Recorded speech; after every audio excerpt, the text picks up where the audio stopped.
Hello everyone and welcome. I have a little story to tell you. You see, a few weeks ago I was watching a video from a guy called Puka Guy on YouTube, and in this video he's doing a series called One Chunk Man, in which he did one map chunk at a time, and I thought that was a really cool concept and I wanted to see more of it. So I watched this video and suddenly he says this. Technically, I realize, since this woodsman tutor is in my opening chunk, one could argue that I have to, get 99 wood cutting. But I'm not going to do that for obvious reasons. Why not? You know what? It's still like a novel idea. So this guy wouldn't take the challenge, but you know, I will, because I have something that he doesn't, which is... And so, armed with my crippling odds, I made my own one chunk account, One Chunk Up, with which I will complete all the challenges within a chunk, including skillcapes and minigames, and all the other challenges that you can do in a chunk. For those who don't know, a chunk is basically a map tile, those squares that you can see on the map right now. And we start in Lumbridge, and after we've completed all the challenges in Lumbridge, we can progress to the next one. The rules are as follows. Complete all the highest level skilling challenges. So if I find a yew tree in my chunk, I have to make a yew shield and light the logs. Or if I find a gold bar and a diamond and a bracelet mold, I have to make a diamond bracelet. Complete all quests if they can be completed or until it unlocks new content. So it doesn't make sense to me to do a quest if you only can do like 25% of the quest. But if it unlocks new content along the way, it's not completed. So Fairy Tale Part 2 gives access to the fairy ring system, but if I can't finish it for some reason, I still have to do it until I unlock the fairy ring system. Do all achievement diaries. Obtain all unique monster drops. The Calvite Queen, for instance, it drops a dragon chain body and a dragon two-hander as uniques. And also all these things that Calvite Princess. I don't think that the red drop table counts because it's dropped by hundreds of monsters. Obtain all unique items. This can be from shops or otherwise, like the Culinary-mancer's chest, where he sells the Barrow's gloves. I would have to get Barrow's gloves. Basically, you have to do everything in a chunk. Random event items have to be used in skilling challenges. Basically, I thought some randoms take you out of the chunk, like Evil Bob with his island or his prison. He takes you away from the chunk. So the rewards you get from those random events, I have to use in the challenges. If I get an uncut ruby, for instance, I have to cut that ruby in Lumbridge, or later I have to make a ruby necklace with it, because it's kind of like a penalty, because you are leaving the chunk, but you're using the items in the chunk, so I think that's a nice compromise. As always, there are some exceptions. Prayers and spells I don't find chunk specific at all, so those are excluded. Multiple runes, multiple roots, number of spirit trees, number of traps and hunter, those don't unlock new content, they just let you make more of the same thing, so those don't count. And lastly, something I like to call meme drop rates, like a gem bag for an uncut onyx, which is like 1 in 100 million. That doesn't make sense to get. It's only been won once in like 5 years, so no, that's stupid. And now for the objectives I'll have to complete in this chunk. Get 99 woodcutting, which will be hard because I only have a steel axe in this chunk. Get 99 defense, which will be even harder because the mithril battle axe is best in slot in this chunk, and it sucks. There is a yew tree in this chunk by the graveyard, I can just access it. I have to make a yew shield and a yew longbow, which I also have to wield, which requires 40 range and 40 defense. I will also have to burn a yew log, because I have it, I also have to burn it. And now for the objectives I can't complete yet. Get an imp and goblin champion scroll drop. I can't do this yet because you need 32 quest points for them to drop. Catch and cook a salmon, which I can't do because I don't have a fishing rod. And buy Barrow's gloves, which I can do for obvious reasons. Furthermore, I have to complete all quests and do all achievement tasks. I can't do any quests right now. I need milk for cook's assistant and there is none in the chunk. And I can do some tasks, but not many, maybe 5 and that's it. Now, without further ado, let's get started. My first goal is to get some money for steel axe from Bob. So I think I need about 200 coins for that. Hey, an easy task. Nice. Level 3. But our health is getting it's getting low. So let's go buy some beers at that new pub thing. This seems like a good place to train. I get some money and I can buy beers to replenish my health. Level 8. Thieving. Well, now I think I have enough money to buy a bronze and a steel axe, which I'll be training combat with. I'll train like every stat to level 5 and after that I'll start woodcutting. I want to level 5 base so I can wield the axe, so I have one more inventory spot just for a little bit of convenience. Had a little fishing random. Let's see where this gets us. Level 7. Nice big jump. I've decided I wanted to go for all the random event outfits because, well, just look at this absolute unit. Nice. First prayer level.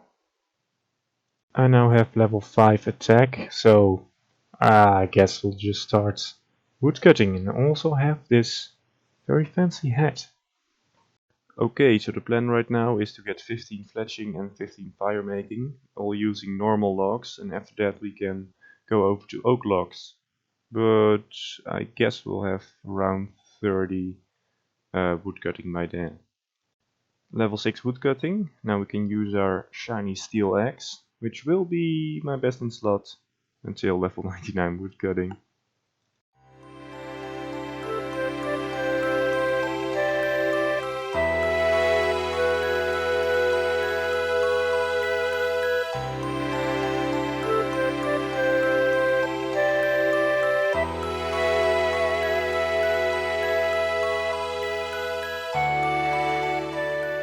"15 woodcutting, oak logs achieved. Level 5 fletching, which is nice because arrow shafts are really bad XP. Well, I just ruined my account. I accidentally stepped over the border. Well, it's not a big deal, but it's still a shame to have that music track unlocked. Second camo piece achieved. Must be some kind of world record.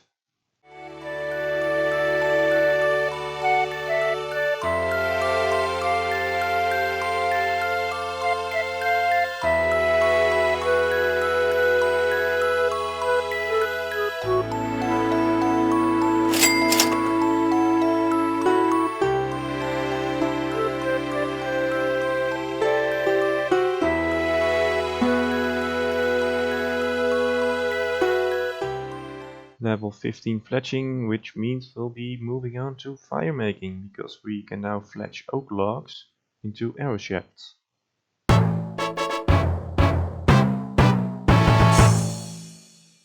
"15 fire making, let's move on to oak logs. And another task completed. First bird's nest, I hope it's a tree seed.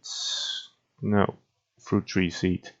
I need a lot of tree seeds because if I roll the chunk next to this one, which has a patch, a tree patch, I have to plant a magic tree. So that's gonna require a lot of seeds. Just killed an imp. If I see them wandering around, I'll just kill them. Maybe they drop something good.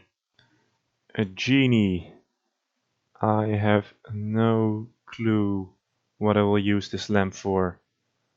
But I guess I have to, if I roll the chunk next to this, I'll have to get to 15 farming by raking. That will take a long time, so let's just use it on farming, so might save some time. Willow logs unlocked. I'm gonna wait till we get 30 fire making and fletching before I actually do them. Hi, Future Limp here, talking to you from the far off future of 2022. Well, I'm here to tell you about this video sponsor, Manscaped.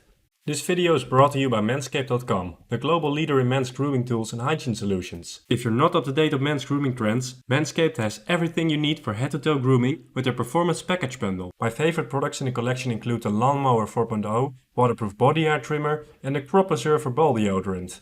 It helps trim the hedges and keep the area cool, hydrated and smelling great. Additionally, Manscaped just released a new collection of anti-chafing, high-performance boxer briefs, with both function and fashion in mind. There are now more than 6 color combinations to choose from, suited for business and for pleasure. Go conservative with the all-black pack, go bold with the new black plus gold pack, keep it classy with the grey or pinstripe design, or make a statement with the gold nugget number. You can select single units or bundle up and save with their 3-pack options, sold exclusively at manscaped.com.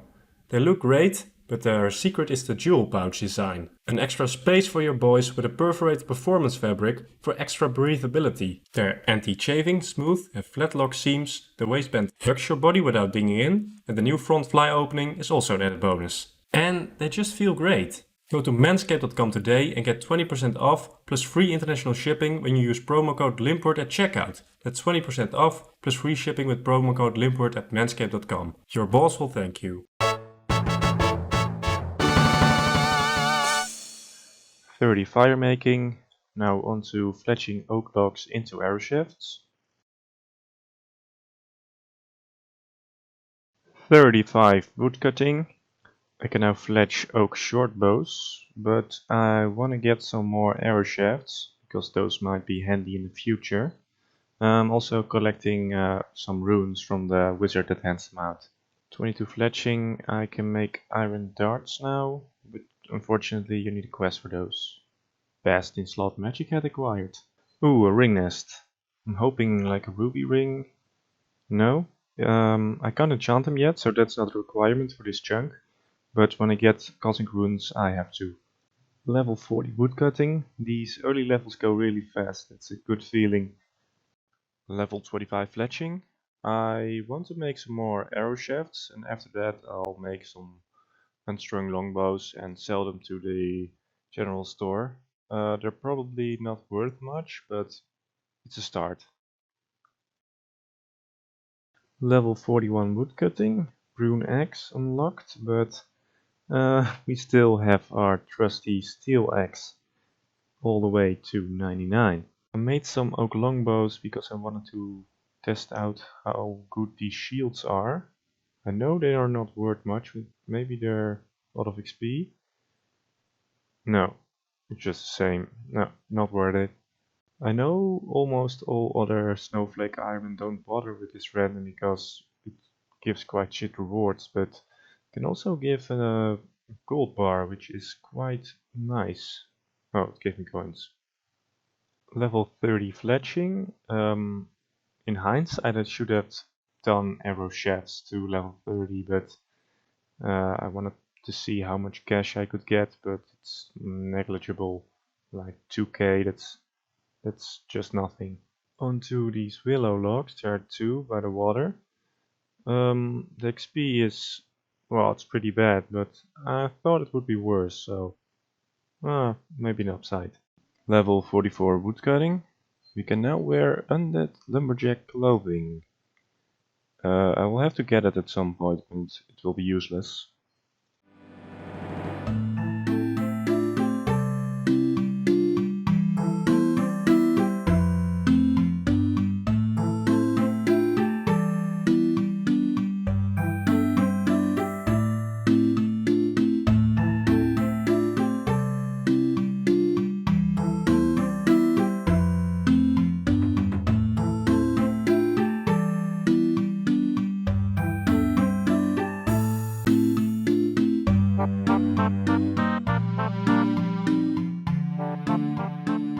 Oh, another seed nest. Let's see. Oh, Those are valuable, yes.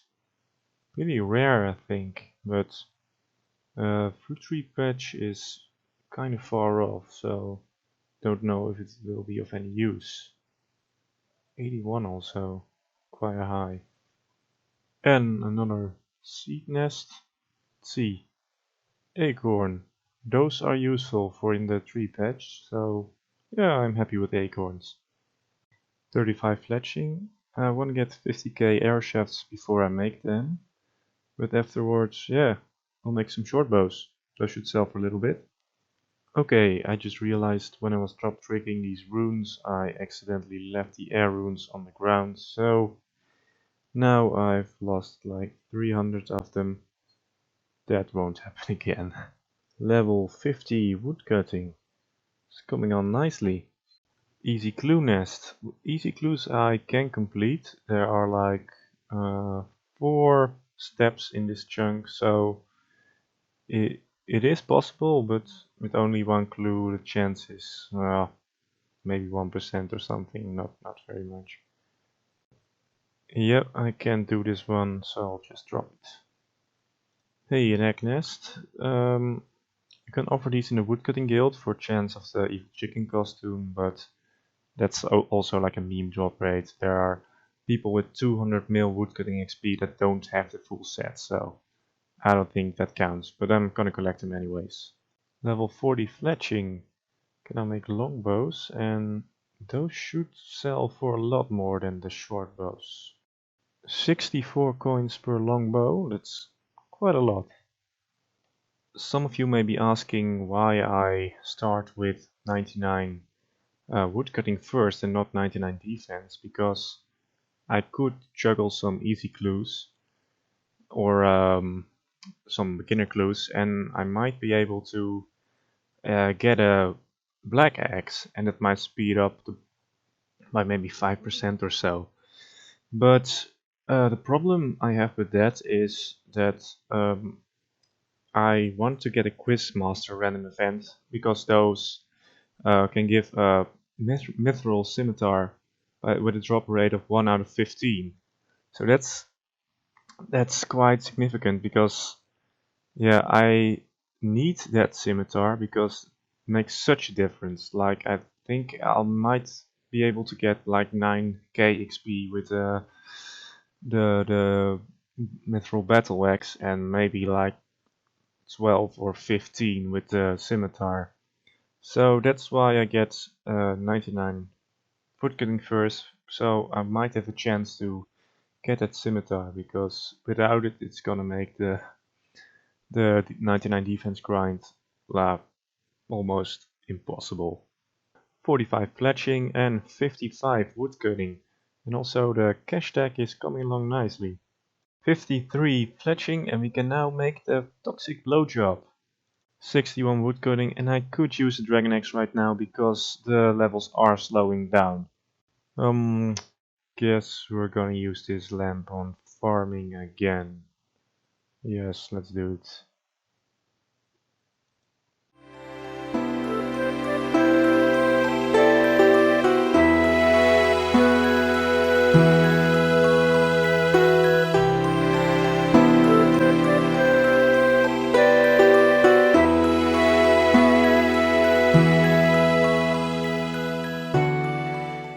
I really feel like owning some goblins right now.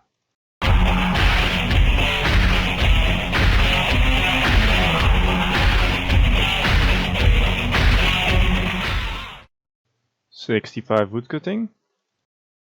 Nice little zombie mask. Let's put it on. Yeah. Dragon Imp. I've never seen those in Lumbridge. Must mean there's some high level spawn nearby. Level 60 fletching. Very nice. I will need 72 to craft a U shield, so we have a long way to go. Quizmaster random. These are very important. Maybe we'll get lucky and get a mithril scimitar in the first try. Let's see. No, cabbage. Damn it.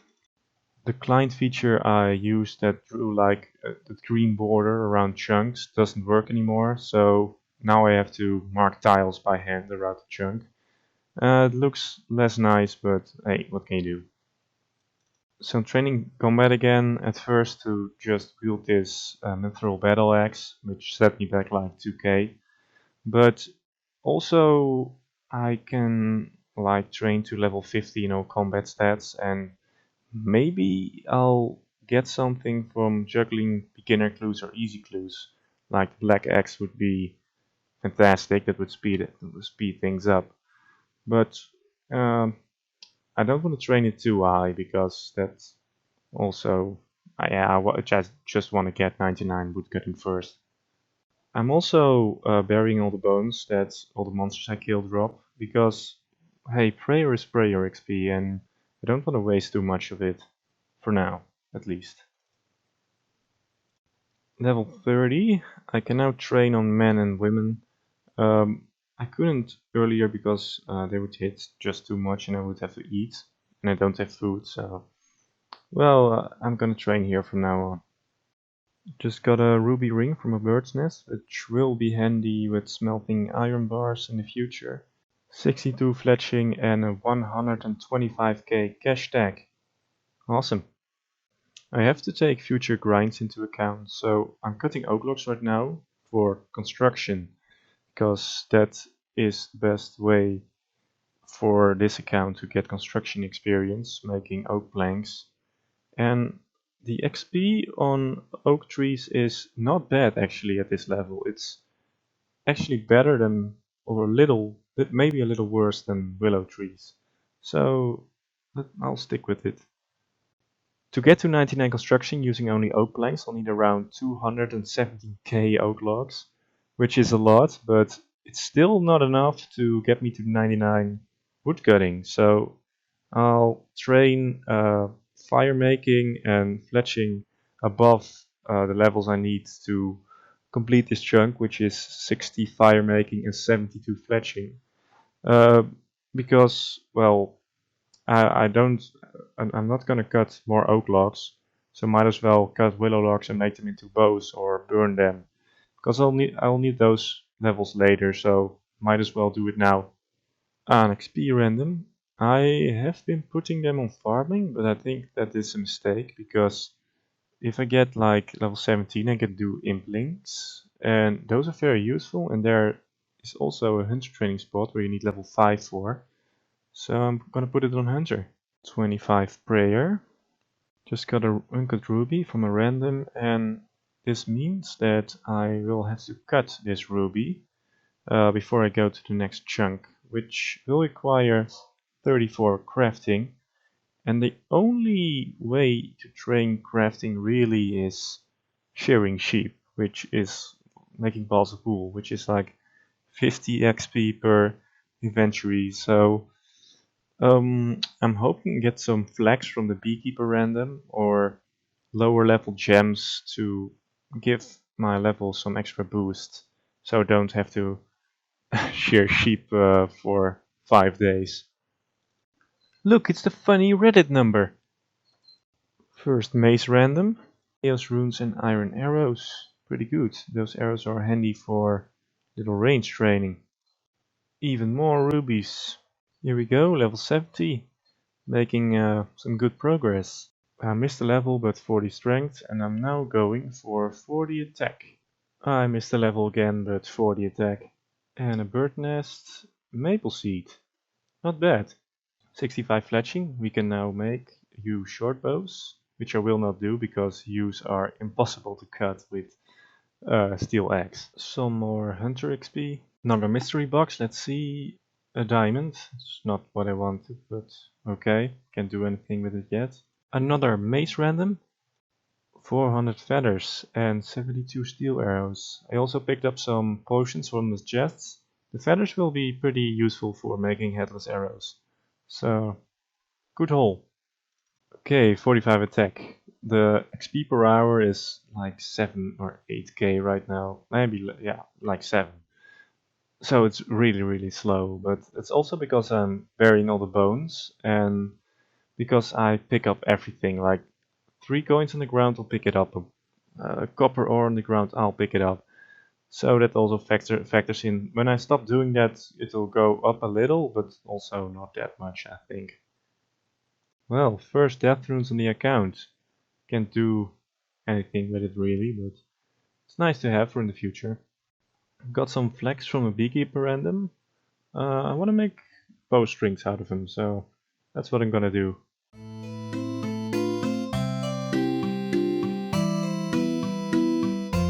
Oh! Well, welcome to the sheep pen. What a tiny little rectangle we have to catch those sheep. This is gonna be hard. We can now make bowstrings. Well, that took a good 1.5 hours. This is like 1k XP an hour. It's really bad. But we do have some bowstrings now. I made every short bow that I can make right now.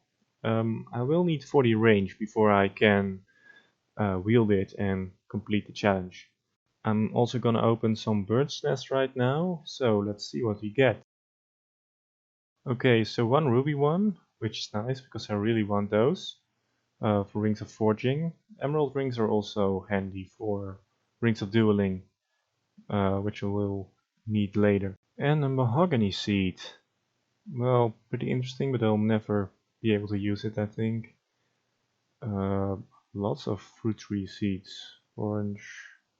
No, this was absolute shit. Oh, can't use any of it. Now let's see what this gets us. Level 13. Not bad. And level 74 woodcutting. Let's open some more bird nests.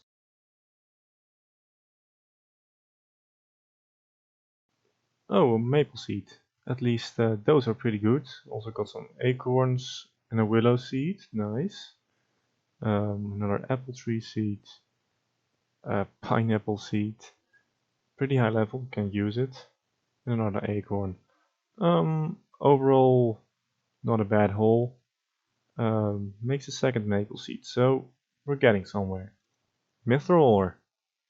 Well, we got some coal ore earlier, and this means that I have to smelt a mithril bar.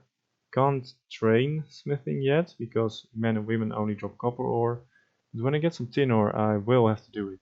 So let's put that on our to-do list, with the things that I can't complete yet.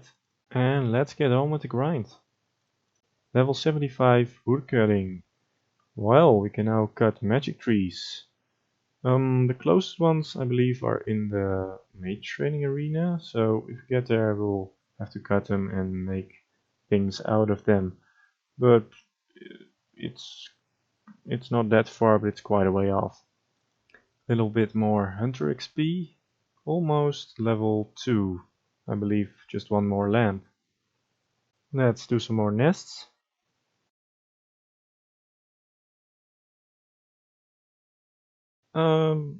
The emerald rings are nice, and a maple and a willow. Well, not bad. More flax. So I'm woodcutting in a PvP world now, and unfortunately this oak tree is just outside the safe zone, so I'm gonna die, but I know I'm gonna die because it's PvP world and there are PKers everywhere. The bank chest is just so close by here, it's almost stupid to not use it, because running up to that bank is takes a lot of time. But yeah, I don't really know why I picked Hardcore Ironman. I thought it would be fun or something, but it doesn't really make sense for this account type, because you're gonna have to enter the wilderness at some point, and then you're gonna die anyway, so it doesn't matter if I die now, I'll just go on as a regular Ironman. If I don't die, that would be nice too, but it doesn't really make a difference. Red bird egg. I believe I have all 3 colors now. 77. Here we go again, opening some nests. 1 maple and 3 willows, not so bad. The rest is not that handy. Well, apart from the acorns. Well, better luck next time. Just opening a few more, and let's see what we have. Our first U seed. That's not bad. And also a maple seed. Oh, that's not bad. First U seed, and those give a lot of XP. So, and we fell as an hardcore Ironman. Some guy killed me. As I said before, it doesn't really matter. We would have lost it at some point. So, I would have liked to be a hardcore Ironman a little bit longer, but I'm also not gonna lie awake at night with this. So, yeah, let's go on. And the grind goes on with 79 woodcutting. Awesome. I'm gonna finish 60 fire making right now.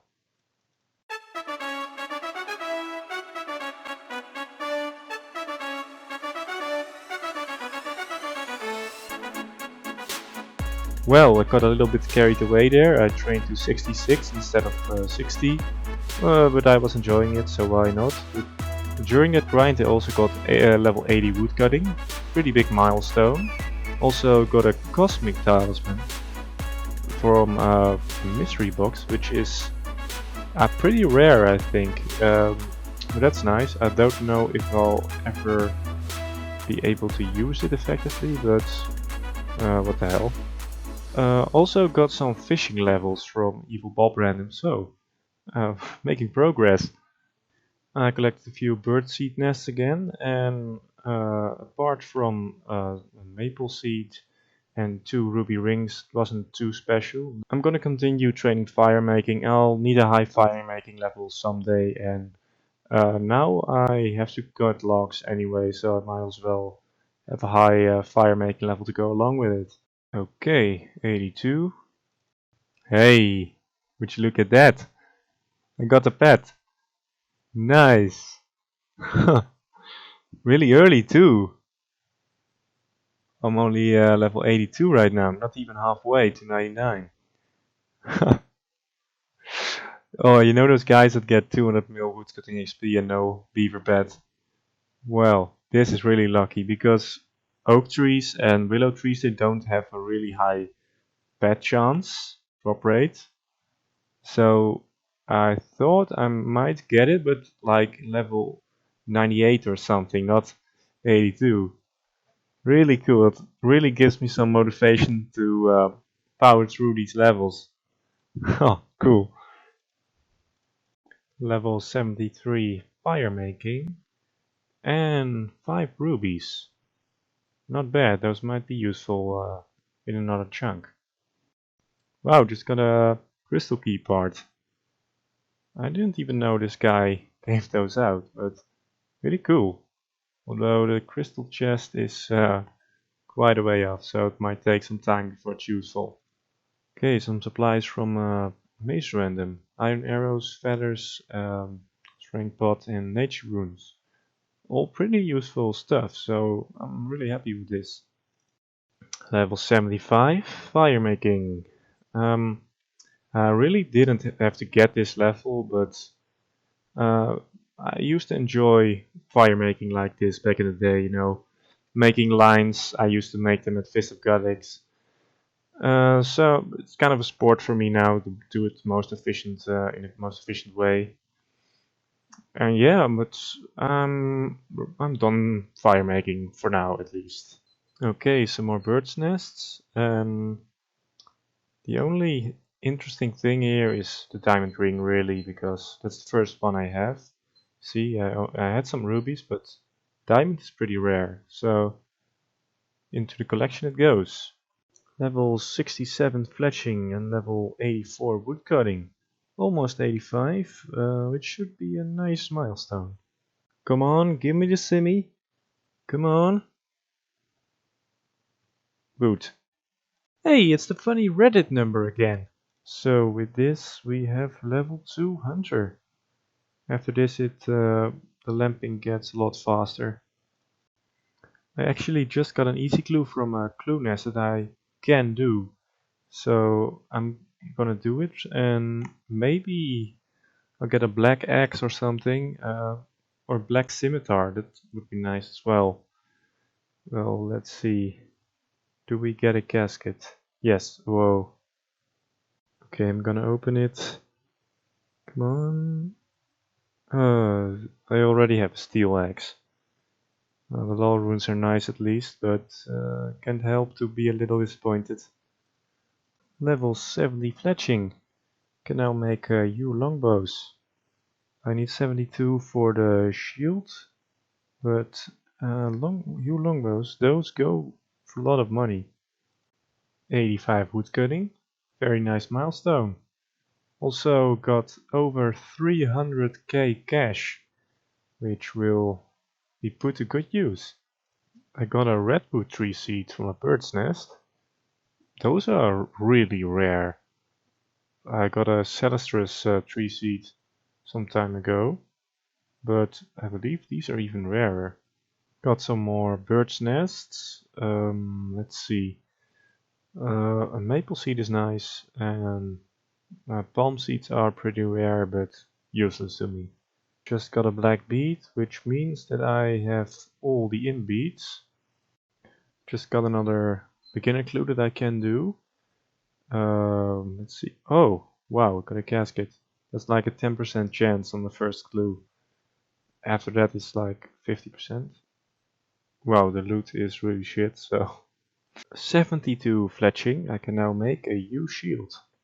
I'm gonna burn a yew log right now, so I can complete the first task in the series. Also gonna make a yew shield, because that's part of one task.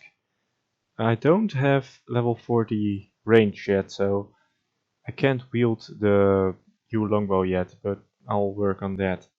Just got some flax. Now I'm gonna spin it, and level 13. Here we go, level 75 fletching. I'm gonna do some oak logs now. Okay, another seed unboxing. Let's see. A magic seed and a yew seed.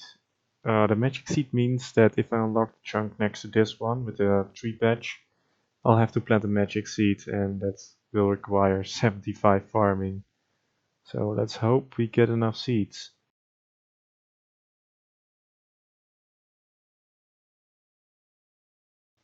Well, what we have here is a spirit seed, which is interesting. There's a spirit patch in Port Sarim, so if I get there I can plant it. They do give a lot of XP, so it's nice to have. Also another magic seed, some maple willow, not bad. Level 90 woodcutting, almost halfway through the grind. Good feeling. Another one step beginner clue, let's see if I can get anything good. No, shrimp. That's bad. Got 15 thieving because I felt like it.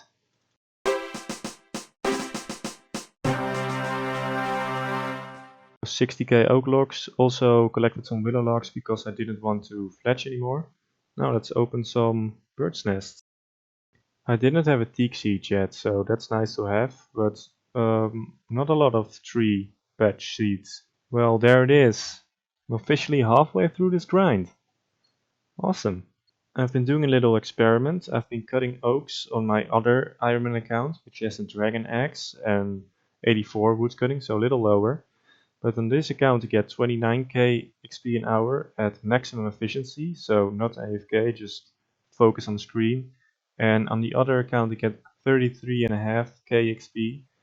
So it's a little higher, but at my level it really doesn't make much of a difference which axe you have.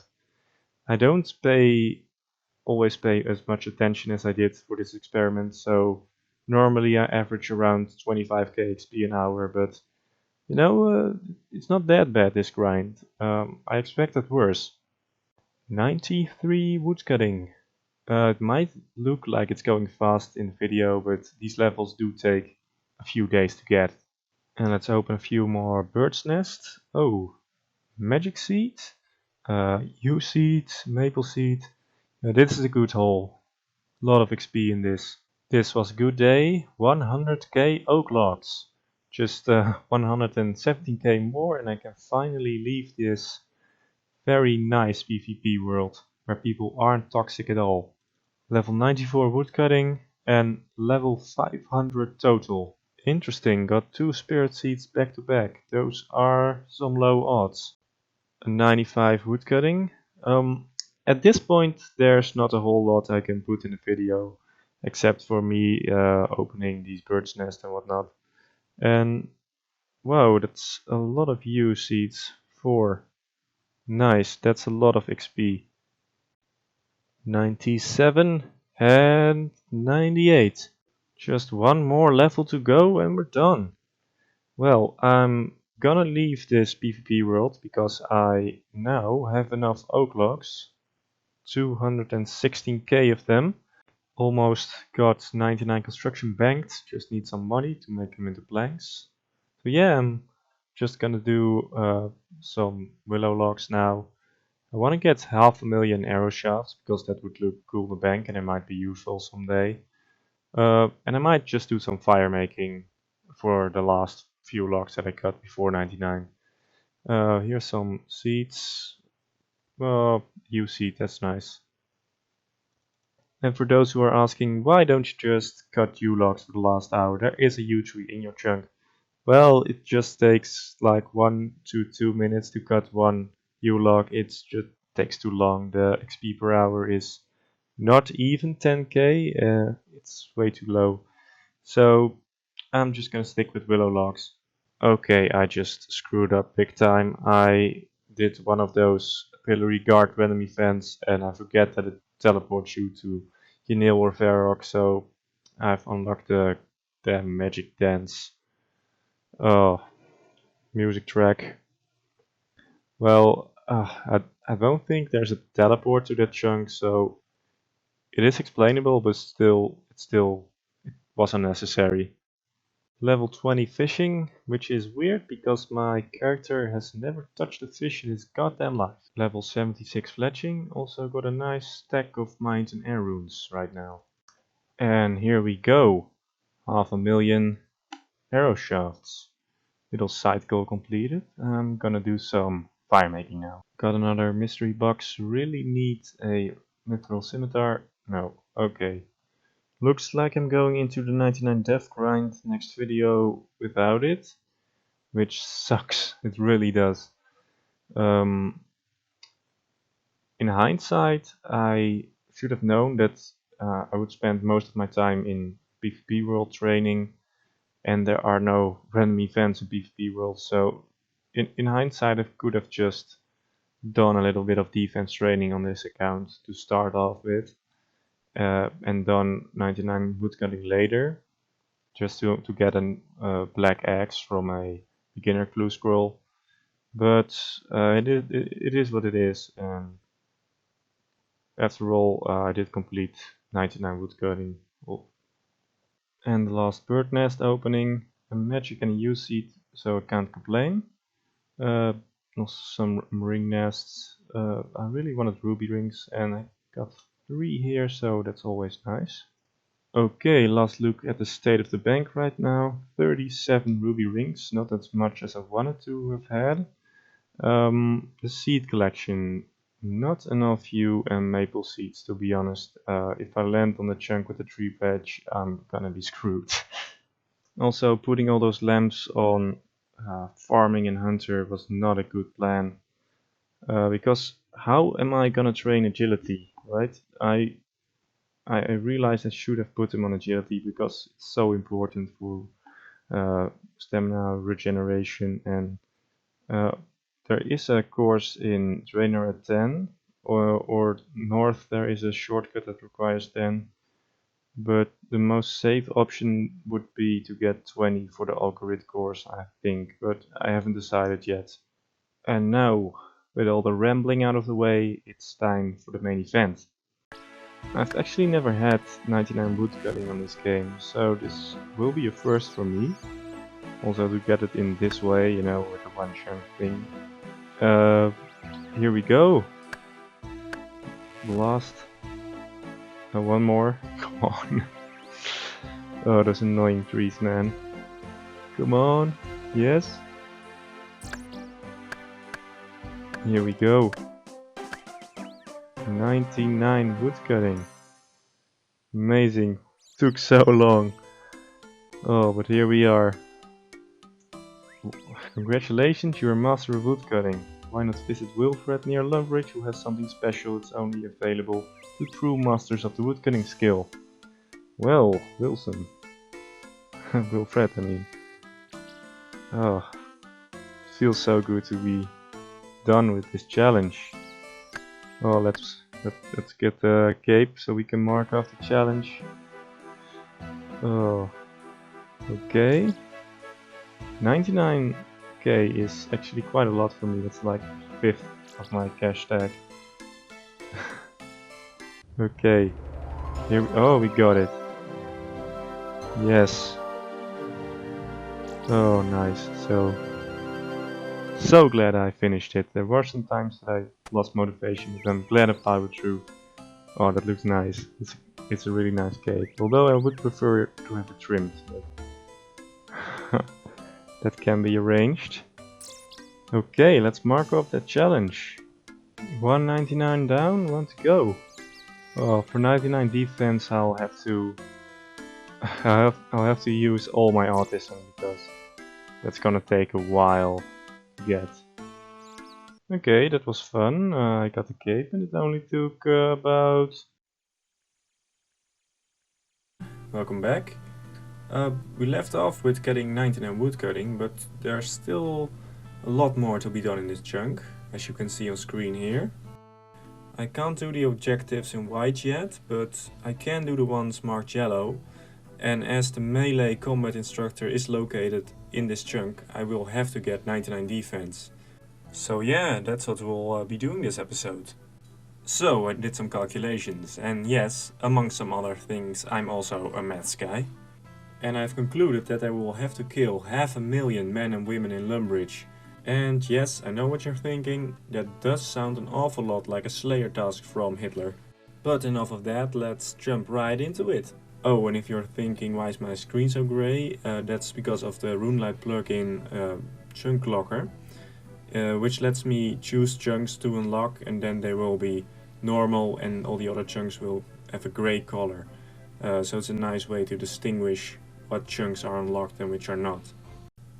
Okay, so I've chosen to train on men and women rather than goblins, because men and women, they have a bit more XP and also their drops are just way better.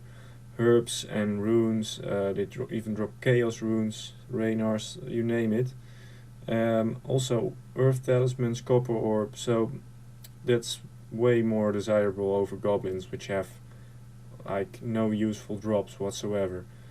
And I found this spot next to Bob's Axis and Lumbridge Church, which does have 4 spawns of men and women, and it's quite close to the church, so maybe when I get some prayer items from clues I might be able to to prayer flick something to make the kills go a little bit faster and increase my XP rates, which are like 8k an hour with a mithril battle axe at this point. For now I'm picking up everything that men and women drop, also the bones, prayer level, nice. I don't know how long I'll be training prayer for, but for now I'll just bury the bones because it's free prayer XP.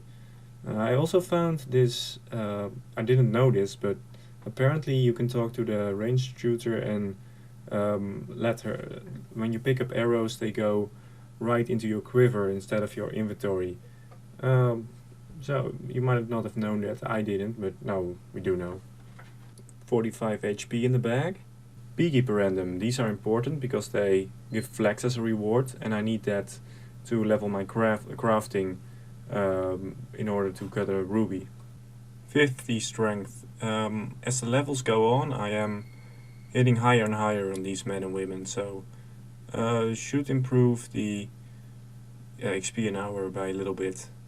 Okay, so I've collected some flax and I want to spin it into bowstrings.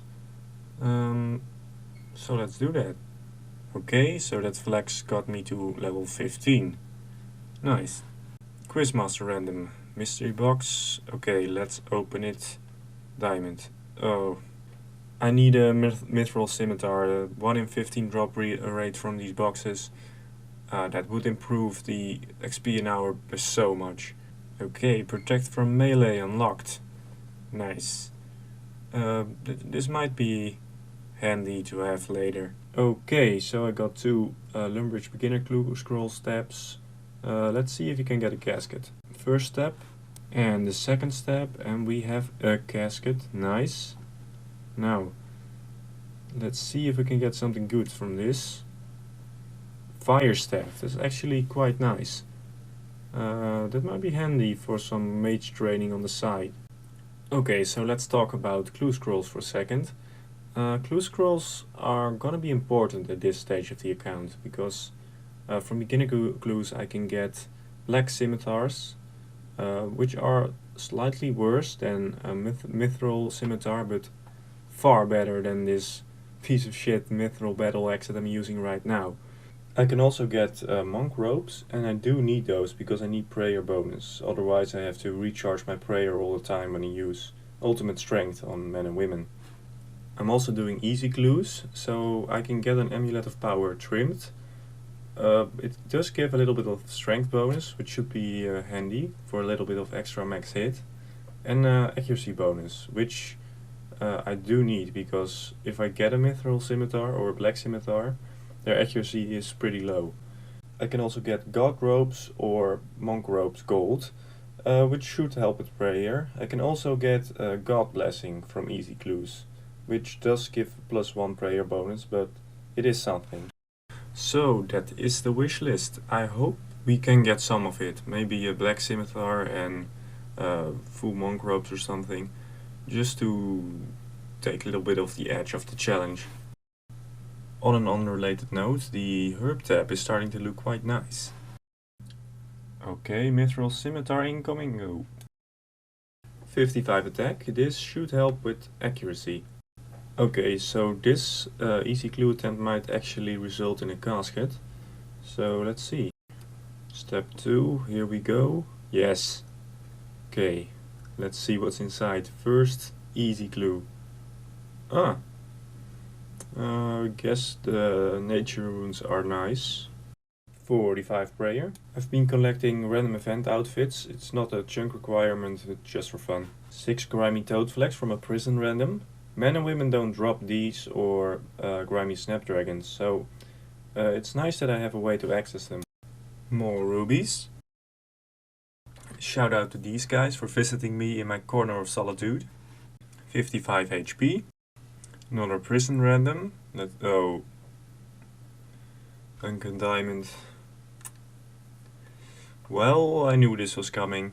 This is gonna suck. I have to get to 43 crafting to cut those.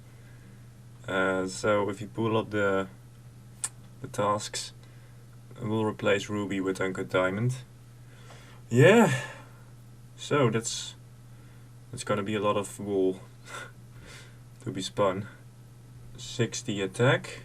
Okay, I'm gonna stop training attack for now, because attack only dictates if you hit on an NPC, and then strength guides how much you will hit, like a 1 or an 8.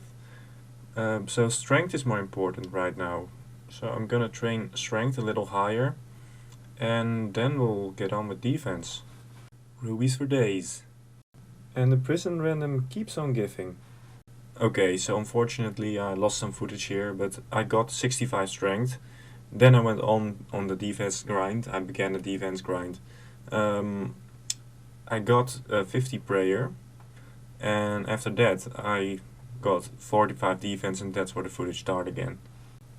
50 defense. For you it might seem that this is going really fast, but I'm actually getting like not even 10k XP an hour. Okay, so I've noticed that men and women can actually drop an easy and beginner clue scroll at the same time, which I did not know. Fortunately, these are useless. 55 defense. Okay, as of now I've unlocked all emotes from random events. Okay, 60 defense. Dragon unlocked. Might actually be a while before I see a dragon piece though. Here we go, a casket. Let's see what's inside. Oh, that's alright. Still lamping agility. I'm aiming for level 20, and it also might help me regenerate run energy a little bit faster. Gonna try getting a one-step casket. And yes, okay. Now let's see. Oh, that's not very good. Level 55 prayer. Okay, so I've now unlocked all the prayers that I can unlock, which is a nice little goal. But this is giving me arthritis. I have to click so many times to bury all the bones and pick them up. So I'm gonna stop doing that. I am going to use ultimate strength, which should give me an extra max hit on these guys. Yeah, this is going a little bit faster with ultimate strength. Runelight says 13.5k an hour, but that'll average out to around 10, I believe. So, yeah, I got around 8 before, so it's a nice improvement. 26 flags, that's actually a lot. It's a lot of XP. So, I've been informed about another task I have to do in this chunk. Fried onions. Yes, fried onions, they require 42 cooking, and I can only do it because there is an onion spawn upstairs in the general store. And this is a bit of a problem because I can't train cooking properly. There are no chicken spawns or cow spawns in this chunk.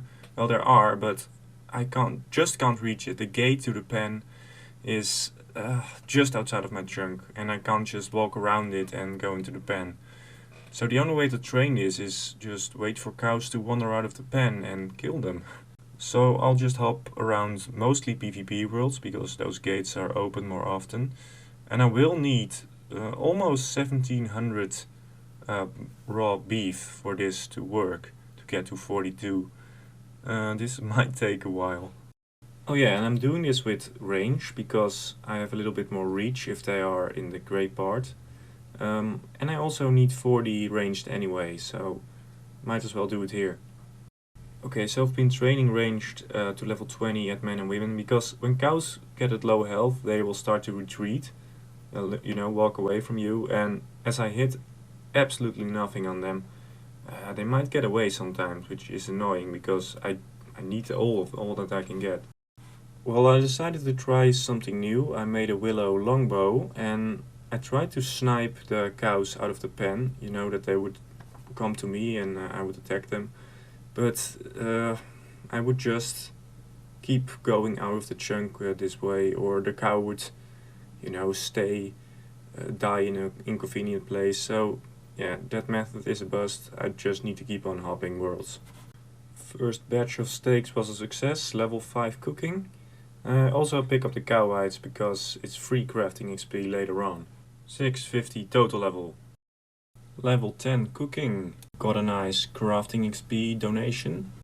Okay, beginner casket. Ooh, that's pretty bad. 65 defense incoming. Nice. Okay, we're getting somewhere with this. Okay, let's see. Oh, casket. Okay, let's see what we get. Ooh, wow, chaos runes are nice. Okay, give me a mithril sim. Again cabbage, god damn.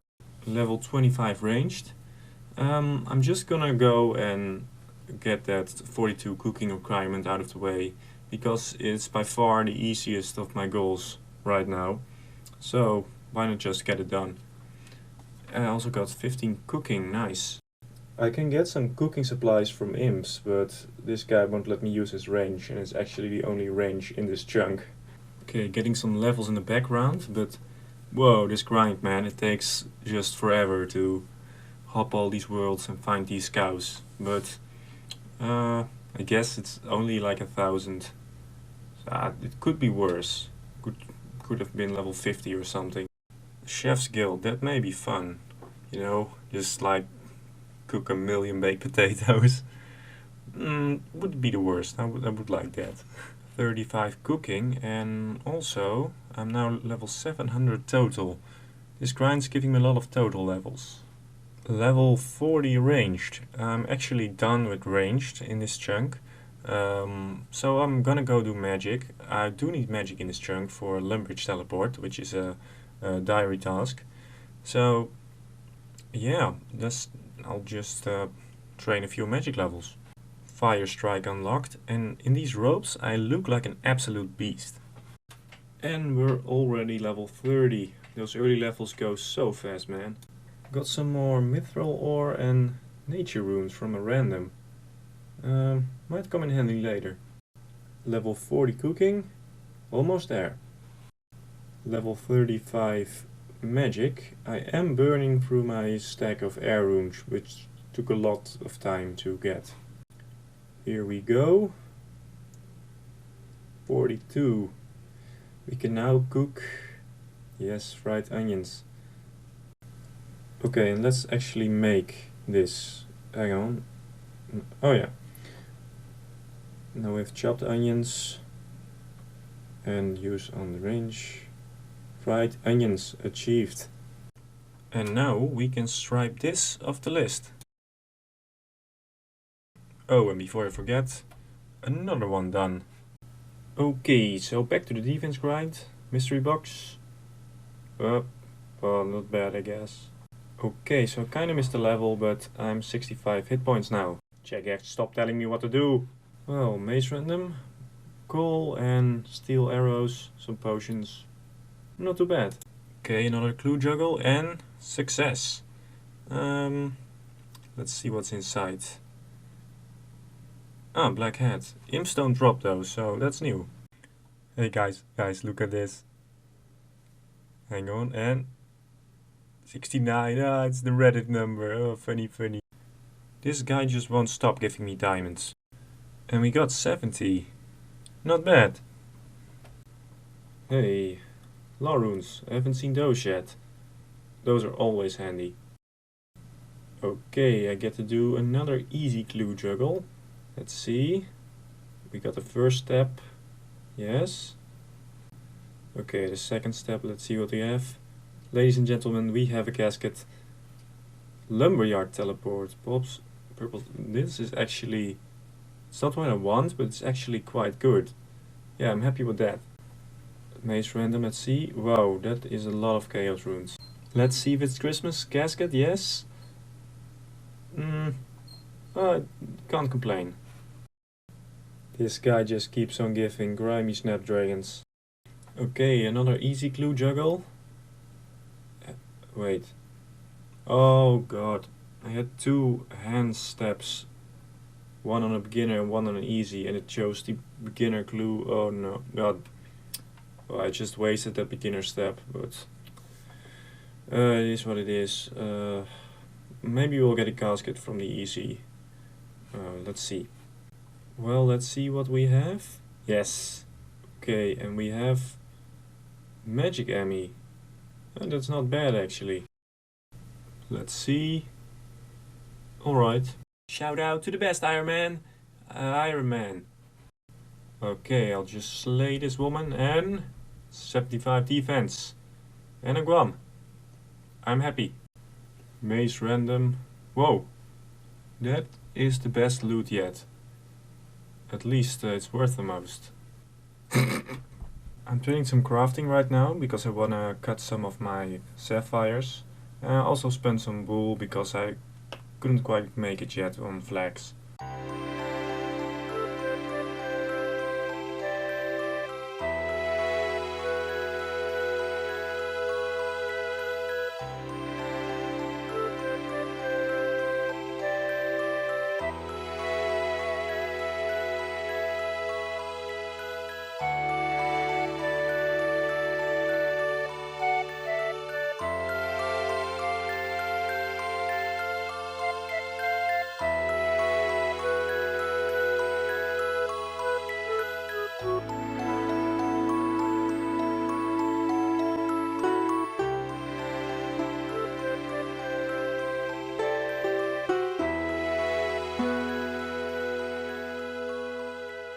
Let's see what we have in this casket. Ooh, yeah, that's on the wish list. Yeah, let's put a big mark on that. That's a really nice prayer boost. +6 prayer boost. Now I won't have to pray that often at the altar. Nice. Let's check this off the wish list. Okay, let's see. Whoa, I did not have that one. Nice. And even more black rope and some nature runes. Might have a shot at another easy clue casket. Yeah. Well, let's see what's inside. Whoa. Interesting, but pretty useless for this account right about now. Black square shield. Alright. And this is the clue tab as of now. Wow, some guy just sabotaged me by repeatedly opening and closing this door, and now it's stuck. I closed this door because otherwise the men and women wander in, and it just slows everything down. Best in slot ranged gear has been acquired. Level 80 defense. Well, most players would now just stop training because you can wield every item in the game, but not me. I want that gate, man. Another cosmic talisman. Here we go, easy casket. Oh, that's not bad actually. Like best in slot melee gear. Okay, let's lamp some agility. And we got level 8. Interesting level. We can grapple across the river Lum, which is just south of here, but mithril grapple and a crossbow may be a long way off, as I need an anvil. Let's see, another water staff. And I still need an air staff, and that's one of the most important ones, because I can't get air runes in this chunk. And level 10 agility. Once you lamp past level 5 or so, it goes actually pretty fast. So I'm hoping I continue getting a lot of lamp. Just failed an easy clue attempt. You're not seeing it, but that happens around 50% of the time. Okay, ooh, casket. Easy clue casket. Let us see. Wow. That's actually really good. I probably don't need a black axe anymore, but black pickaxe, that's gonna be best in slot for a long time. Ooh, yes. Now I have all staffs now. Yeah, that's also the most important one. Cool. Level 13 agility. Alright. Well, yeah, depends on Varrock. I could stop lamping it now, but I don't know if I'll get that chunk really soon. So I'm gonna get to 20 for the Alcarid course. And level 20 agility might also help me with this current grind of 99 defense, because my run energy will just regenerate a little bit faster.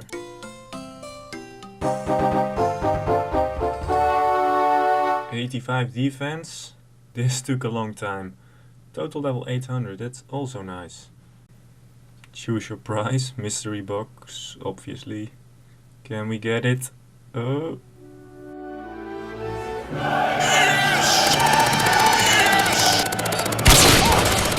Wow! Oh! Oh my god! Oh!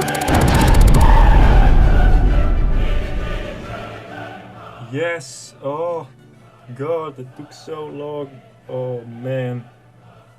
Oh, this is gonna improve so much. Oh, that goddamn mithril battle axe. Under optimal circumstances, you get like 10k an hour. Oh, this might be...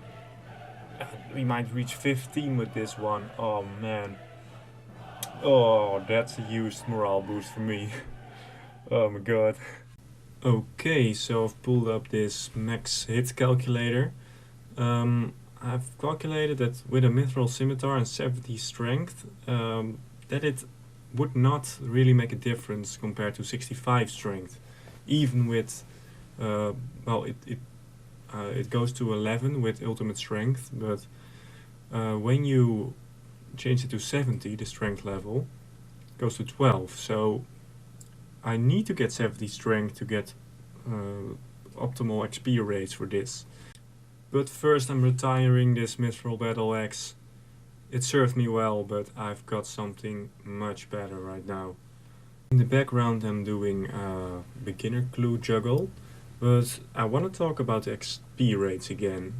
With the Mithril Battle Axe. I got maybe 10k max with this right now, with not even level 70 strength, which I'm getting right now. I'm getting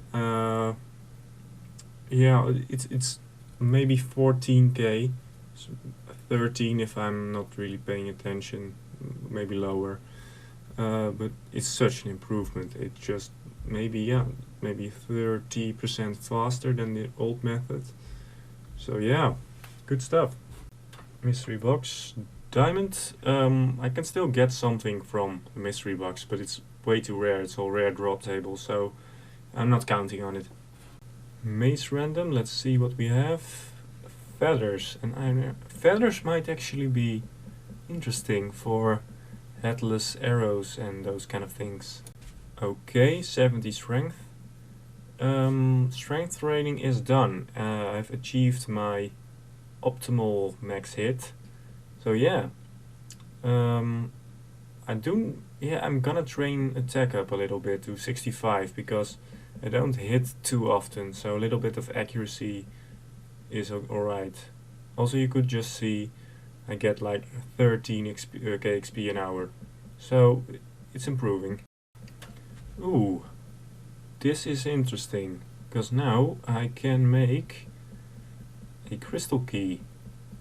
I won't be able to use it for a while though. 65 attack, boy! Alright, let's get on with defense. Beginner casket. Okay, yeah. I just get a mithril sim and then I get a black sim.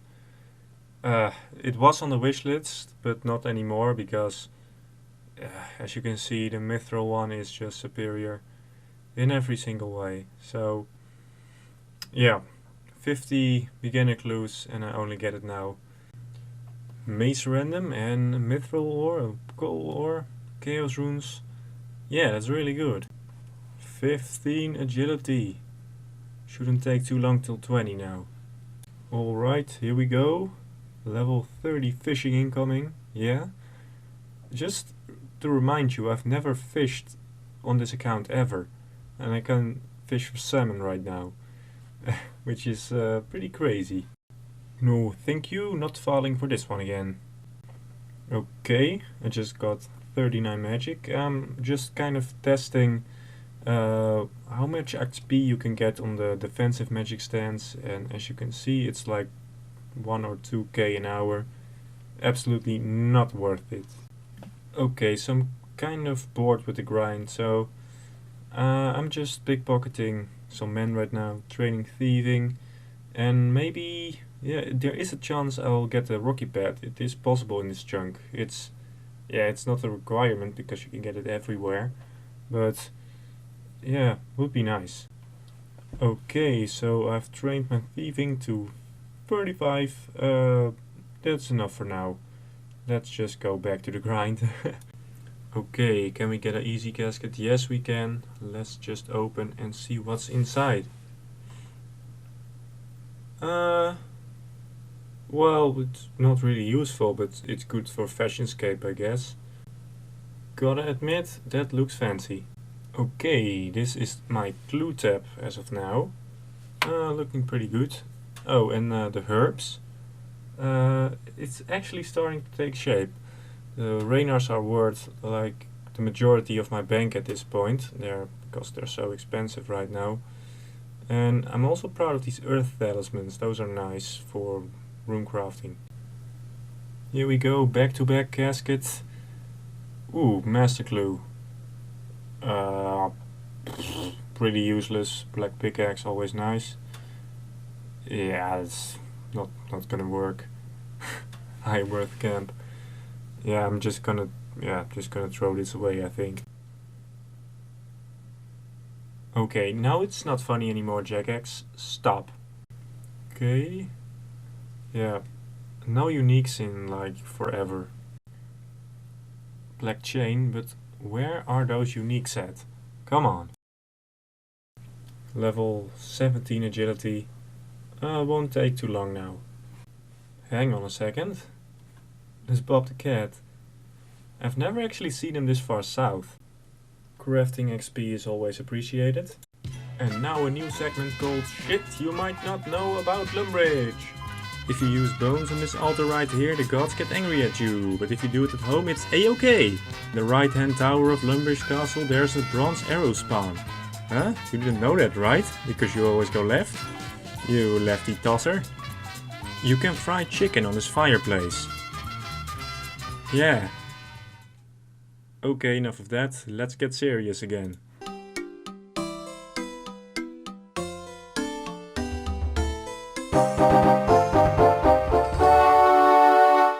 90 defense, we're getting really close to the halfway point. Even though I got this mithril scimitar now, it's still really slow, you know. I can at most do 150k a day if I really go from 9 to 9 or something, but most days I average around 100k.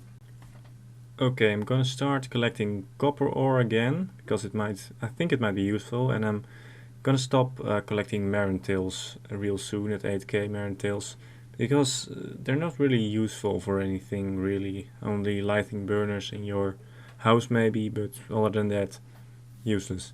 Feathers and coal, that's what I like to see from my maze randoms. Level 19 agility, just a few more lamps till 20. Easy casket. Wow, that's actually pretty good. Coif and studded for range training, like best in slot, and a black plate. Yeah, that's actually really nice. Alright, level 20 agility. Yes, we can use the old carrot course. We're done. We're now gonna go train hunter again. Oh, also 850 total. Gonna go with level 17 hunter. And here we go, 91 defense incoming, yeah? Oh wow, we're so close to halfway done. Feels good, man. What the fuck is going on right now?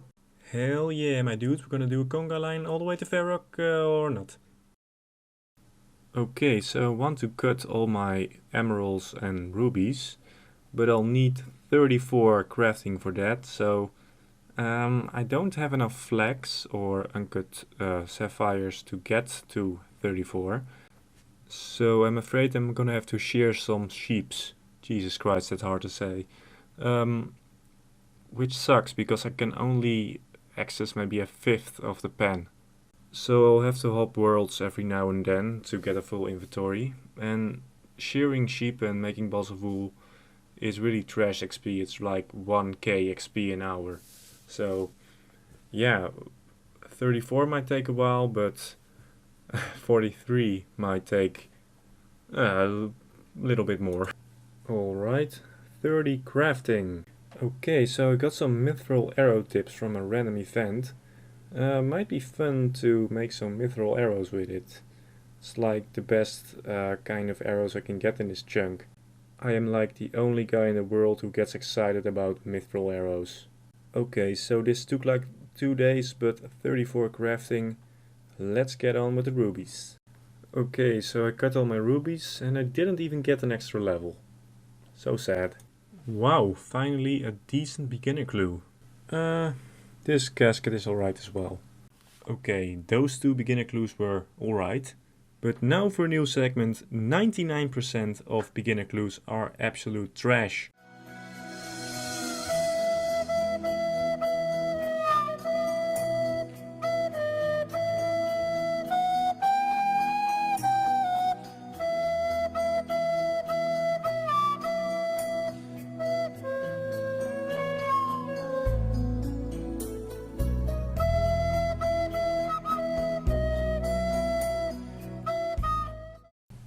For hunter, achieved, alright. And now for the main event. Alright, almost 92 defense. Oh, this took a long time, man.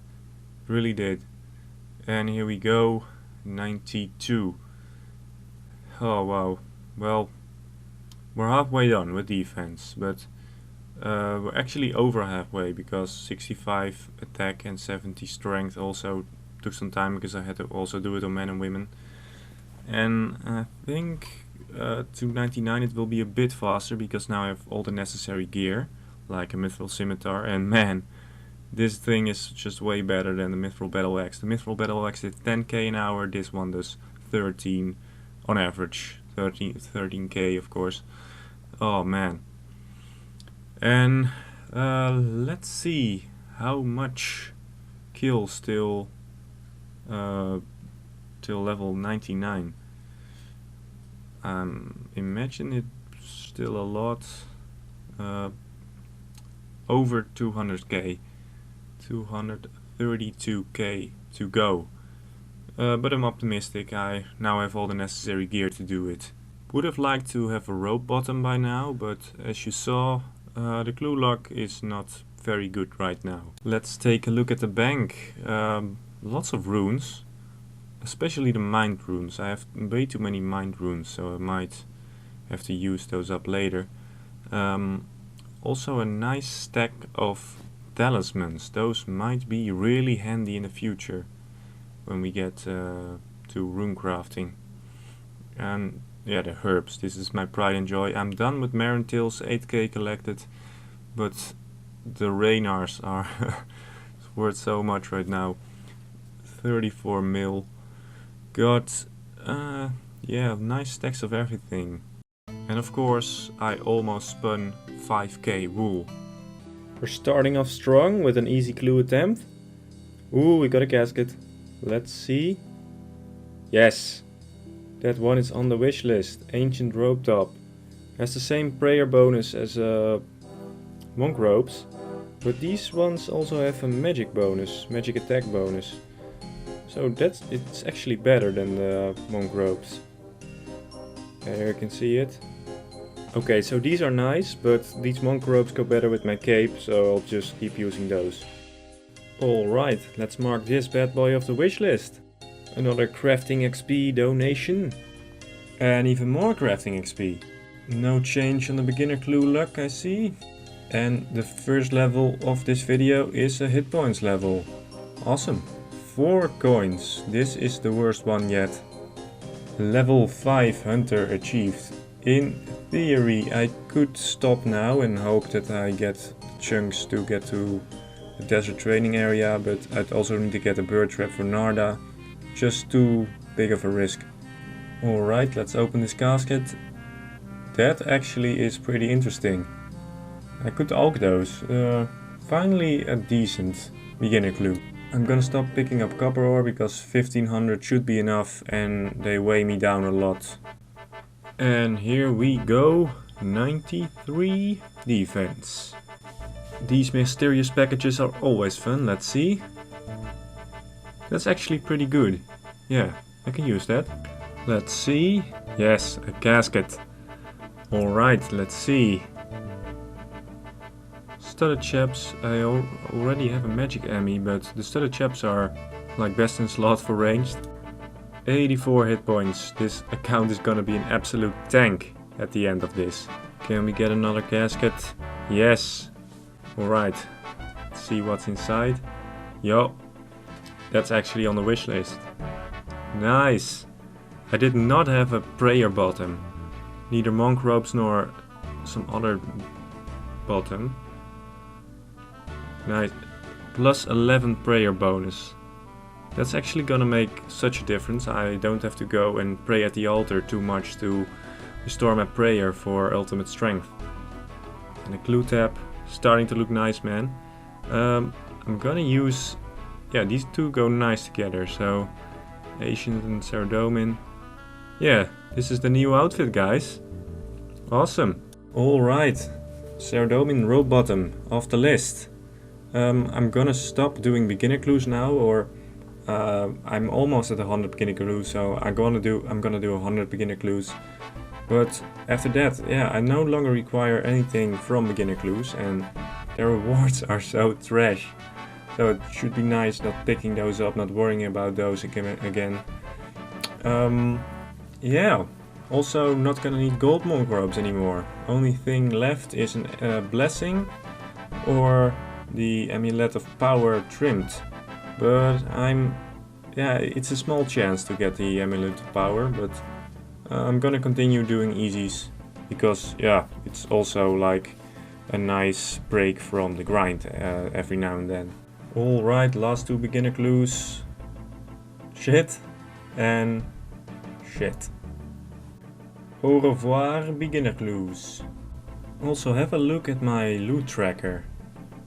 You know, sometimes I had so many kills in my loot tracker that RuneLite just wouldn't start up. I had to log out of my account or manually reset my loot tracker before I could log in. Got some cash of an easy clue. 94, yeah boy! Okay, so we've been doing some RuneScape science, and apparently, even though I have not started Shield of Araf, I can pick up these Phoenix crossbows. Yeah, so I've never even been to Varrock and I can pick them up. So I now have Phoenix crossbows.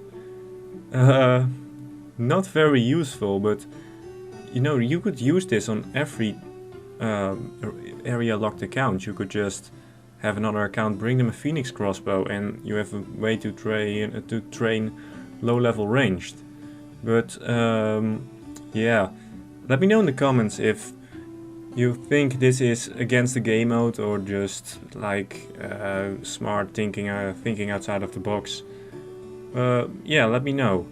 I will maybe use it to train range a bit if you all think it's okay, and otherwise I'll just drop it again.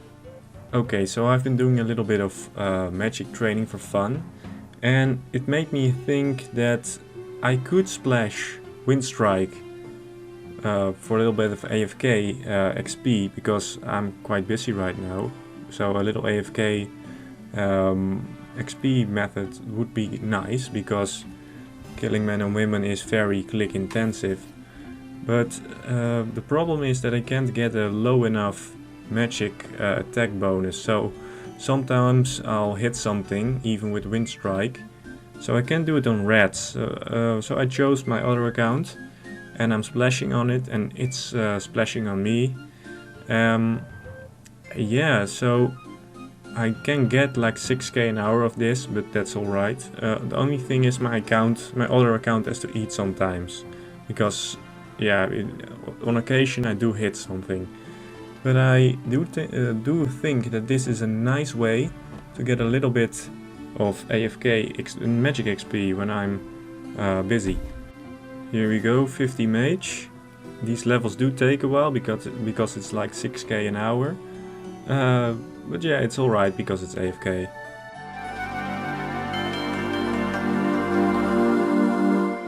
High alchemy unlocked. That's nice because my cash stack is always yeah, pretty low. And another great maze random. A lot of death runes and coal. That's what we like to see. Jagex, come on, this is just XP waste. Level 9 hunter. Copper longtails unlocked, alright. And also level 900 total, without ever leaving Lumbridge. I'm alking all my trash. And here we go, got a mean 11k. And here we go, big boy level 95. So, yeah, these levels take a long time, man. But when I do get them, it feels really rewarding. So, let's just keep going on. This is a pretty shitty clue, but I can't complain because the easy clue luck has been on point, I must say.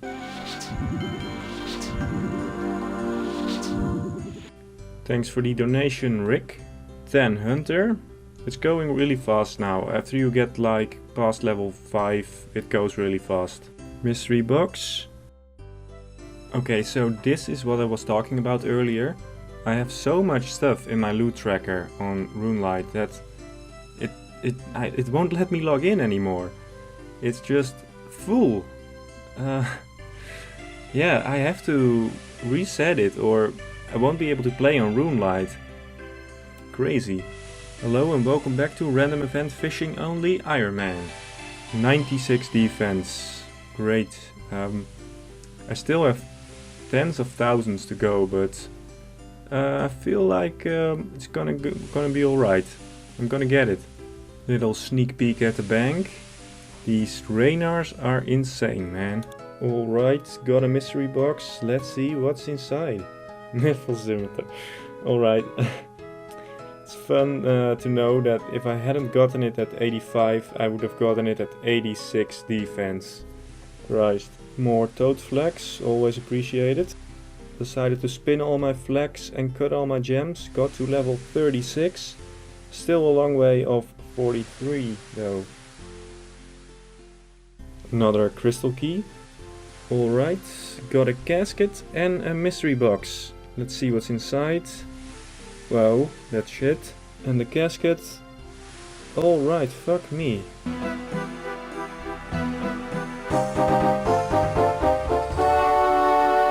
$97, just 2 more levels left. Oh, we're getting close. Hang on. That's not flags. Oh. I rely a lot on flags for training crafting, and this is not helping. Some useless cosmetic instead of flags. Damn. Okay, so that was shit, but these rubies are really nice XP. Level 15 hunter, the goal is 17, so we're getting close. Another easy clue. Wow. And another pretty rune heavy maze random. And 20,000 Guam, nearly, and 11,000 Theramins. That's enough of those. I don't think I'll need any more in any scenario, so I'll stop picking those up. I will continue to pick up Heralanders because those might be useful. And of course all the other higher level herbs. Another casket, let's see. Wow, that is shit. Alright, this is gonna be the second last easy clue. Even if I get a power Emmy, it won't help me much in this grind anymore, so I'm just gonna stop doing easies and focus 100% on getting 99 defense. Alright, so I have a bit of a conundrum. I'm just 36 crafting and I need 43, and crafting balls of wool is so slow, like 1k an hour, so I'm just gonna lamp it crafting right now. Hunter will come later, but this just, yeah, one of those books just saves me like a lot of time. Alright, big moment for the account incoming. 98 defense, alright. Just one more level, man, but it's the longest level, of course, but yeah, I'm just gonna go for it. I'm gonna knock this out in a few days and then we're done. Very last easy clue in this chunk. Let's see what we get. It's not a bad clue, of course, not what I was hoping for, but it's a good last clue. So I can't believe I've just missed the last hit points level, but yeah, this is the last hit points level in this chunk. I will get 99 before 89. Mystery box, let's see. Oh, nice. And another really good maze random. Lots of ores in this one. Alright, I've lamped to 37 crafting. This saves me so much wool, man. But it's still gonna be a lot. Life-saving flags. Apparently it's like 50-50 if you get a beekeeper piece or flags. So happy with this. 10k Heralanders achieved. Okay, so I'm going for 43 crafting before 99 defense. Mostly because I want to get 99 defense last. You know, like that last little victory of this chunk. But I need to spin lots of wool for that to happen. And as you might recall, I have to do it on a tiny piece of the pen. So yeah, I also have to spin 8,000 balls of wool to get 43. So this is not going to be fun. I have been putting this off for a long time, but I will have to do it, I guess. 40 crafting, these levels take a long time. 41. I was hoping that I'd get like another genie random, but I guess not. Mystery box, last one, this could be good. No. And after 8,000 balls of wool, here we go, 43. Oh wow. We can do a diamond. Alright, let's get that off the list. Here we go, thousands of balls of wool later. Uncut diamond is cut. I can move on to getting 99 defense, finally. Alright, so I'm going to ramble a while about this challenge. If you're not interested in that, you can skip to the end of the video to where I get 99 defense, but if you are interested in hearing my thoughts, you might want to stick around. So yeah, this took a long time. This whole chunk took about 80 days in-game time. That might say something. And yeah, I started doing this in 2019. That's actually really crazy to think about, but yeah, I did enjoy it. Not the last parts, especially that ball of wool shit, that was annoying. But yeah, especially in the beginning, well, it was kind of interesting, you know, seeing those herb stacks grow, getting more and more stuff, watching the levels, yeah, crawl higher. It was really fun. And also, yeah, just the challenge of it. I really enjoyed it. I do like really dumb, stupid grinds, for that matter. There are some things though that really annoyed me. So, like people that went into Bob's Access. I know you're just also playing the game, but they left the door open and the NPCs would get in and I would have to kill them to get them out and close the door again. It was really annoying. Also that beginner bush next to Bob's Access, then if the NPCs would walk behind it, I couldn't get them because then I have to walk through the grayed out chunk. Yeah, that's really annoying, but for the rest, yeah, you can see it on screen right now. One walks into the gray, I can't get to it then. That's annoying, but comparing the 99 defense and 99 woodcutting grind, the 99 woodcutting grind was obviously shorter. I would get like more than 20k XP an hour, even though I had the steel axe. But yeah, the 99 defense grind took at least twice as long, maybe more. So yeah, it did take a long time, and I preferred the 99 woodcutting grind because it was kind of AFK. Like I could do it while combining other things like, you know, work or something. But yeah, overall, if I was not doing anything, I would be slaying men and women in Lumbridge. Oh, and also thanks to all the wonderful people who recognized what I was doing in this chunk. That was really cool to see. A lot of people visited me regularly, and one person that helped me with yeah, doing all the research for all the challenges I had to do, my cousin Mr. Bendos, thank you, and good luck with your own accounts. Now with that all being said, let's get 99. Alright, so here we go. After decimating the population of Lumbridge, after slaying 500,000 men and women, this is gonna be my last victim right here. And then I will be 99 defense. Let's go for it.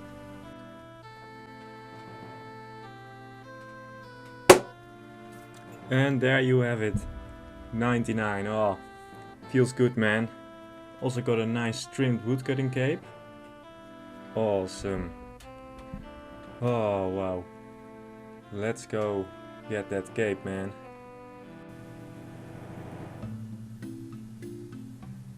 Here we go.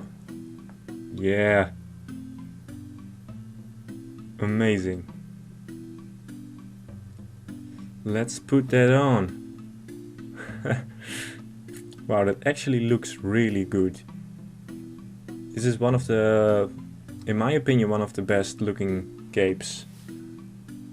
The emote is more pretty standard, but yeah, awesome. Finally done. Let's stripe that off the list, and we are ready to go to another chunk. Alright, let's have a little final look at the bank. A good amount of runes, gems, the talismans, almost 8k. You got every staff. Also a lot of good loot from mace randoms contributed to this final bank setup. And yeah, 12k balls of wool from this grind. A lot of ores, which is kind of interesting, I guess. Yeah. And the cash tag is still looking pretty bad, especially after just spending 99k. Alright, total price checked, 98 mil almost. Raynars are worth the most, then the Aventos, then the Quarms. Yeah, if you were to do this for money, I wouldn't recommend it though. Alright, let's have a look at the in-game time. Wow, that is a lot of time. If I had spent that time working at my local supermarket for $10 an hour, I would have killed myself. On the last time of this shit, I slaughtered 500,000 men in Lumbridge, after which I was sent to Nuremberg to be tried for crimes against humanity and sentenced to 12 hours of community service. They even let me keep this cape. And now on this time of Xtreme Onechunk Ironman. This was not a goal, but I wanted to try to get the Rocky pad, so I trained to 50 thieving on men, but I didn't get it, unfortunately. And that is all there is to do in this chunk, so let's roll a new one. Here we are in the chunk picker. I choose chunks randomly, because that's like more fun than choosing them yourself. This chunk picker is a little old, so the map isn't quite up to date, but the chunk squares stay the same, so it doesn't matter. Now chunk number 4 is dangerous. That's like, when I get onto that I have to get 75 farming. Because I do have a magic seed and there's a tree patch there, so it'll take a really long time and I don't have enough seeds from bird's nest to do that, so I would have to woodcut again. So that would be an enormously long grind, which is, yeah, I rather would get some other chunks first to make this one easier.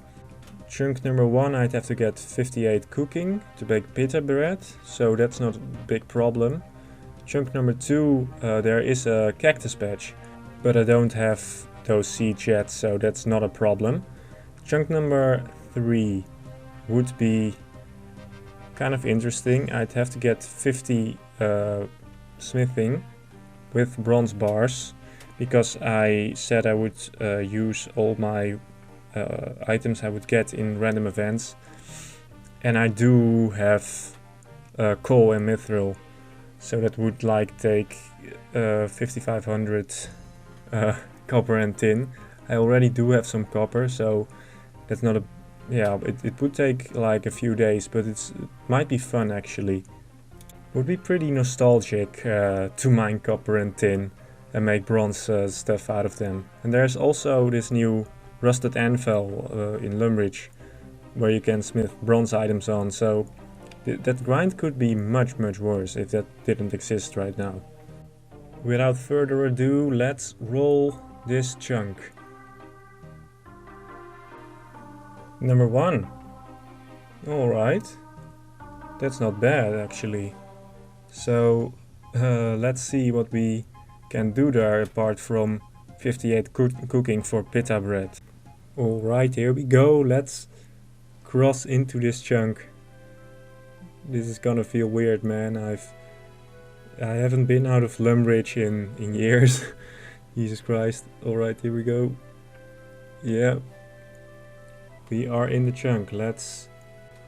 Alright, here we go. Now let's see what's in here. I can pickpocket farmers.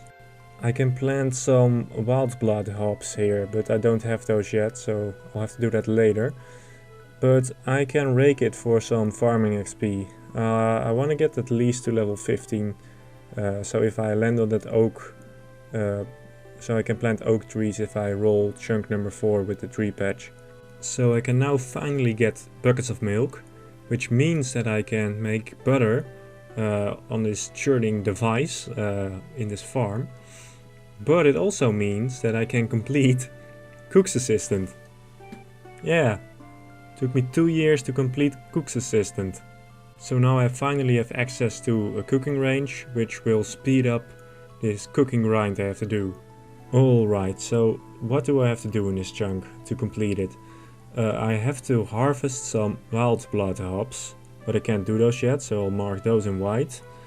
I have to bake some pita bread, which requires 58 cooking. And actually there's an NPC in this chunk that drops a unique item, which are farmers because they drop farming boots. Alright, so I'm gonna train cooking by making butter potatoes. Gonna pick potatoes and put butter on them, which I churn here. But it takes really long to churn butter. But yeah, it is useful. You know, I could like power level on chickens and be done quite fast. But this might be useful. These heal like 14 a piece, which actually makes it pretty good food for when I have to do some PVM related challenge. I'm still lamping Hunter for Puro, and this gives me 16. Just one more level to go. And now for everybody's favorite segment. Shit you might not know about Lumbridge. You can get unlimited beers from this barrel here. You can get unlimited eggs from these chicken coops. You can find a needle in these haystacks. Get it? You automatically drop buckets when churning. So you see, they had quality of life updates in the past. If you milk this cow without a bucket, this milkmaid just laughs at you. If you pick potatoes, there's a chance you will get a potato seed. Is it useful for you? Because it's not even useful for me, and that's saying something. Alright, that's enough of that. 45 cooking. Alright, so I can just buy farming equipment from this guy. I'll have a rake. And yeah, I'll just rake this patch until I'm level 15. I'm going for 15 because that's the level I need for the tree patch next to my starting chunk, if I roll that one. So it would be nice to just have that level ready by then. Maze random is always appreciated. I really like the arrows. And the first of many farming levels, level 2. Alright, so this is interesting. I'm now cooking 48. And that means I can make cheese, which I can put on butter potatoes to make them cheese potatoes, which heal 16 instead of 14. So I'll be making a little bit of that, but mostly still butter. And 50, this churning takes forever, man. 5 farming, alright. Onions, interesting. I've started buttering my potatoes. Picking potatoes is kind of a chore, but yeah, buttering them is kind of fast. 55 cooking, I can now make anchovy pizzas, but I don't see myself getting tomatoes anytime soon. Alright, here we go. 58 cooking. Nice little goal achieved. Let's bake this. So, gonna make some pita bread. But this was an interesting little grind, man. I used some mechanics that nobody ever uses anymore, like churning or picking potatoes yourself. So, all in all, pretty cool. Okay, I still need some gardening boots from farmers. So there are 2 here that spawn in relatively close from each other. So I'll just kill those for a minute. Alright, gardening boots achieved. That's actually everything I can do in this chunk right now, as I don't have wild blood seeds. So yeah, I guess let's roll another chunk. Well, before we roll another chunk, look at my potato collection. Looking good, useful for future grinds. Alright, back again in the chunk picker. 2 new chunks. The Alcarat mine is not currently available because I can't get there from my chunks. So yeah, number 1 has a master farmer in it, which is kind of interesting because that will mean I can plant wild blood seeds. And chunk number 5, you can go to Puro from there with level 17 Hunter. You don't even need Lost City, I think. So, well, I'm 90% sure, but yeah, I really don't want to go there yet because I really don't have anything. I'd have to make Dragon Dart, which, yeah, that would take a lot of fletching XP, and I don't have that banked yet, so that would be a grind. All in all, not desirable, so I'm gonna give that a skull as well. But without further ado, let's roll this chunk. Alright, well, let me be honest with you. There's nothing here. There's a gem trader here, which is kind of cool, and this gnome guy, but not really useful as of now. The fire altar is here, so I can make some lava runes as a challenge, I guess. And some weird green guy from the IRA. Come on, shake my leg and dance, come out and fight me like. Alright, so in the third chunk I need to plant a potato cactus seed and craft some lava runes, but I can't do those yet, so let's just roll another chunk.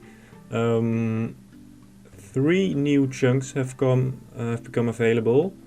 Number 2, I'll carrot mine. If I get on there, I'll have to smelt a adamant bar, which will take a while, so that is not desirable. Number 3, dual arena. Yeah, I'll just have to duel someone and then I'll be done, so doesn't matter really. Number 4, El Carrot, would mean I have to make a diamond amulet, because then I have a mold for that, so that should also take a while, but it does have an agility course, which is nice because agility is really important in this challenge, because I'm out of run energy all the time. Alright, let's just roll one and see what we get. I really want number 5 as of now. That would be kinda cool. Alright. All carrot, alright. Ooh! Well, diamond amulet, that's for sure, but let's see what else we have to do. Alright, let's have a look-see around All Carrot. Scimitar shop. Mythal scimitar. Don't need that anymore, probably. So, yeah. Adamant blade legs if I want some, but not really gonna buy them right now. And of course the crafting store. Yeah, I'm just gonna buy some of these molds. Especially the amulet mold. Yeah, so this is actually pretty good for future grinds if I need rings of dueling, for example, or things like that. Tiara molds, we can make tiaras now. Yeah, this is handy, but for now it's kind of shit because I need to get to 70 with probably by tanning cow hides. I'm really happy with the agility course because I need agility levels, so yeah, of course that would be a task to run a lap, and I'm really happy I got to 20 agility and not to 14 for the fence jump near Varrock, because now I can just do this and I don't have the lamp anymore. Yeah, I'm gonna get to 50, that seems like a nice number. At level 40 this stops giving marks of grace, but I don't really mind right now. And this is actually a medium task, so we've completed that, alright. So you can get free beer glasses here, and also go to the Sorcerer's Garden, but you need Prince Ellie rescue for that. But when I get that, I'll complete a lap of the Summer Garden. I believe that's the highest, at 65 thieving. Alright, so to summarize the objectives, I have to craft a diamond amulet. I can't enchant it because I don't have cosmic runes and I can't get them here. Also not from All Carrot warriors because they have the same drop table as men and women. So yeah, I will also have to complete Sorcerer's Garden and use the pallet shortcut, which requires 70 agility, which I would get, but you also need the diary for it, and I can't complete that yet, so we'll have to wait for that. So every few laps on the agility course I go here and rake this badge to get faster to level 15.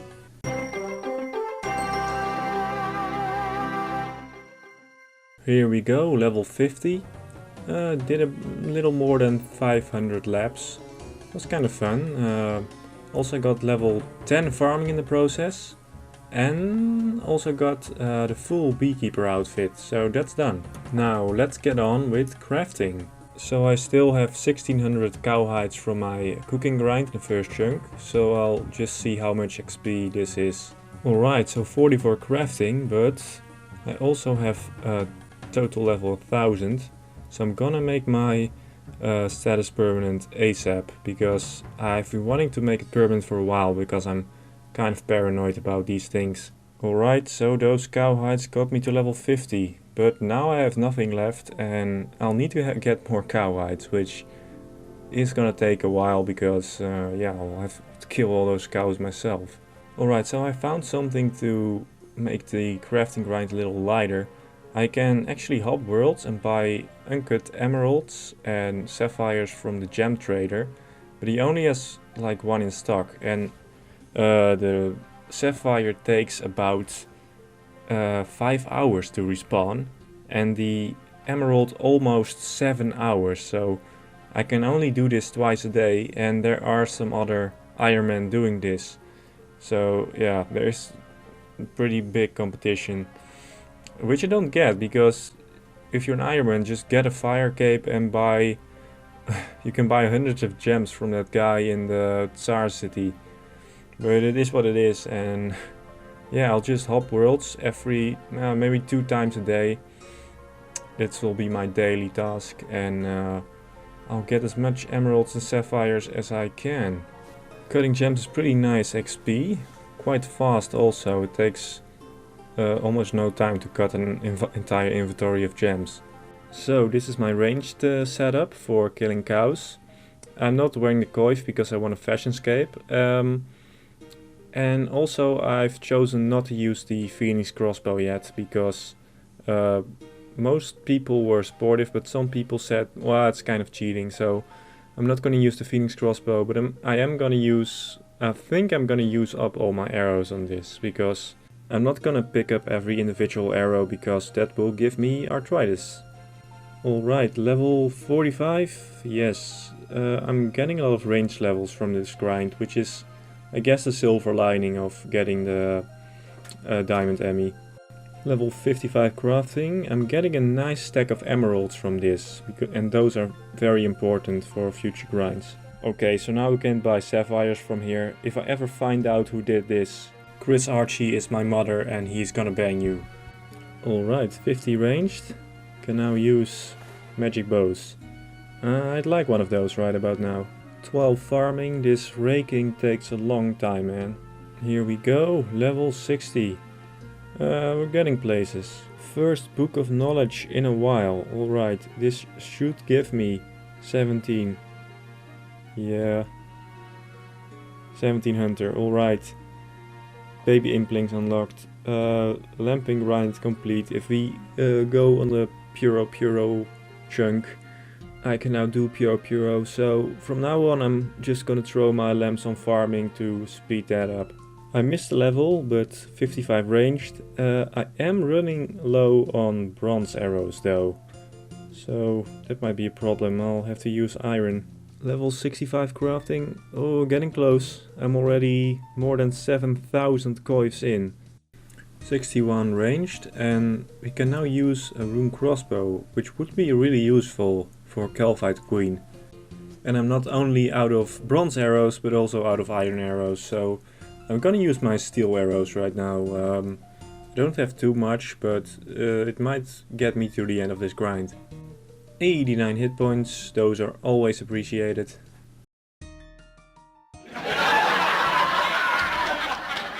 Alright, so this is gonna be my last range level I get on this grind, because I'm completely out of arrows. Alright, on farming it goes. Level 15, alright, we can now grow an oak tree. So I don't know what I'm gonna use my lamps on from now, but I'll think about it. And it is done. 70 crafting, can now make a diamond amulet. Alright, so this took about 4,000 gems and sapphires and emeralds and 12k cow hides. So I now have 12k coins, and buying the gems, you can see them here, they actually put a pretty big dent in my cash tag, so I'm just gonna make this. Hang on, this isn't an amulet mold. Alright, here we go. Let's craft this thing. Here we go. Yeah. And string it. Done. Alright, let's mark that off the list. Alright, so now I have 12k coins. Don't really know what to do with them yet.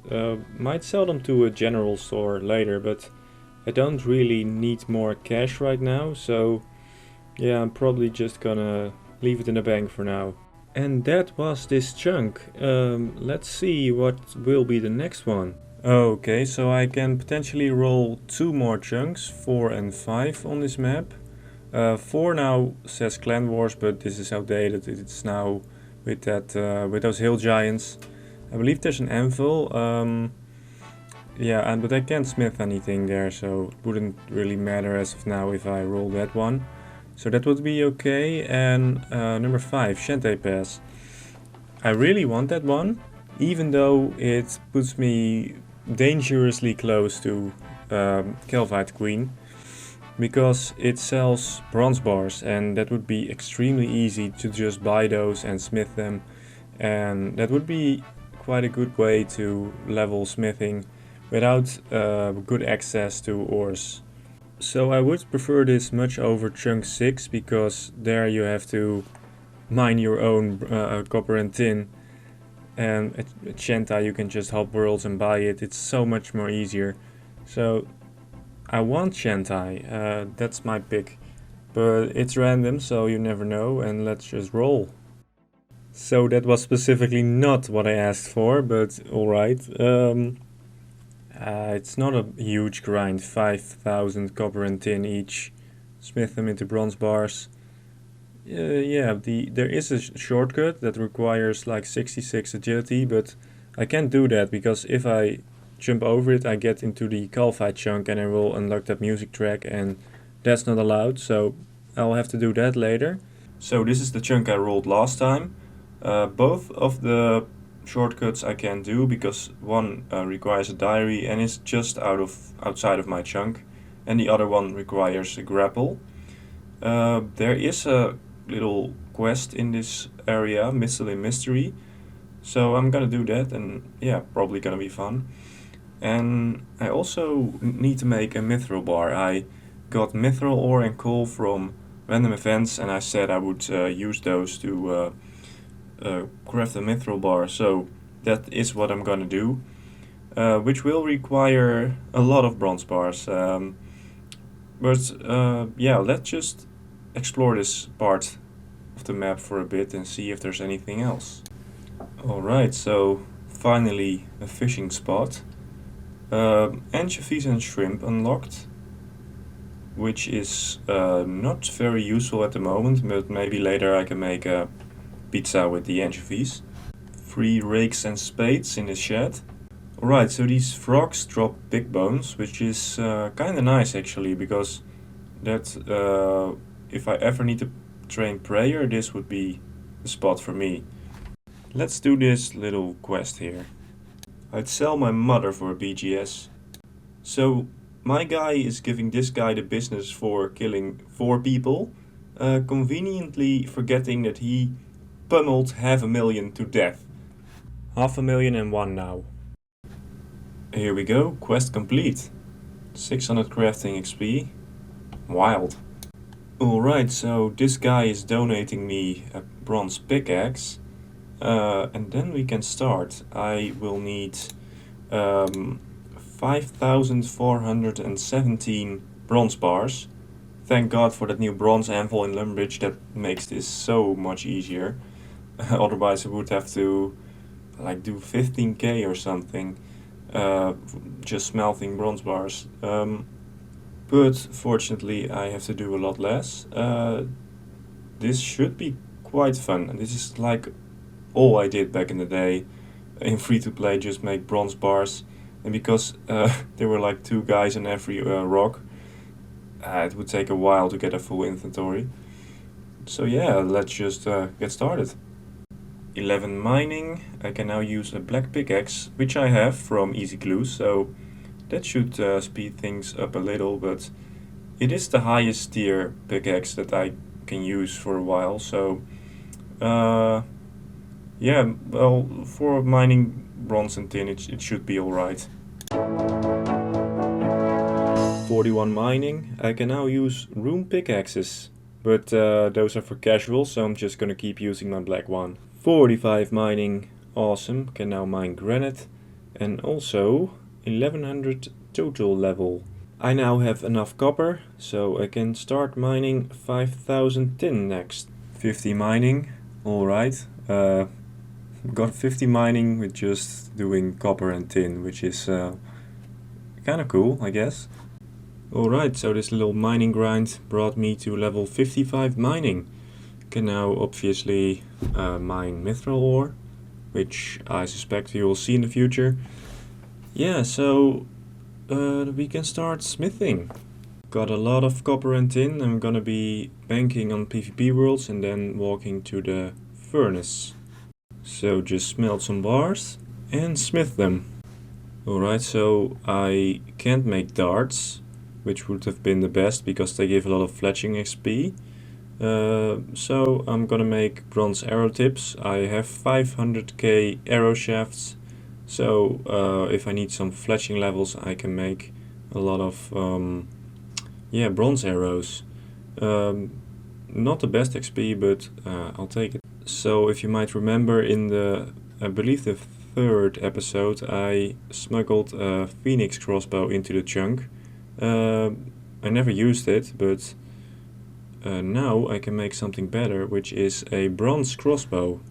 Got the sinew, and let's make this crossbow. Yes. Alright, looks good. 40 smithing, and gold ore unlocked. Alright, 10 more levels. Made a lot of arrow tips, and now I'm 45. Would you look at that?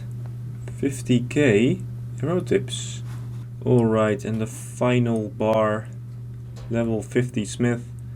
Yeah, awesome. Let's smelt that mithril ore. Alright, here we go. Let's make this mithril bar.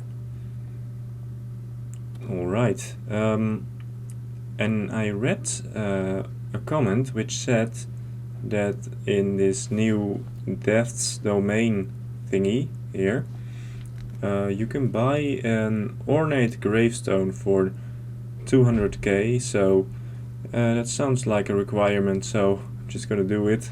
Rest in peace, my sweet stack of medieval Bitcoin. Alright, so I'm gonna bake some bread. I forgot to do this last time. Kind of sloppy, but not a big deal. And I also forgot to craft a coif in this pen. So this is a new one, because I now have a fishing net. I can catch some anchovies in Algorit. So let's see if we can get some. There we go. That took some time. Alright, that's it. We're done. On to the next chunk roll. Alright, so we're back in the chunk picker, which is always exciting. I've marked numbers 1 and 8 with a skull because they have a Puro portal. So if I get on those, I'd have to do some insane grinds like catch a lucky imp and some others as well. And chunk number 7 has a tree patch, which would mean I'd have to grow a magic tree, which would take a while. So which chunk do I actually want to get? Number 3 is not very exciting. Dual Arena doesn't have anything to do for me. Number 4 has an anvil that would be kind of long. I'd have to make a mithril blade body. So I'd have to say Shantai Pass, number 5. I hope that one has a shop that sells bronze bars, which could be very handy in future smithing grinds. So let's roll a new chunk. Here we go. Shantai Pass. Alright, that's the one I wanted. Nice. Doesn't have a lot to do. It does unlock Qualified Queen for me.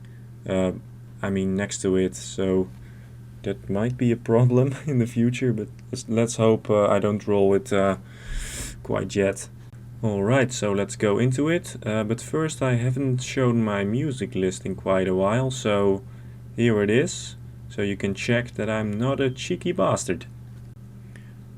Here we go, let's take a look around. So the Shantai shop is like the main event of this chunk.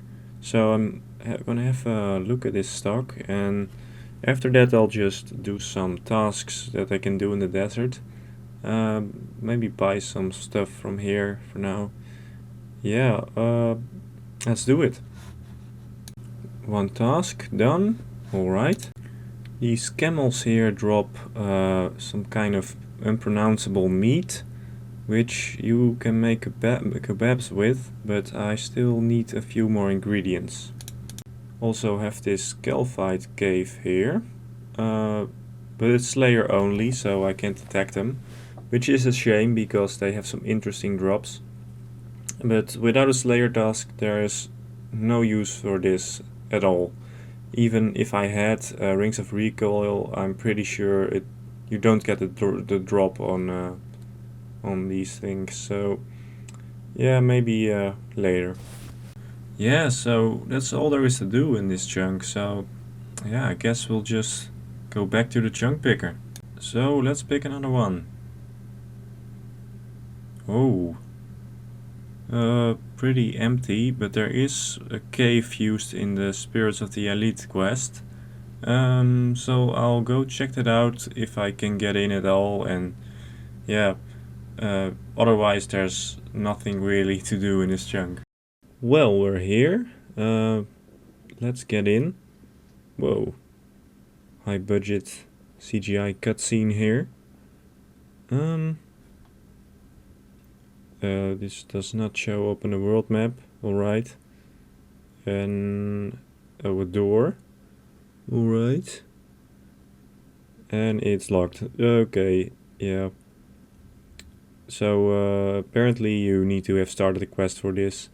So we'll have to do this later, but for now let's just roll another chunk.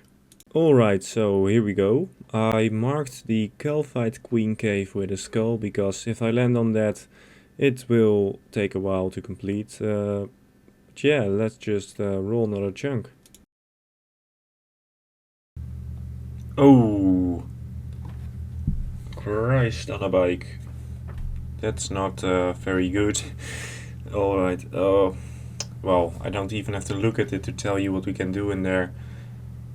Smith an adamant bar. Mine an adamant ore, smith an adamant bar. That is going to take a while. I can buy bronze bars from Shantai, so that is pretty helpful, but still, this is gonna take a while, man. So let's have a look.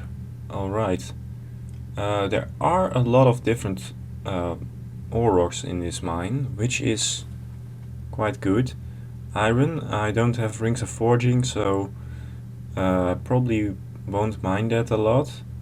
But gold, I need gold because I have a lot of uncut gems, and if I need to train crafting, or I need Rings of Dueling or something, I need gold to make rings. There are also scorpions in here. I'll get one of those ensouled heads because I guess they're unique or something, maybe technically. So be right back. And here it is. That did not take long. Silver rocks. Yeah, those are gonna be nice for crafting XP. Probably one of the best crafting methods I have, but mining silver does take some time. Yeah, here they are, the adamant rocks. Alright, so I tried to mine gold, but it takes like forever to mine just a single ore, and you have to hop worlds, so that's not ideal, because my mining level is very low and I only have a black pickaxe, so that's probably not gonna be a viable solution. But I'm mining some silver right here. It goes faster, but I think I'm going to power level iron in the future. And I don't know why, but the Shantai Pass shop is always sold out. As you can see here, some people are buying these bronze bars. Maybe it's a bot farm, I'm not sure. I think so, because sometimes some worlds are always full and some are not, so yeah, it's really weird, but these bronze bars are 200 GP each on the GE, and here they are just 9 coins, so Yeah, I don't know, man, but it's been pretty hard to buy these. I really have to pick my time. Like right after an update is a good time because everything is restocked, but it's a struggle. I got a lot of coal and mithril left from random, so I'm just smithing them. Yeah, it's not very good XP, but everything helps. Mystery box, let's see what's inside. Old boot, just like real Christmas. So I'm power mining iron right now. I might get to 65 or 60, don't know yet. But yeah, it's gold or silver is just not really viable for now because it just takes too long. And this way I can get a lot of mining XP fast, and with a higher mining level I'll also mine gold and silver faster. So yes, let's just get to 65. 60 mining, going pretty fast. Alright, so the stack of medieval Bitcoin is running low. I spent it all on that stupid gravestone. So yeah, just gonna sell my little coif collection from last episode. Sucks, I wanted to maybe alch them, I don't know, but yeah, I need cash right now and this is the best way to get it. Alright, I now have a mean 260k to my name. I calculated that this will last me to the end of the smithing grind with buying all the bronze bar and such. So yes, that's positive. Alright, I have 5k iron ore, I've got a nice mining level now, I can start mining silver, maybe a little gold. And I also have a nice stack of bronze bars. I need a lot more, but it's a nice start. Alright, so I'm about to get 65 mining, but as you can see, mining a single inventory takes a long ass time, around 10 minutes for one inventory. But I'm still going to mine some gold, maybe 2k, because I think I really am going to need gold in the future. So yeah, I just have to follow through. Got an elite clue in Ledja. That's probably the last place I'll unlock in this journey, I'm pretty sure. Alright, here we go. I've been smithing some arrow tips, got 55 smithing. What's funny is that this is also the level where you can make mithril scimitars. I already have one of those, but it's still fun to see. Alright guys, 200k arrow tips. And it's worth so little on HE. 400k. But alright, I'm not going to sell them, so I don't mind. 60 smithing, very nice round level. And we can make dragon square shields. Pretty nostalgic item for me. Always used one back in the day. I don't know why, because I never leave this chunk, but there's some Slav squatting guys following me and it's scaring me. Look at those nice big stacks of gold and silver. But I need to do something AFK because I have to do some coding. So I'm gonna test out my bronze crossbow on Alcarat guards. They are pretty weak, so it should work even with bronze bolts. But yeah, I suspect I still get shit XP rates, but doesn't matter, it's AFK, right? Mace random events are always welcome. Some arrows, nature wounds. Yeah, that's pretty good. I was running low on steel and iron arrows. Alright, so I missed the level, but I got 65 range, and yeah, nice level, and it's pretty nice to be on one world for a change, because this new chunk I had to hop constantly to buy bronze bars to mine rocks, so I wasn't getting any randoms, so it's actually nice to get some randoms now and then. I like sex. And 65 smithing. Alright. Smithing is a struggle. I'm still struggling to buy bronze bars, so instead of mining iron I'm just yeah, smelting these bars just for that little bit of XP. In a few seconds I should get 70 mining, which means I can mine adamant ore. Yeah, here we go. Alright, this took a while, but smithing is still a hurdle. I don't have enough bronze bars yet. But let's just mine this adamant ore, which is probably gonna take a long time with this piece of shit pickaxe. Here we go, that literally took over a minute. But yeah, let me just get the smithing level and then we're done with this chunk. Alright, if we look away from those nice stacks of gold and silver, I have 500k arrow tips. I'm gonna go to 600k, but I don't have enough arrow shafts, so I'm gonna put the rest in bronze knives and bronze nails. The bronze knives are pretty good for ranged, and if they're good enough for, you know, UIM Karamja, they're good enough for me. Jagex, if you don't fix your servers, I'm going to one chunk Fortnite. 600k bronze arrow tips, let's get on with the nails and knives. Okay, so I now have 30k nails. I don't know what I'm gonna use it for, but I guess we'll see. Someone keeps buying the bronze bars and I only need 500. So I'm just gonna say fuck it, I'm going to smelt 1000 iron bars. I'm gonna lose half of them because I don't have rings of forging, but at this point I just wanna get it, man.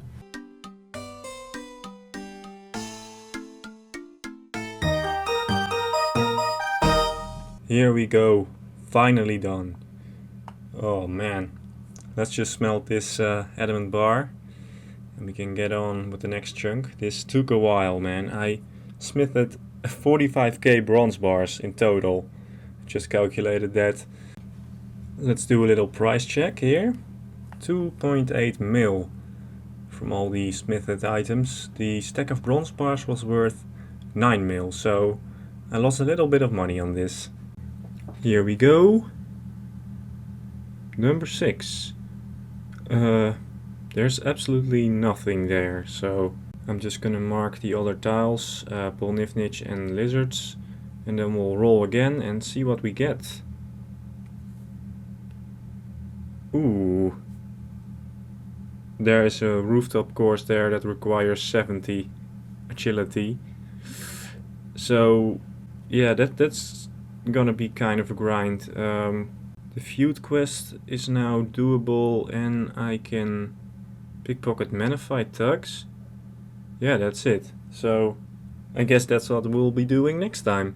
So last episode we unlocked polnifnich, which means that I now have to complete a lap of the rooftop course, which requires 70 agility. I need 65 thieving to pickpocket the manified, and of course I can now complete the feud, so I'll do that. The lads in the Discord told me that the giant frogs in the Lumbridge Swamp that I unlocked last episode can actually drop long bones and curved bones. They are not actually unique, but still for completionism I'll get them, and it will be a nice opportunity to get some ranged or magic levels. And back to our regularly scheduled program. So I'm talking to Ali Morrison to start a feud. An interesting thing about this guy, every time you talk to him he manages to sell you some useless junk. Here we go, first time entering this place. Interestingly, it has a house portal, which means that if I get an estate agent I can train construction here, because there's also a noting guy in the village. There's also a die maker, which might be helpful for some quests, I don't know. Also this market seller, which actually sells tomatoes. And those are huge because I can now make garden pies. And those allow me to boost my farming by 3 levels. Which means if I get fucked and get the tree patch, I'll be... I only have to get to 72 instead of 75. Which actually is big help. Saves like 200k XP. This guy sells jugs of wine, which are useful for when I'm doing mana fights or when I'm training ranged or magic, because my attack level doesn't matter then. So I'm getting this guy drunk, so he'll tell me what I want to know. And if you've ever watched my streams, you'll know that getting people drunk is an excellent way to make them talk. And now I'm casually giving a camel the runs, alright. So at the end of this quest you have to defeat the Manified champion and also the Bandit champion. And the Bandit champion is very interesting for this account because it actually drops an adamant scimitar, which is a huge upgrade from the mithril one. So this quest has been absolutely worth it. Alright, here we go, the feud completed. third quest I've completed on this account, and I get some nice thieving XP. So this quest gives access to 3 new mini quests. I can do the blackjack one for the best blackjack, but I can't do the rune one because you need rune mysteries for that, which sucks because I could really use cosmic runes and law runes and nature runes, but yeah, it's just unavailable right now. And this Adam Morsane shop is actually one of the best in all of OSRS, so I'd like to unlock it one day, but it's not happening right now. Alright, offensive maple blackjack unlocked. If I ever unlock a Calfhead Queen right now, it is actually my best in slot because of the crush bonus. So that's gonna be fun. 1200 total level, and yes, I'm starting with 65 thieving. I get 50k XP an hour, which I've never had on this account. It's usually 10k, so that's nice for a change. And 55 thieving. This is going really fast, I might be able to do this in one day. And 60. And 100k cash tag. The cash tag is slowly coming back to its former glory. I can't believe I missed the level, but here it is. 65 thieving, can now pickpocket metaphytes. And the cash tag is up to almost 180k. Awesome. And here we go, pickpocket metaphyte. A hard desert task completed. Alright, on to the next grind. Alright, so I can make some new food items, so let's go ahead and start cooking. And I burn the only Uchtangi meat I have. Oh, gotta go back to the desert now. Attempt number 2, here we go. Alright, with this meat I can make a Uchtangi kebab, which is actually the best kind of food in a long time. It like heals 22, but I can only get flour from imps, so that's not gonna be viable. And as I said earlier, I can now make a garden pie, which will help a lot in the future. Alright, here we go with the agility grind. I calculated that I need to do 4,000 laps on this course to get 70, which is a lot, but I've done way dumber things on this game, so I'll just power through. But the XP an hour is actually the worst so far. It's like 8k XP an hour. Just got some flags and I now have 55 agility. Here we go, lap number 1000. 3000 to go. Oh shit. I got the pet, guys. Whoa. So soon as well. It's just over 1000 laps. It's actually really lucky. I've been lucky with the pets on this game. Excluding the thieving one, I've been really lucky with the pets on this game. Awesome. And here we have the pet collection so far, the giant squirrel and the beaver. And let's see what my man Pete gives me. Law runes, always appreciated. I can only get those from randoms right now. And level 60, the levels are pretty slow, but I'm getting there. Another mystery box, let's see what I get from these. Another boot.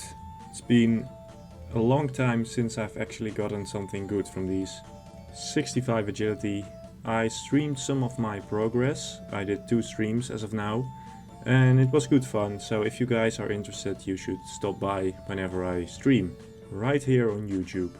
Alright, so we can now do the Lumbridge to Desert shortcut. Right here. But you also need an achievement diary to use it, which is kind of stupid, but yeah, can't use it.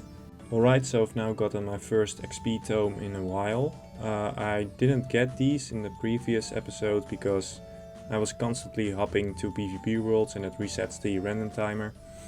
But now I have it and I have no clue what I should use it on. I could use it on agility, but it kind of seems wasted to me. So for now I'll put it on farming, because earth implings drop wild blood seeds, but no lower herb or hop seeds. So I need 27 farming if I get on one of those Puro tiles. So I'll just put it on farming. That might save me some raking and lamping in the future when I get on those chunks. Mystery box, maybe I get something good. A heart glue. dwarf of mine. I'm gonna keep this one, but there's no chance that I'll complete a hard glue without having the wilderness, so yeah, I'll guess I'll keep it, because I probably won't get a closer step. Here we go, 4K laps. I'm really close, I just need 71 laps. Should take 2 hours and then I'm done. In a few moments this grind is over. Here we go, level 70 agility. Those really were the 4,000 laps of suffering. Pretty big grind. Interesting thing, on these courses you get, when you're 20 agility levels higher than the course requirement, you only get 20% of the marks of grace you would normally get. But I still got like 187 marks of grace in this grind. And it actually gives me just enough marks of grace to buy full graceful if I ever get to the Rogue's Den. So, one lap on the Polnivnich course. It's a pretty weird course. It's certainly the one with the most clicks and turns and twists. So if I ever need to get agility up, I will use it, but it's not the best one. I use the Sears Village one normally, because this one is just so strange and bendy. And here we go. Also a hard task. Looks like this was also a hard task, but with that being said, we can mark this off the list.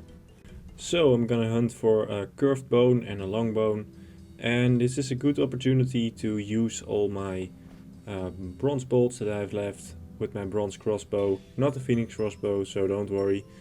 One problem is that I, just like with the 99 defense grind, I have to do this at the edge of my chunk. So the chances of me accidentally crossing it are pretty high. I am using range, so I can lure them out of the other chunk, but yeah, it always goes wrong. This is also the best place for me to train prayer, just like in the old days, just burying big bones, and it should give me some prayer levels. And the first long bone. These aren't very rare, so I expect to get a lot of them. My only problem is that I might accidentally bury them, which I don't want to do. Alright, so it happened. I accidentally walked into the other chunk I was just clicking on the map after banking my big bone. So yeah, the account is absolutely ruined. I will be starting a new one pretty soon, and I'll just get 99 defense and woodcutting all over again. And here I get 65 prayer, the first prayer level in a while actually. 67 range, cool, but I don't have that many bronze bolts left because I'm just burning through them. I was out of bronze bolts, so I'm now just earth striking these frogs. Should give me some nice magic levels, like now, 62 magic. And if I get blood runes, I'll have access to wind wave. 65 magic, awesome. I am burning through my low level runes, but I can get more in the future. I think they're not that rare.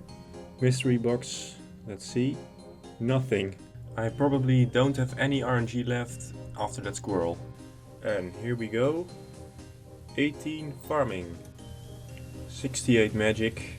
I can now enchant Dragonstone jewelry. Might be handy for if I ever need to make a glory, or in the mage training arena. And we have the curved bone. We are done with this chunk. Let's mark that off the list. This took a few days, but it was kind of fun. And I'm still under the drop rate. It was 1 in 5,000 and I killed a little over 3,000. So, can't complain. Alright, so that concludes this episode. Got 70 agility, pretty big grind, but it worked out in the end. I guess we can roll a new chunk. Hang on. What the fuck is going on? Crash star? Oh no.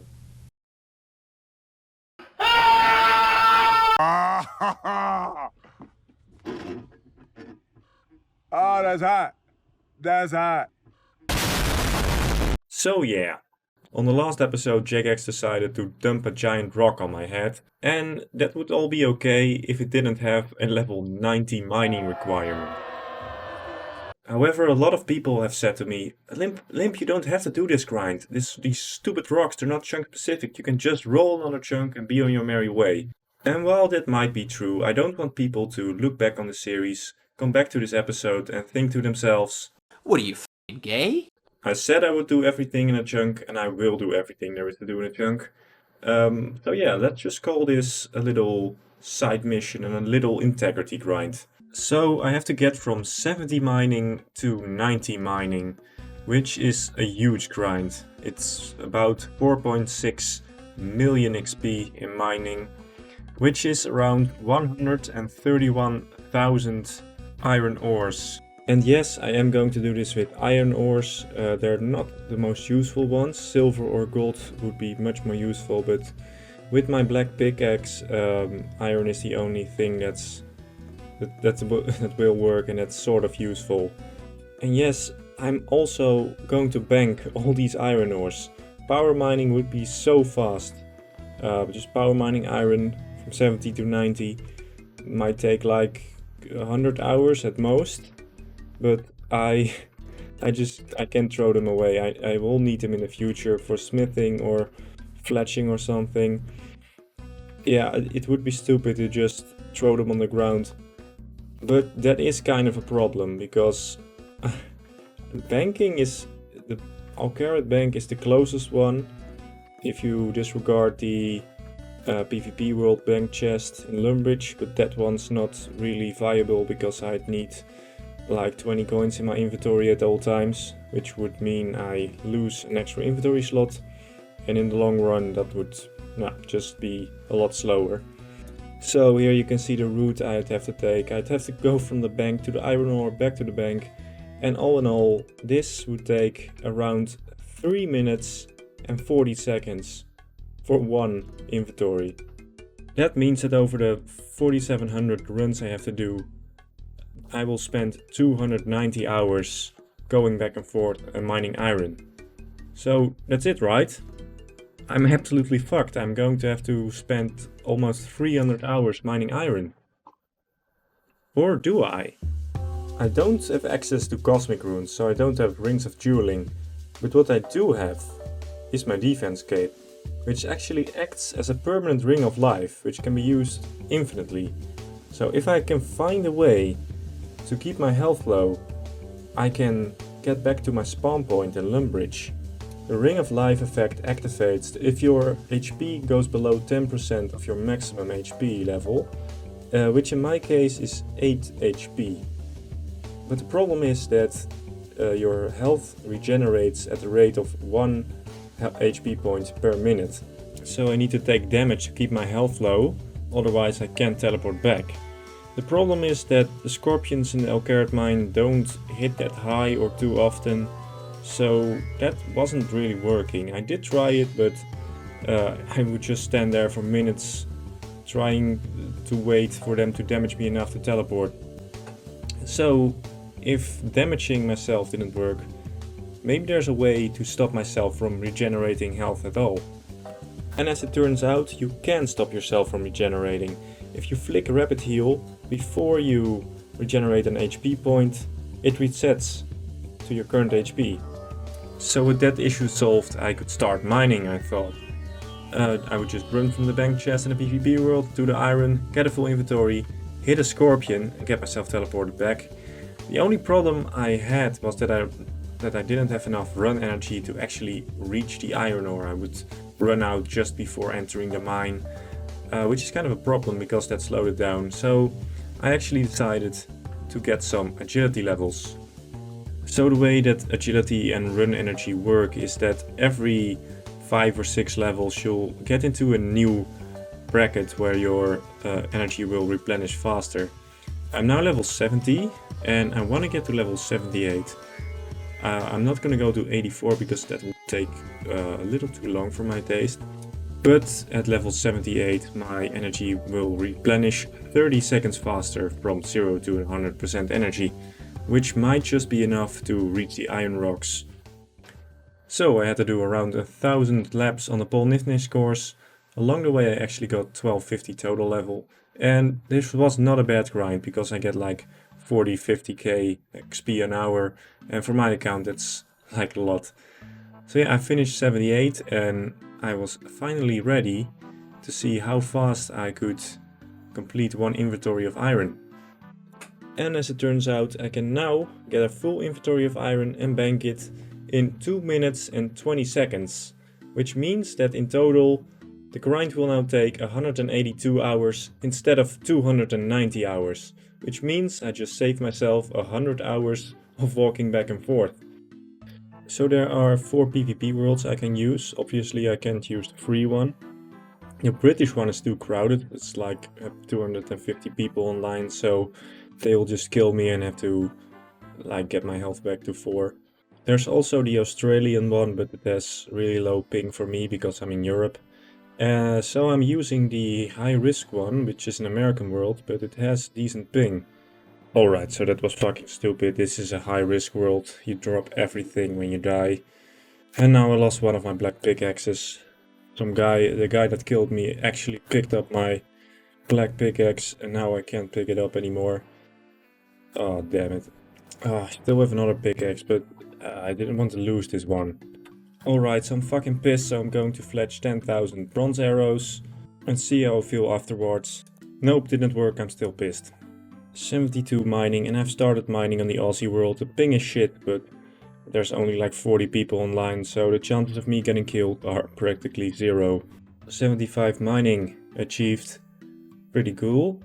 The black pickaxe is kind of slow compared to a rune one, but it's actually just as fast as a mithril pickaxe, which is kind of weird, but alright. I calculated that at the end of this grind I will have given 47k to these guards, which is kind of a shame. I need money. Pretty cool, I actually found a shooting star on the PvP world. It's a pretty low tier, but doesn't really matter. I'll just mine it and see how much dust I can get and how much XP per hour it's worth. So I got around 200 stardust and the XP per hour is 5k or something, so not too great. I actually ran into Slay Brother at the mine. We had a little chat. He did a very similar grind to mine, but with a bronze pickaxe, so cheers bud. Ooh, a clue vein, lead clue. I don't get many of these because I have a lot of clue scrolls banked. Wilderness, not going to do that. 30k iron ore. Stack is starting to look juicy, but it's not worth a whole lot. Some dude killed me in the mine, so I'm about to kick his ass with a mithril scimitar. Alright, he ran away. He's no match for my weaponized autism. Level 80 mining. Can now get level 8 stars. Pretty cool, just 10 more levels to go. Gonna take a little while. 50k iron ore banked. We're getting a pretty nice stack. Alright, so I just got 87 mining and I'm calling it quits here for the video.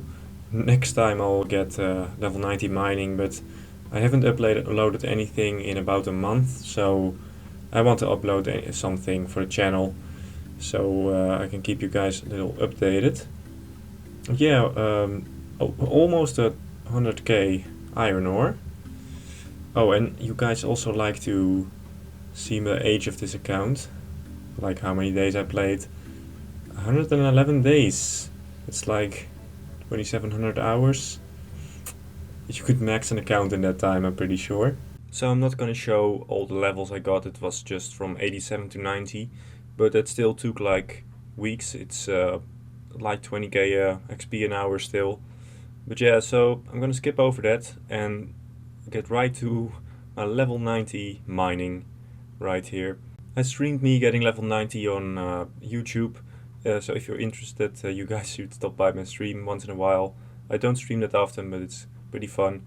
And thank you for all the guys that came out to the mine and where we had ourselves a little party. And after that I only had to find a tier 90 star, only I didn't really appreciate how much of a challenge that was. There are only 3 potential crash sites that I can access near the Elkarat Bank, in the Elkarat Mine and in the Lumbridge Swamp. And seeing as a tier 9 star only has a 3% chance of spawning, I'm not liking my odds. The desert has 7 potential crash sites and Mistalin has 6, which means that the chances of me finding a star in the desert are 2 out of 7 and 1 out of 6 in Mistalin. And if I manage to find one, there is a 3% chance that it will be a tier 90. So the chances of me just finding one by hopping worlds is pretty low.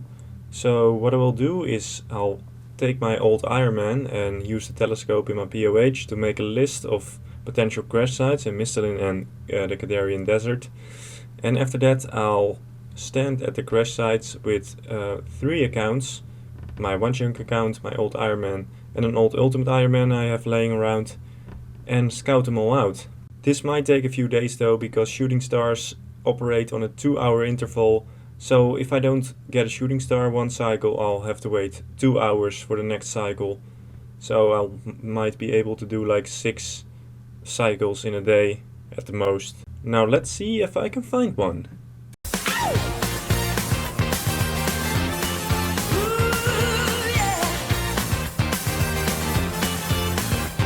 So I haven't been lucky yet, but in the downtime between cycles I'm gonna mine some of the stars I found to get some stardust, and at the end we'll see how much stardust I can rack up.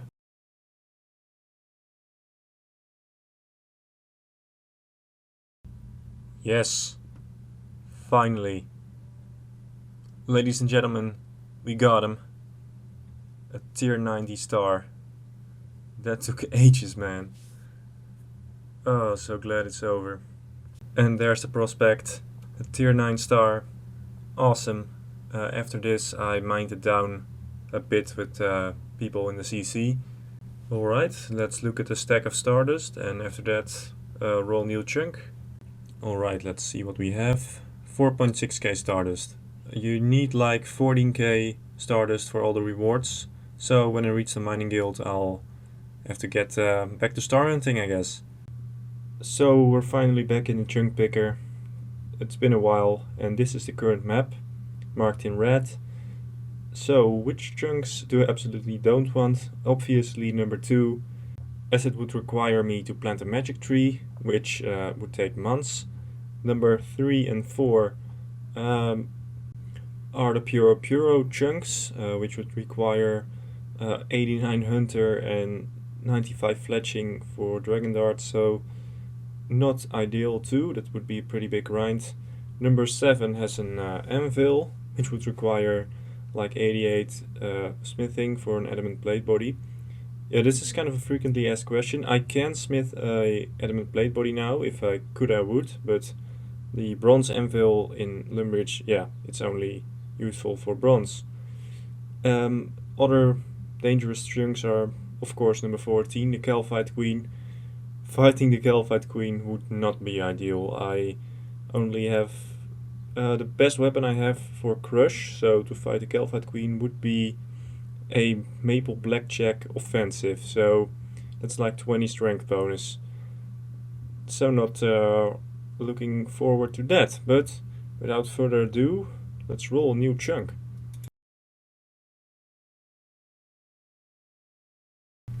Desert mining camp. Interesting. Let's have a look. Alright, so there's a small problem. You need to get to a certain part in the tourist trap quest before you can enter the camp. You have to go to the Badabin camp to talk to the leader guy there. Unfortunately, I can't go to that camp yet, so I can't really enter here, but I don't think there's anything to do for me anyway. There are some adamant rocks, but I already have a bar and ore. I don't think I need to complete anything here, except the quest maybe, but yeah, let's just roll another chunk. Let's roll another chunk, same rules apply. Ah, nothing much there. So I'll just do another little roll here, and we'll be able to see if I get something different. Alright, Lumbridge Swamp. It's pretty nice actually, because I already have an adamant bar, so I don't think there are many insane grinds there, or any insane grinds for that matter. Alright, so we can step into the rest of the Lumbridge swamp.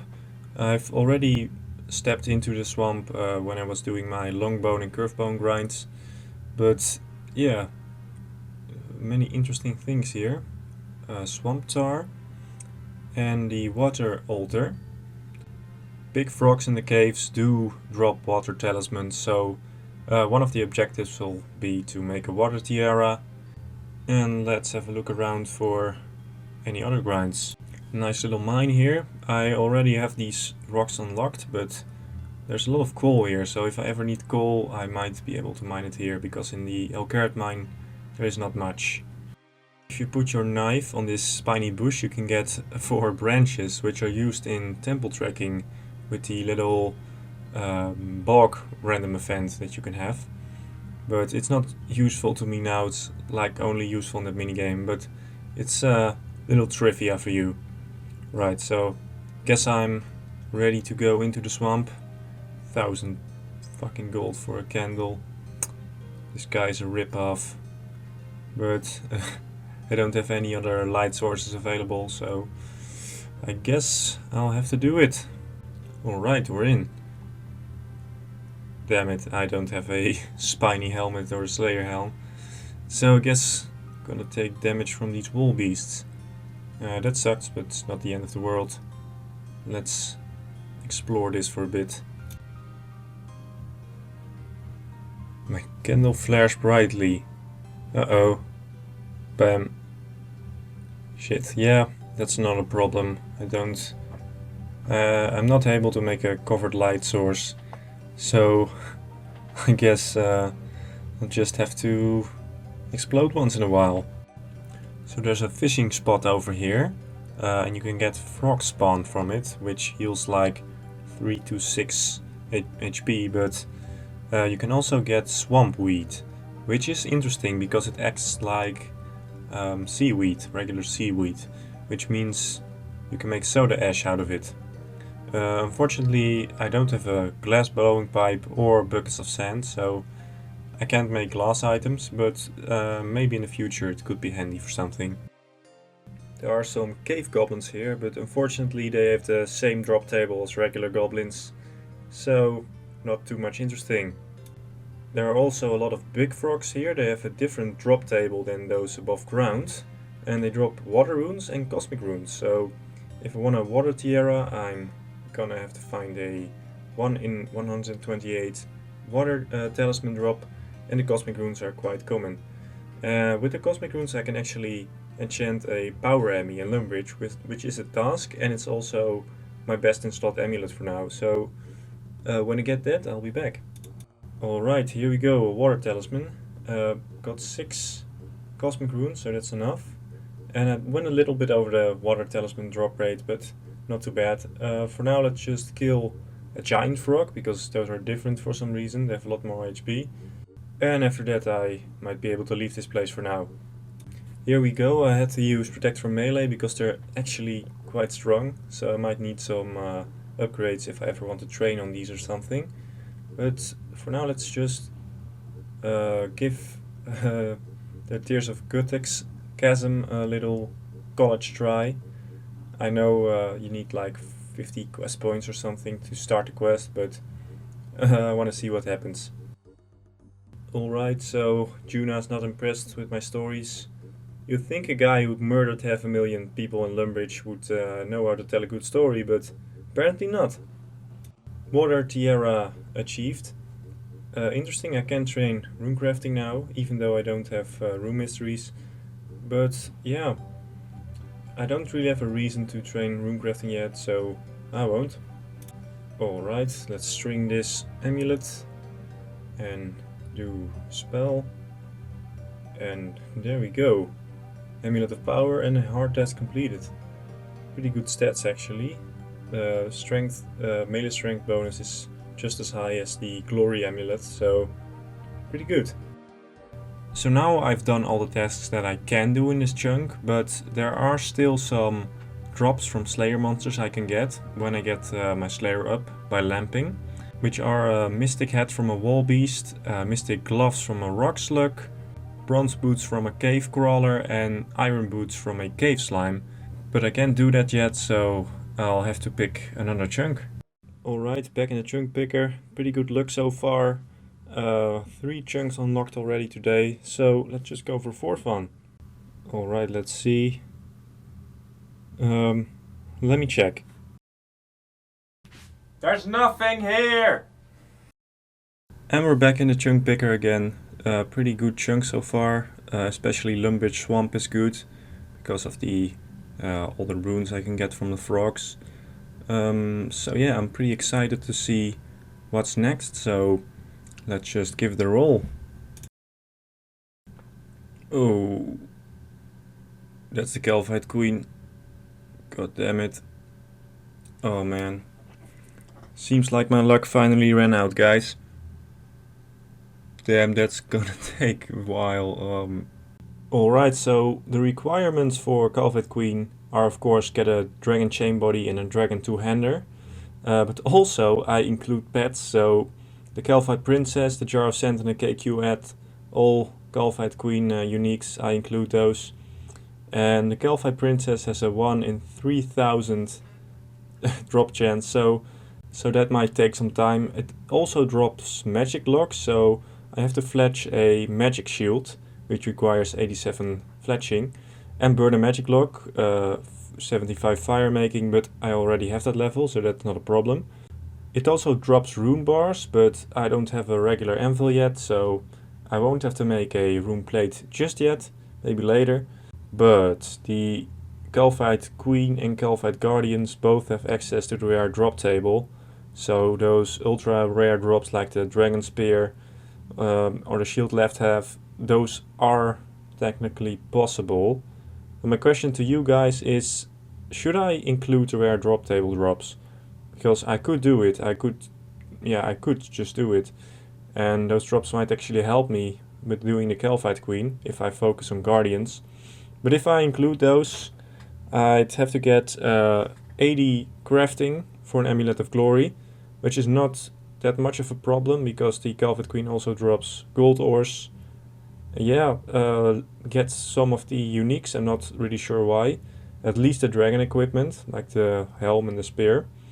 So let me know what you guys think about that. Should I include it, yes or no? I think I'm going to include the Dragonstone anyway, because it gives access to glory, which is nice to have anyways. But yeah, let me know what you think. I'm gonna start by killing Calvite Guardians with Firebolt. I still have a large stack of Fire runes and Chaos runes from my 500,000 men grind, so this might be a good time to use those. They are pretty tough, it takes a few minutes to take them down, but for now I just want to get a rune chain body and a rune mat helm, because they drop those, and those might be handy for a Calvite Queen run, for the initial few runs, until I get a dragon chain. A rune chain body. Very nice. I'll continue to search for a rune mat. I've just run out of fire runes, but I can use wind bolt. It's a bit less potent, but I can kill them with it. And a rune mat. Very nice. Gonna finish off my stack of runes and see what I get. Alright, a rune bar. The first rare drop table drop. At least a very rare one, because the sapphires are also a rare drop table drop. But yeah, pretty cool. But let's hope for something a little more useful next time. I am officially out of runes. I'm gonna try to poke this one to death. But yeah, I think it's time for an initial Calvite Queen run attempt. I got a rune mat and a rune chain, so defense wise it's a little bit better. But my best weapon is still a maple blackjack offensive, because it has a nice crush bonus. So I don't have any illusions that I'll actually complete a Calvite Queen kill, but let's just see. So I'm gonna invest some cash in some adamant plate legs, pretty good defense, and it's gonna be part of my setup for doing Calvite Queen. Gonna make a ring of dueling for a convenient teleport out of the Calvite Queen cave. But if anyone knows of a RuneLight plugin or something that lets you hide the Castle Wars or Xerox Enclave teleports, please tell me, because I don't accidentally want to teleport to those places, because that would ruin the account forever. But I look like an absolute Chad. Got a Maple Blackjack offensive and a rune chain. So yeah, let me gear up and go to the Golfite Queen. So the first attempt did not go well. I didn't do much Golfite Queen kills on my other Ironman back when I played on that. So it was a little bit stiff, but I just couldn't do enough damage on it with the Maple Blackjack, and my stats are a bit too low. I only have 70 strength, 65 attack. And yeah, I'm only going to use melee for Golfite Queen because I saw from another Ironman series from Lemony Apple, he did a desert only Ironman, that you can't actually flinch the Golfite Queen with range or with magic, because then it will hit you after you attack. But with melee it won't attack you after you hit it, so I'm gonna have to use melee even for the second form. So high stats are in order, otherwise I won't be able to complete it.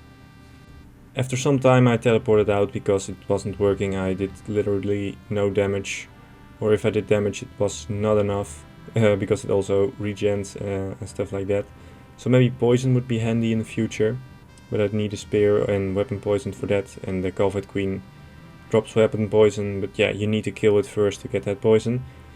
But the game plan as of now is just to get my stats up a little bit, maybe at least 80 strength and attack, and get a better melee weapon from Golfite Guardians.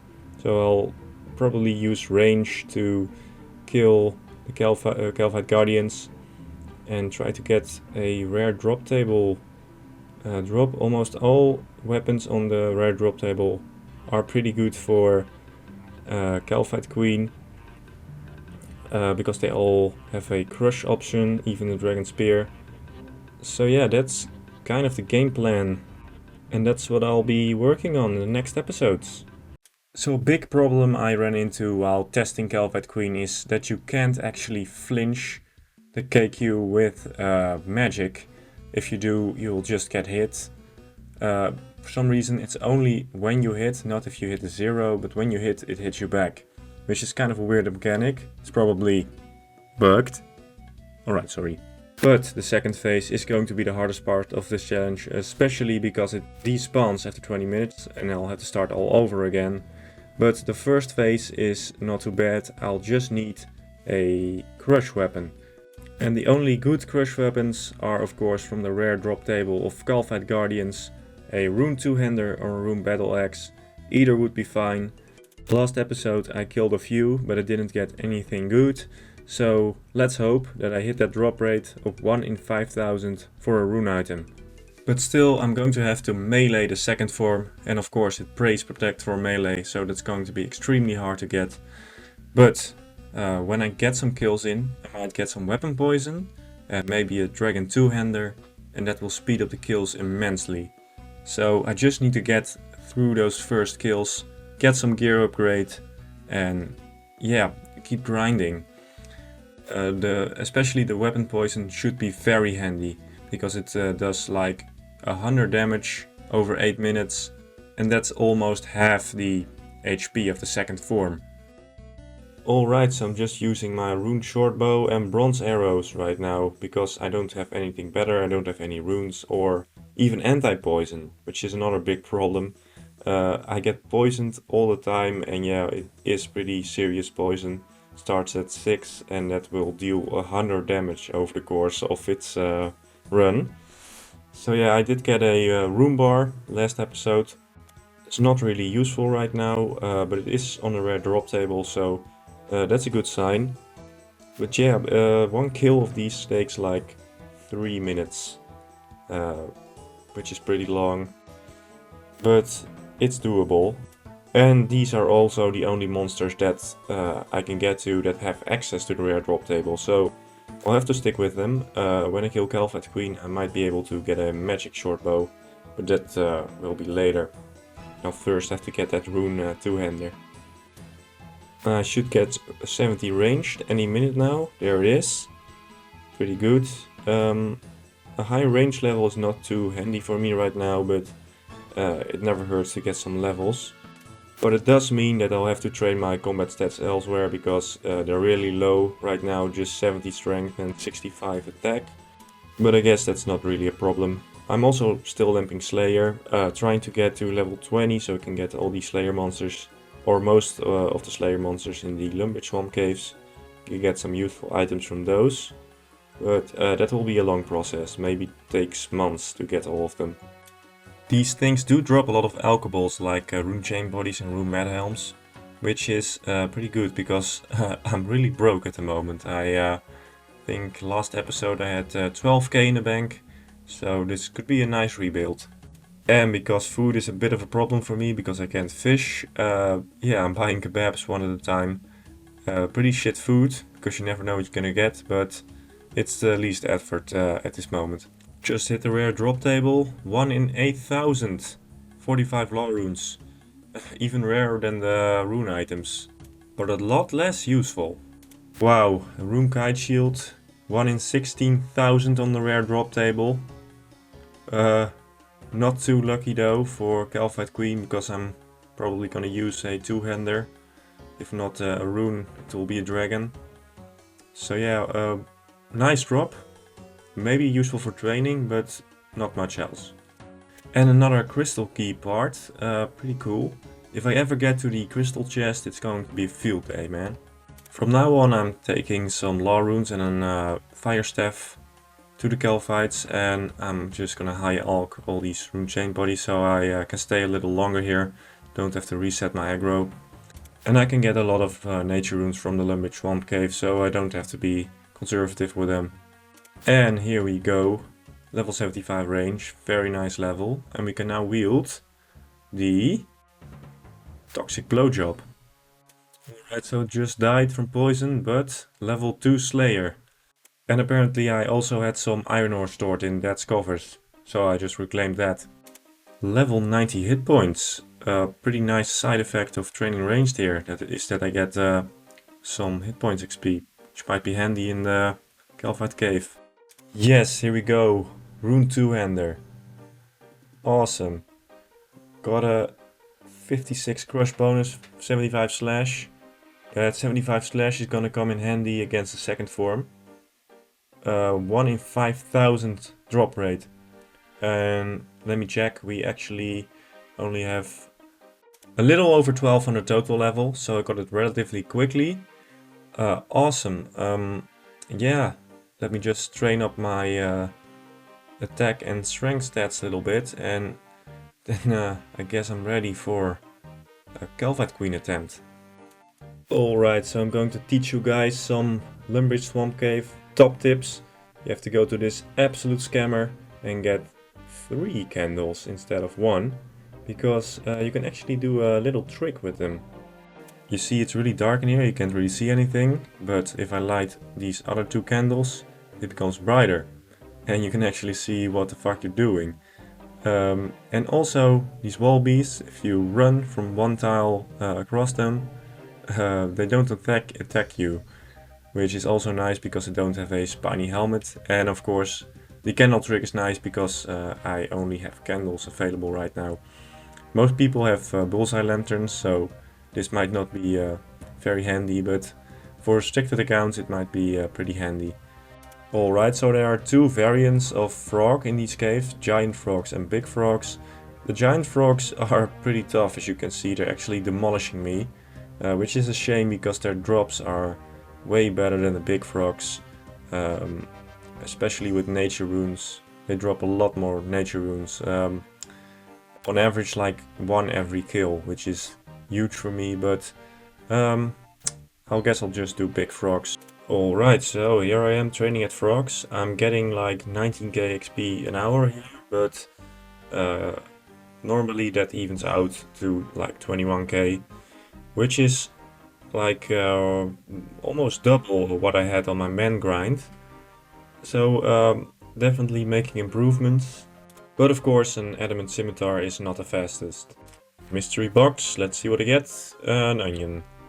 I'm almost never lucky with these. Alright, these frogs actually have pretty good drops for me, like a lot of talismans also, and of course cosmic and nature runes. But the talismans are gonna be very handy later on, when I have to do rune crafting. And yeah, I have a lot of earth talismans, especially. Actually, let's see how many I have. Actually, 8,000 earth talismans. That is a lot.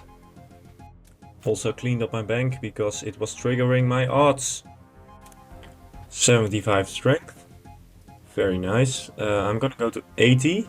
And then I'll have to see how high I'm gonna go with attack. I'm not sure if I'm gonna go for 75 or 80 for the first few attempts, but higher would be better. Nice donation from a maze random.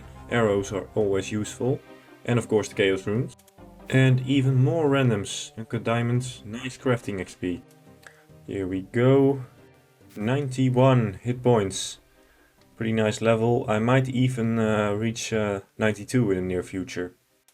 Alright, 80 strength. I'm done training strength right now and I'm going to attack. I've decided that I can no longer wait too long before I do Calvite Queen. So I'm only going to go to 75 and then I'm going to try it. For Snapdragons, I can get these from Calvite Queen, so randoms are not no longer the only source. Damn it, I missed a level, but yeah, 70 attack. Let's go for it. Level 4 Slayer. At level 7 I can kill cave crawlers and get some bronze boots. Pretty good item. Alright, I have killed over 18,000 big frogs. Pretty huge number. Got some nice items along the way. A lot of runes. But yeah, it's time to end this little grind and get 75 attack. Here we go, 75 attack. Not too high of a stat for Calvite Queen, but I'm really anxious to give it a shot. But what do I actually want to get from the Calvite Queen? What will help me in completing this challenge? Well, almost all the consumables are really handy right now. Only the Sarah Brews and ranging potions might not be handy because I'm just going to be saving the Sarah Brews. But yeah, restores and prayer potions I'm going to be using for prayer, little prayer boost, super combat, really handy, and super anti-poison would be amazing because I don't have any anti-poison as of now. For the weapons and armor, Dragon Two-Handed Sword will be very handy. Rune Knives, poisoned, not, because Calvite Queen has a really high range resistance, and spears are way more effective in poisoning. If you're poisoning with a spear, you have a 1 in 4 chance of inflicting poison, and with ranged you have only 1 in 8 chance, so a spear would be much handier. Runes and ammunition would be very handy, just to have maybe to do some AFK Calvite Guardians. That would help a lot. Herbs and seeds are not really useful for me now. Resources, yeah, the magic locks of course for a bow, also for Calvite Guardians, might be a little bit faster. And the weapon poison is going to be extremely helpful. If I don't get a dragon spear, I'll get a mithril spear from big frogs. I'll poison it and I'll try to poison the Calvite Queen every run at least 2 times, so that would give me a big boost. And a rare drop table, of course. A little side note on a rare drop table. I did a poll the other day and over 5,000 of you voted on it, I believe, and we established a new rule for the rare drop table. I don't actively have to hunt for the rare drop table, so I don't actually have to hunt for a dragonstone or a dragon spear. But if I get it, I have to use it in skilling challenges. So if I get a dragonstone, I'll have to use it to make a glory. But as of now, I haven't gotten one yet and I probably won't. So yeah, that's the new rule. And a lot of you seem to be happy with it. If you guys would have said, no, just get every item, I would have done it. But apparently you guys don't think that is necessary. So that's alright with me. Alright, here's the gear setup for KQ. And I'm gonna say it, it's absolute pleb gear. You know, everyone doing Calvite Queen has at least a toxic blowpipe or something. Dragon Warhammer is almost required, but yeah, I'm gonna flinch it in this plebeian's gear. But it has to be done, and as I do Calvite Queen, I can get some nice upgrades. Dragon two-hander for instance. So yeah, I'm gonna get some pots. I have a lot of strength potions saved up from Jackal randoms. And attack potions, you can get those from the chests in maze randoms that nobody ever opens. But I do. And good that I did, because I'm going to need some accuracy bonus for these first few kills. Got a strange fruit to cure poison after I'm all set and I have it trapped in a corner. Alright, let's do it. Let's try for the first kill and I'll have a little voiceover explaining exactly what I'm trying to do.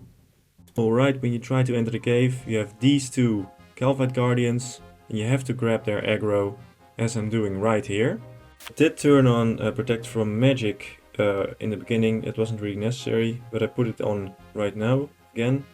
Trying to lure the Calvite Queen to the back. So I'm going to stand here in the corner and hopefully the Calvite Queen doesn't get stuck and walk this way towards me. There she is. And then I try to push the Calvite Queen into a corner and behind the Calvite Guardians. Only I really messed up. I was trying some really weird things. You see, I tried to get it right there, but then the Calvite Guardians are on the wrong side. So yeah, this attempt really kind of failed. I failed to get it stuck properly and I had to return later. So this failing continued for a while until by sheer luck I got it stuck in a back corner, which wasn't optimal, but it worked and I did manage to kill it and get some Wines of Zamorak, which are not too handy, but it is a start. The first kill has been done. But I have to say that this kill was more luck than anything, and in the kills that followed after this, because as I am recording this, I have a KC of 30. I perfected my strategy a little bit and I got a perfect lure almost every time. And I'll try to explain my optimal flinching strategy in the next video, and maybe you guys have some notes on that, or something I could improve maybe. But yeah, it's been a pretty steep learning curve. In the beginning I only took my element blade legs and rune chain body, but now I actually have some prayer gear because I'm not getting hit when I'm flinching Calvite Queen, so I might as well just have some prayer gear on, and it allows me to do a lot more prayer flicks with ultimate strength and whatnot. So yeah, that's sped up the kills a little bit, but I am, as I am recording this, still 75 attack, so I'll have to improve that. As of now, my strategy for killing the queen is quite simple. I just get it trapped in a corner and smack it with my rune 2H. I have some prayer gear on for extra prayer bonus, but still these kills are very slow, and I still have a problem that after 20 minutes the Calvite Queen despawns. It reverts back to its first form and I have to start all over again. So I'm gonna need some upgrades, and the most important upgrade is weapon poison.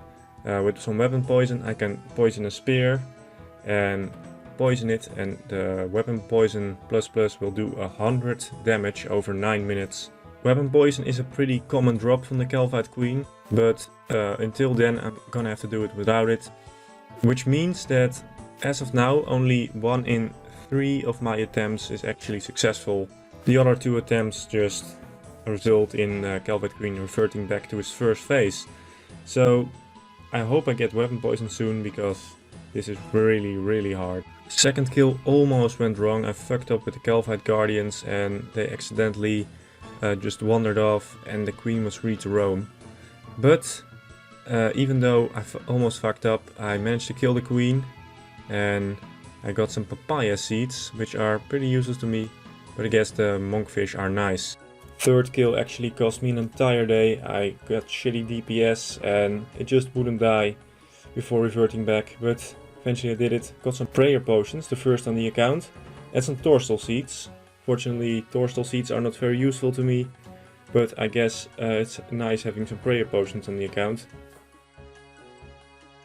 The fourth kill went pretty good, kind of smooth, and at the end I got some super combat potions, which actually helped a lot with the fifth kill. Kill number 5, I'm going to town with my boosted stats, and at the end I got really lucky. Weapon poison is a 1 in 25 drop, and I got it in 5 kills. So now I can actually poison a spear, but before that I actually had to get a spear. And the easiest way to get a spear is from Giant Frogs in Lumbridge Cave. I also got a longbone, which was pretty nice. But yeah, it is a mithril spear, which is a pretty shitty spear, but it is the easiest one I could get. And after I poisoned it, I got my first weapon upgrade. It's gonna be pretty hard to poison Calvite Queen with this spear, especially on the second phase, as it has really low stats. Alright, so let's talk a little bit about the upgrades I want to get to make this queen killing business go faster. First, from the Calvite Queen, a Dragon two-hander would be amazing. It has far superior stats compared to the Rune two-hander, so I estimate it would speed up kills by 30% or so. Also, from the Calvite Queen I can get a Dragon chain body. I don't really need that much defensive stats, but I guess it would be nice from resisting attacks from the Calvite Guardians that roam around. And of course the recently acquired weapon poison, which is very nice. The only problem is the mithril spear. It is far inferior to another spear that I can get, the Dragon Spear, which you can only get from the rare drop table from either Calvite Queen or Calvite Guardians. So I'm probably gonna need to kill some Calvite Guardians because poisoning it with a mithril spear is subpar. If I can't get a Dragon Spear, I'm probably gonna go for a Rune Spear, which is also really rare, but it is a big improvement from a mithril spear. So I want a Dragon Spear, but a Rune Spear would also be sufficient. And in the final categories there are 2 items that will help me kill Calvite Guardians more efficient. Magic locks and a red dragonite body. Magic locks will help me make a magic short bow, which will increase the DPS on the guardians and allow me to kill them more. And the same goes for the red dragonite body. Also on the rare drop table there is a dragon med helm. If I get it, it would be cool, but it's not really necessary. So the current strat with the poison spear is to poison it right before it transforms into its flying phase. Because the second phase has a really high defense bonus against melee and protect from melee, so poisoning it on the second phase is really hard. So I usually only poison it right before it transforms, and afterwards I'll use my Rune two-hander to finish it off. But the poison really helps. I can now finish almost 90% of the kills before it reverts back to its original form, whereas it used to be like 30%, so we're making improvements. Another beautiful kill, let's see. Sarah Brew, nice. And grapes. I can make wine from these, good cooking XP. Alright, kill number 10 if I'm correct. Yes. Alright, and good diamonds, pretty good. They also drop rubies, which I prefer, or emeralds. Diamonds aren't too useful, but still nice crafting XP. Alright, let's see what we get. Super combat potion. Nice, that's actually really handy for the next few kills, because give my stats a nice boost and I'll hit more often. Alright, got a little lamp, put it on Slayer. Level 5 Slayer. Rolling Hands, very nice. Just a few more levels before I can kill some creatures in the Limerick Swamp. Ah, Rune Chain Body. And I died.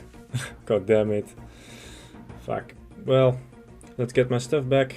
Little setback, gone for another kill, and Rune bars. Oh, and super anti-poison.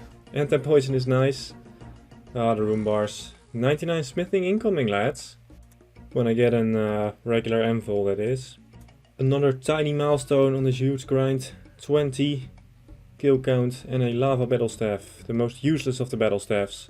Quizmaster random. These are pretty huge because they have a pretty high chance. 1 in 300 of getting a rune spear, I believe.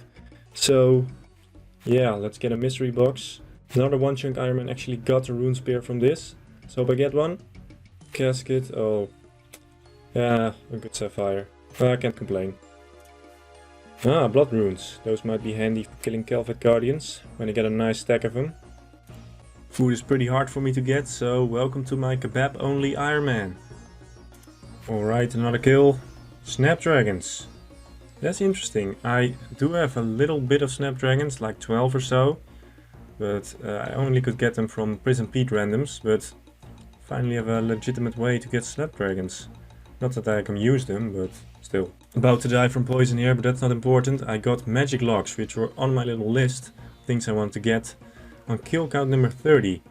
Gonna make a magic short bow with this, but first I'm gonna get 80 fletching before I can get that.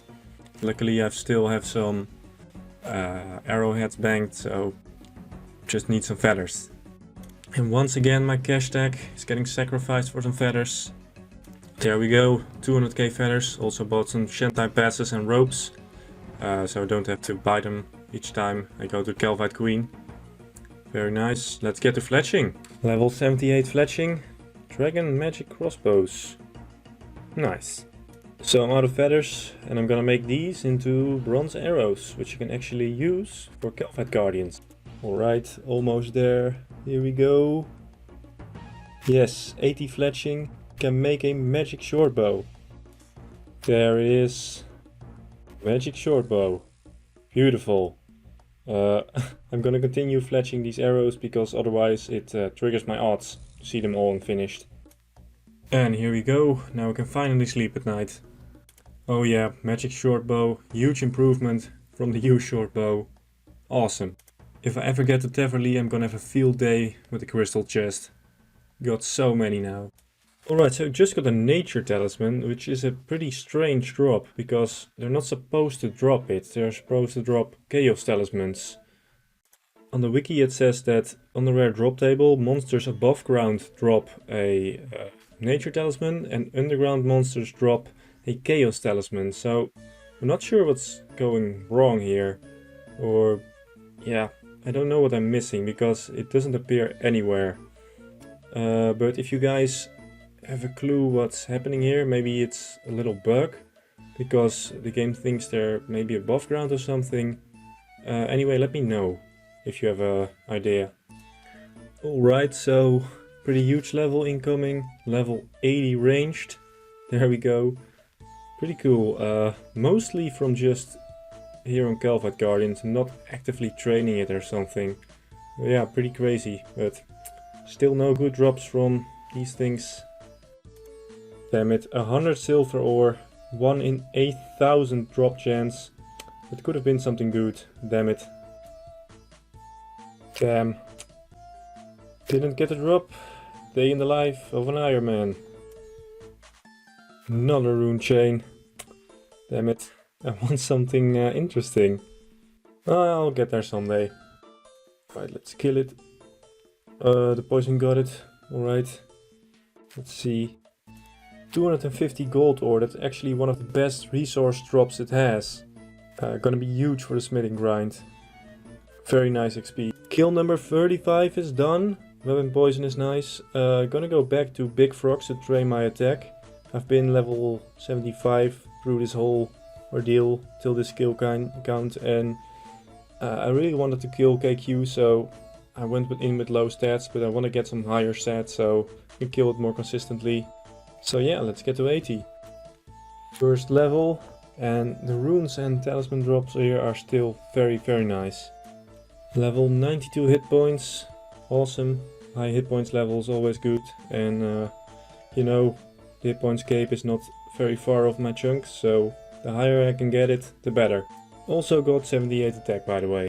Got level 8 Slayer on stream from a lamp, which means I can attack cave bugs, and if you don't watch my streams, you should. Because why not, it's fun. And this is an easy task. Cave bugs don't drop anything too useful, but they do drop candle lanterns, which might be a nice collectible. Can't be worse than the candles I'm using, right? Maybe I can go from 3 candles to only 1. And there we go, first candle lantern. Let's see, pretty fast. They are 1 in 128th. Okay, let's use it. Candle lantern. Oh, and if I drop those, it gets darker. Okay, so I need 3 candle lanterns. Let's get to it.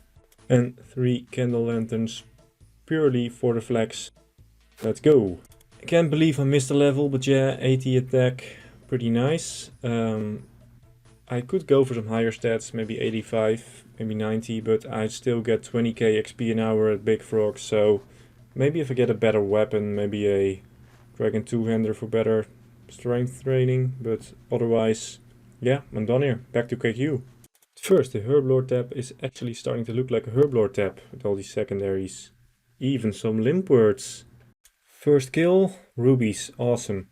Those will be handy for rings of forging when I go for 99 smithing. Damn it, I missed the record again, but yes, KQ hat. First unique achieved on the account. Absolutely awesome. Yeah, I'll probably get a lot more of these and I'll elk the duplicates, but it's pretty nice to finally get some interesting drops. So I got a video sent to me, a tutorial video for doing this Calphite Queen thingy I've been doing. And it's from Try Too Hard For You on Twitch. I'll put a link in the description. And he made an excellent tutorial for me on how to do this efficiently. And it's a pretty good tutorial. He has a desert only Ironman, around 500 kills with this method. And I was kind of developing my own little method, but yeah, this works pretty well, so I'm going to use it. And I'm going to show you how to do it. First, bronze knives, so I can tag these Calphite Guardians, because those are pivotal in doing this. I need to line them up after each other, like this. I'm going to put Protect from Melee on, and now I'm going to lure the Queen. Protect from range, because if the Queen hits you, you get smited for 1 prayer point, and I want to stay multiple kills, of course, which is doable now, because I had to replenish my prayer after every kill previously. But now the Queen should be behind these 2 Calphite Guardians, and I can run past them with Protect from range on this tile and wait for this Calphite Guardian to go on this side of the Calphite Queen where I'm standing. Let it hit me, and I go here. Oh, I went a little bit too far, but now I just need to get it to that corner, because there you don't get pummeled by all these little Calphite workers that spawn in the cave and that only lose aggro after like 10 minutes. But in that corner I'm safe from those. I usually went to that corner where you do get pummeled by these Calphite workers, but it is easier to get the Queen stuck there because this is a long walk, and I'd say there's a 90% success rate of getting it there, luring it there. And there is a little line here I made with markers, and if you go over that, these Calphite Guardians lose aggro and they will need to be re-aggroed, which is a pain, but not a big deal as long as you don't go over that. So now I have it stuck. I can use my Mithril Spear, try to get it poisoned, and I'll Prayer Flick, Calphite Queen, until it's poisoned, and then I can use Smash on my Rune 2-hander. I missed up the flick there, but not a big deal. Let's go for it again, try to get it poisoned. And on the second phase of KQ, just before it transforms, I'll try to poison it again. So it's easier to take down, because poisoning it on its second phase is, as I said before, really hard. It has a really high defense against Crush and Slash and the other one, I forget. But only problem I still have is that poison is still an issue for me that I can't really solve, so I'll just have to tank it, which takes a lot of food, but I guess it is what it is.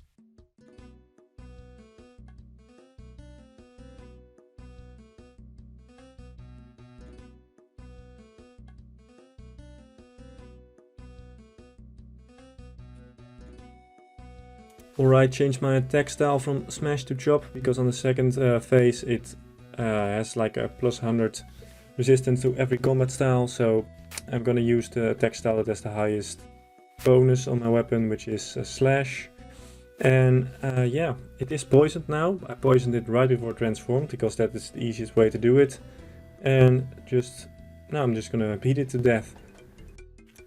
Alright, that's all there is to the strategy. Pretty good strat, and I'm gonna be using it I think for the rest of this grind. Alright, another kill.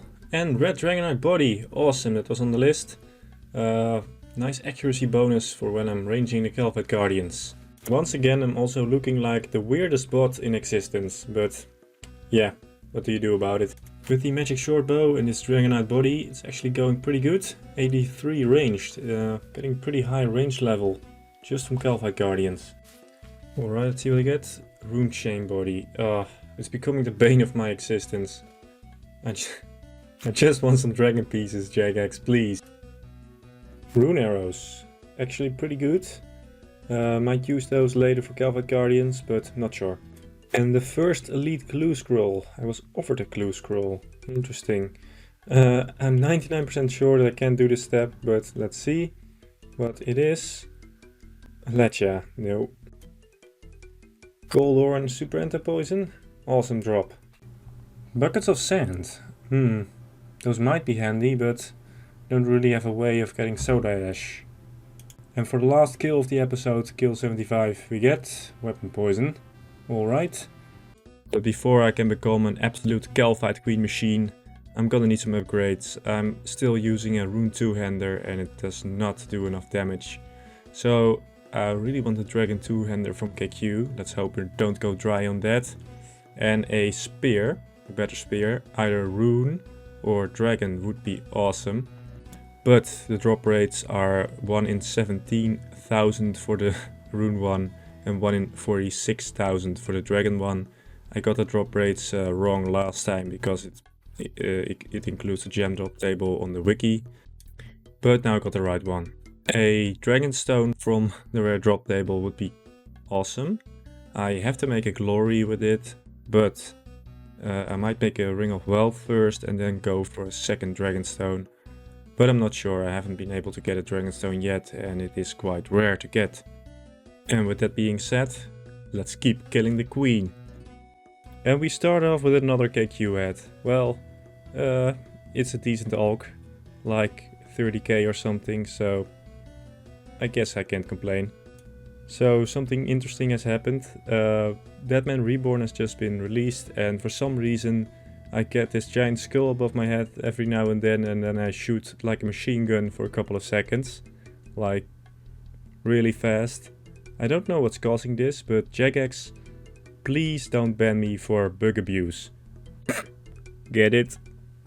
Okay, so just got 20 adamant javelins. They have the same 1 in 8,000 drop rate as a Dragonstone. This has happened to me before. Useless drops on the rare drop table. With the same drop rate as something useful. But I guess I'll keep trying. Okay, so I was streaming KQ the other day and someone had a really good plan to get a magic longbow, because the spec of a magic longbow has 100% accuracy, which I can use against the second phase of KQ for some guaranteed damage.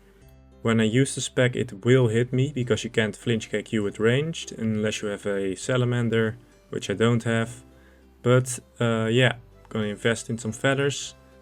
Here we go, got a nice big stack, 300k, although that set me back a little bit in the money department. And I'm gonna fletch the rest of my arrow tips from my bronze bar grind for 70 smithing into bronze arrows, although I don't have enough arrow shaft, so I'm gonna sacrifice a bit of my oak logs.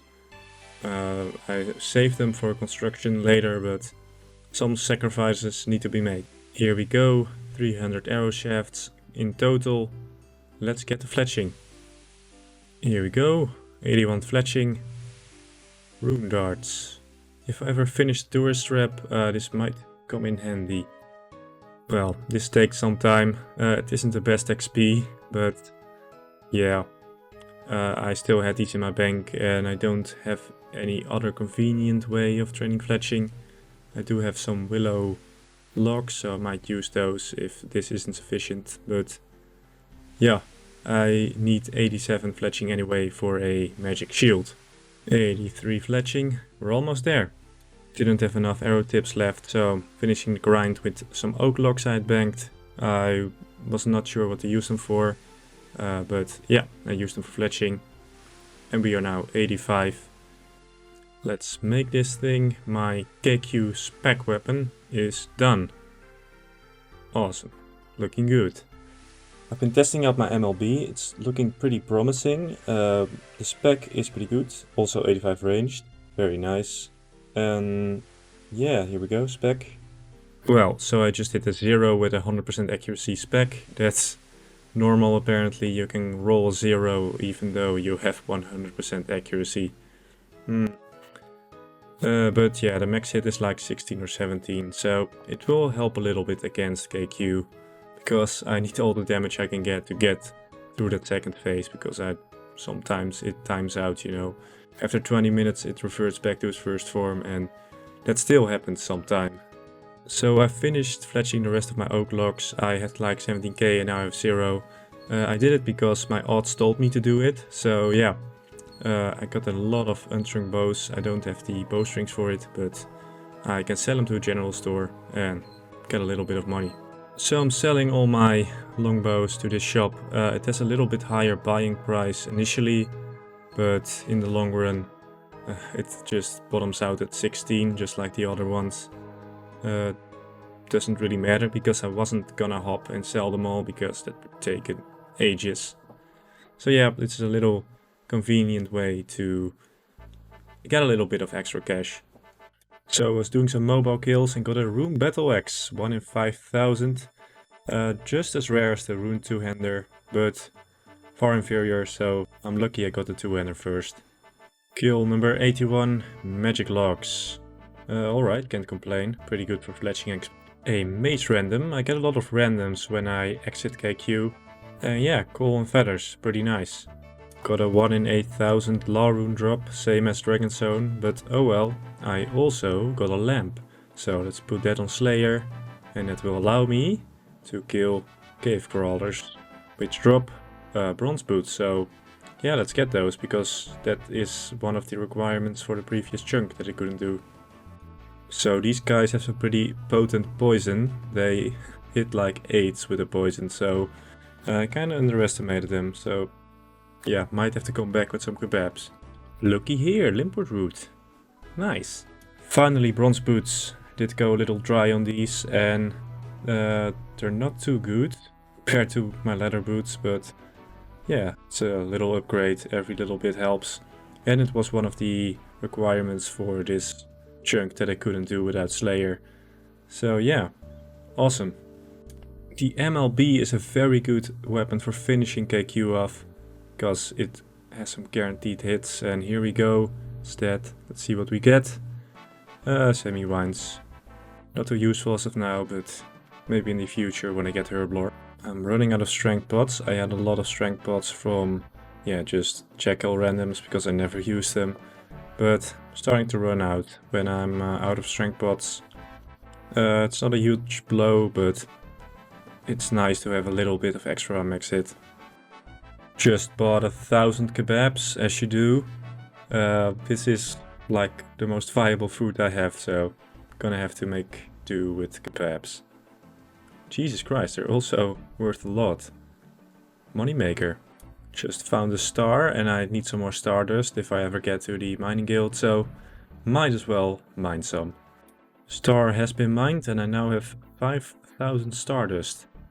12 Slayer, slowly getting to 17, which I need for iron boots and cave slimes. 88 ranged, but I haven't gotten an item like a dragonstone or spear yet. If I get to 90 ranged, I'm gonna stop training on these with ranged and trying to get an item.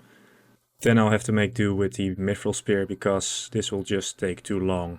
Got 8 nature talismans from Calvite Guardians, and they're not even supposed to drop these, because they're an underground monster. They should drop chaos talismans, but alright, I guess. Decided to train my magic to 75 so I can use my blood runes with fire wave on these. I kill them a lot faster with magic, so That's cool, but I don't have too many runes. I'm also almost out of elemental runes. So unfortunately magic is not gonna be my main way to kill these. That's gonna stay ranged. But still, it's pretty fun to kill them this fast. Normally a kill with range takes like 2 minutes. So I was streaming KQ on YouTube, which I do whenever I feel like it. You should go and watch sometimes. And we finally got an interesting drop. It was really cool to get it on stream with you guys. Let's watch. Oh, come on. Yeah! Oh, yes! What the fuck? Ugh. Yes! Oh, man! Dragon Chain! It's not... No way! Oh! What the fuck? Kill 120, Cactus Spine. Might be useful for compost or something, because they're gonna use those for herblore. Snapdragon donation from Pete. Used to be the only source, but now I can get them from KQ. Kill number 130, anti-poison. Very nice. Anti-poison helps me a lot, because I can't get it only from KQ. Not even like the standard one. Just got a clue scroll. I bet I can do it, but let's see. No. And dropped. 98 ranged, almost 90. I said I wasn't gonna continue trying to get a spear after that, and don't really feel like I'm gonna get a spear at this point, or a dragonstone, but yeah, I'll keep at it. Maybe I'll be lucky, probably not. Let's see, uncut ruby. Rubies are gonna be huge when I finally have to smith a rune plate and I have to smelt my giant stack of iron ore. Brings a forging man, gonna be huge. Kill 150, magic locks, very nice. And the rune 2H is starting to wear on me. I was kinda hoping I'd get lucky and got a dragon 200 by now, but it's just so slow with the rune 200. The dragon 1 would be such an improvement. I estimated kills will be like 30% faster. Of course KQ had, I got like 4 now or something. Ridiculous. This could be a spear.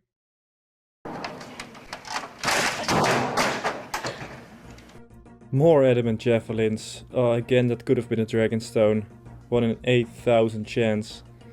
Oh, damn. I hate those things. I truly hate them. But again, I also got a lamp and I'm gonna put it on Slayer. Should give me a level. 15. Very nice. 2 more levels for cave slimes. And iron moods, of course. Kill number 175 with the rune 2-hander and magic seeds. Those might be very useful later. And this is gonna be my last kill before 90 ranged. So yeah, I'm gonna give up on the spear or dragonstone. Yeah, here we go, 90 ranged. It sucks that I didn't get it, because I killed over 6,000 guardians, but well. I guess we'll have to do with the mithril spear. More rubies, very nice. When I'm done with my trips, I usually now just go and commit Sudoku so I can get back to Lumbridge and collect my items from death. And because I don't use many expensive items, I can just reclaim everything for free, including my food and potions. So yeah, pretty convenient. This is gonna be a milestone. Kill number 200 rune arrows. That's pretty decent because I need those for specking. And yeah, kill number 200 without a dragon 2-hander. I was really hoping to get lucky, but yeah, I'm just hoping I get it under the drop rate now, because a rune 2-hander sucks. Kill 205 weapon poison. I sometimes use weapon poison to poison my arrows. Arrow poison is pretty bad, but it can help when it's low and you need just a little bit of poison. Because arrow poison is like half as potent as regular spear poison, but it still helps a little. It does like 30 damage. Prayer potions are very nice, because sometimes I run out of prayer because I'm using my bow specs and I have to leave protect from range on. Yes! Finally. Oh. Gotta get out of here. Oh, look at it. Oh, it looks so nice. Oh. Under drop rate too. Waited so long for the D2H. Oh man. Can't wait to test this out. Oh, fucking up the teleport. Jesus Christ. Oh man. I'm so happy. Under the drop rate as well. Look at it. This is, dare I say it, this changes everything. Oh yeah, let's compare it to the Rune one. Alright, so let's compare the two. Well, the strength bonus is plus 20 on the Dragon one, so it's a lot better. But the big difference between the two is the higher crush bonus. And here we go, the Dragon one plus 30 crush compared to the Rune 2-hander.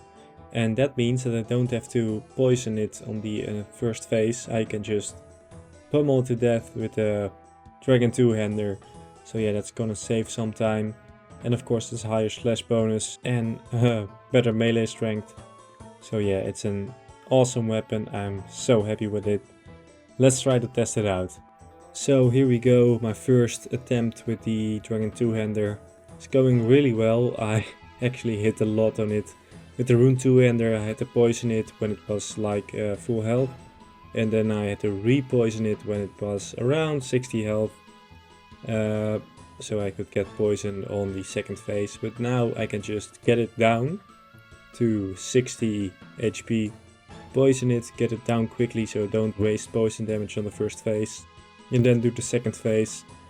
But yeah, it also helps a lot on the second phase because the higher slash accuracy really helps. And yeah, overall it's an amazing weapon. I'm so happy I got it. Alright, now I'm trying to see which is a better training weapon, the D2H or the Animate Scimitar. And the D2H is about 5% faster, so it's not a huge difference, but that is to be expected with the D2H's low attack rate. But now and again I'll come back to this cave and I'll try to get some levels, like I got 81 strength just now. And the goal should be to get like 85 in both strength and attack. It will give me like 2 more max hit levels and a little bit more accuracy. So yeah, it's not going to be my main focus, but it would be nice to get some levels over the long run. Alright, mystery box, this could be a spear. The chances are really low, but let's go for it. Casket, damn. Coins. Well, can buy some feathers with those. This should be my last lamp on Slayer. Yes, here we go. 17 Slayer. I can now kill cave slimes. So these drop iron boots, which is a nice little upgrade, and also a task in this chunk, which I had to complete. I won't lamp Slayer any higher than 17 because there's really no point. The only thing I can kill in these swamp caves are wall beasts, which require 35 Slayer. That would take like 80 lamps or so that seems like a waste of time. Yeah, here we go, 81 attack also. And let's try to get some iron boots. Chaos Talisman, very nice. Should have gotten these from Calvite Guardians, but for some reason they don't drop them. Here we go, iron boots achieved. Awesome. It's not a huge upgrade, but it's nice to have. So with the D2H my kills have gone from like 30 minutes to 15 to 20. It's an amazing upgrade again.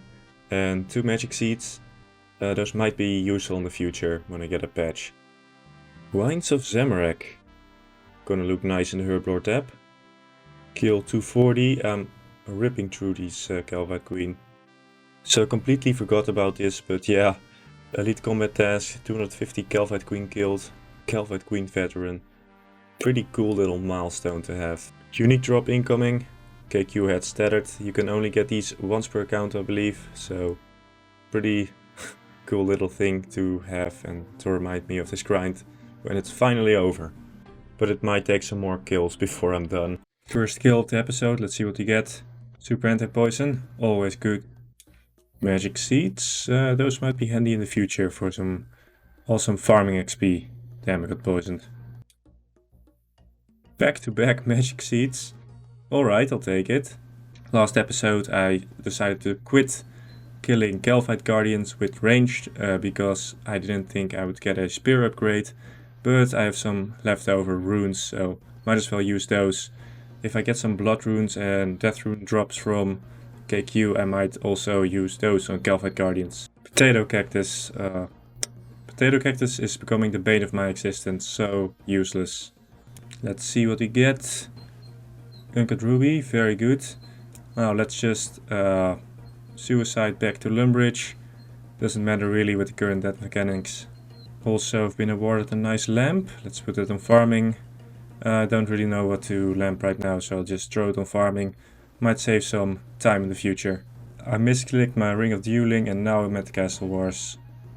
Fuck, well, it was to be expected at some point that it would fuck up. This isn't the first time that something like this has happened. It really sucks. Well, account ruined, I guess. Dragon Chain, very nice. I already have one, of course, but it's pretty nice elk. It elks for like 120k, which is a lot of money for this account. New milestone, kill number 300. We're getting places and 25 rubies. Those are, of course, pretty big. Elite clue again. I don't think there's a single elite step that I can complete, but let's just check it. Here we go. No, of course not. Drop. More flex for the magic longbows. Only way to get it. I'm gonna have a huge stack of magic seeds at the end of this. Jagex keeps telling me to take a break, but how else would I get Torstals? Nice. Here's how the bank is looking. Potion wise, I'm all out of strength pots and I'm out of death pots, which I got from Calphite Guardians. So now I'm just gonna enchant some recoils. Maybe those will help a little bit against KQ. Here we go. Rings of recoil. Would you look at that? Another dragon two-hander. Awesome. Second one on the account. Should be like a nice alk if I ever want to alk it. I don't know what else I will use it for. 2 kills later, Dragon Chain. The uniques are flying today. I love it. Missed a level, but 94 hit points. Yeah, if I ever roll that dual arena chunk with the hit points cape, it shouldn't be too much work to actually get 99 HP. Sand bucket's not too useful. Well, I'm poisoned and low HP, so let's get a free tally back to Lumbridge from these guys. So yeah, if I don't get like a high value drop, like maybe a Dragon 2-hander, I can just reclaim all my stuff for free. Otherwise you need to pay like little tax, like a few %. But don't have to worry about that because I actually kill KQ in pleb gear, so I don't have to pay anything. Making some recoils, I got these rings from looting Bird's Nest back in the very first episode, so they finally come in handy. Also this new auto enchant function, I've never used it before on this account, but really handy. So someone on stream said something really useful to me. Look, you got all these diamonds and they're not too useful, maybe only later for like elking, but you can use them to make phoenix necklaces, which when used heal you for like 30% of your max HP. So in my case it would be like 27 or something. So that's a lot. A 27 heal. Like a kebab only does like 9 on average. So yeah, I'm making a lot of phoenix necklaces and I think they might be useful for out eating poison, because then you don't like get hit by KQ but slowly get poisoned, so you can like monitor when the phoenix necklace is gonna activate. So this might actually be a real game changer. Let's see what we get. Magic locks. When I get a big stack of magic locks, I'm gonna use them to try and make some longbows to get like 87 fletching, so I can make a magic shield and like complete that little requirement. It's one of the least challenging requirements on this grind. Let's see what we get. Rune arrows. I need those for like my magic longbow special, which has a 100% accuracy. And with the rune arrows I have like a max hit of 18, which is pretty big. Gold ore, awesome drop. Good for all kinds of things like crafting and smithing. You'll love to see it. Got a knowledge book, let's drop that one on farming. Here we go.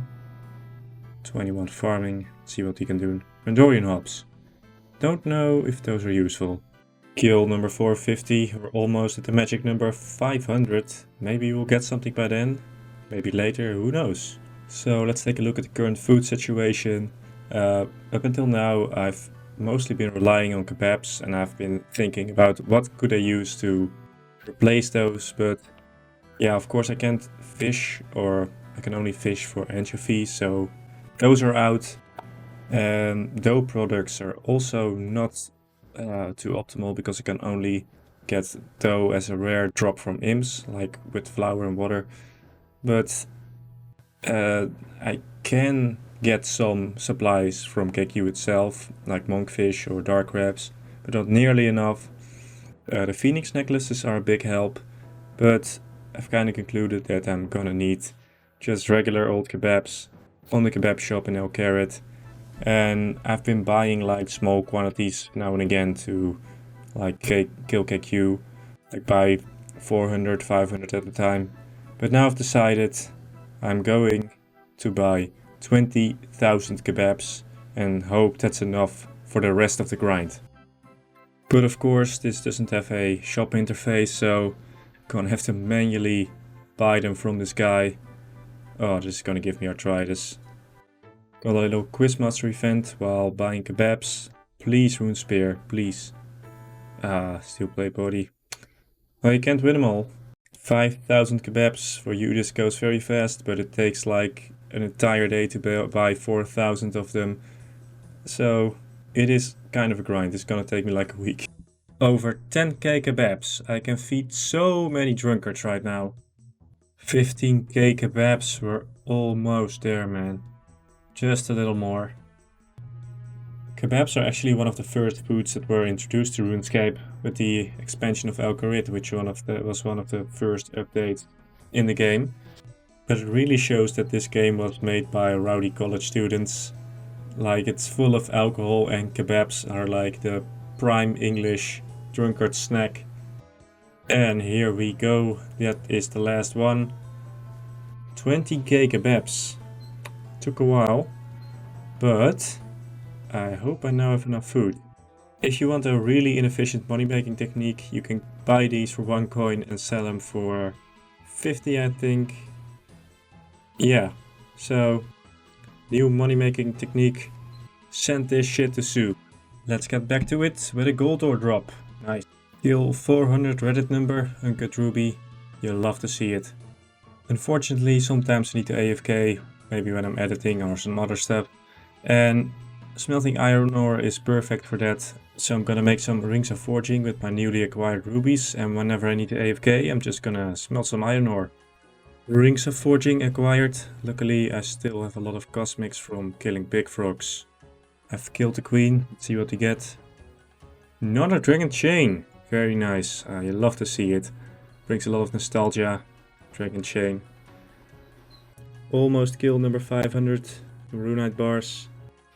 Match number 500, fortunately no item, still no pet, still no jar, but some gold ore, which is nice. Yeah, 500 kills, 1/6 of the drop rate for the pet and 1/4 for the jar of sand, so we're getting up there in the numbers.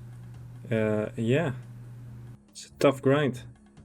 And of course this lamp is going on farming. And 23 scarecrows. This might be interesting. Please, mystery box, come on, give me the spear.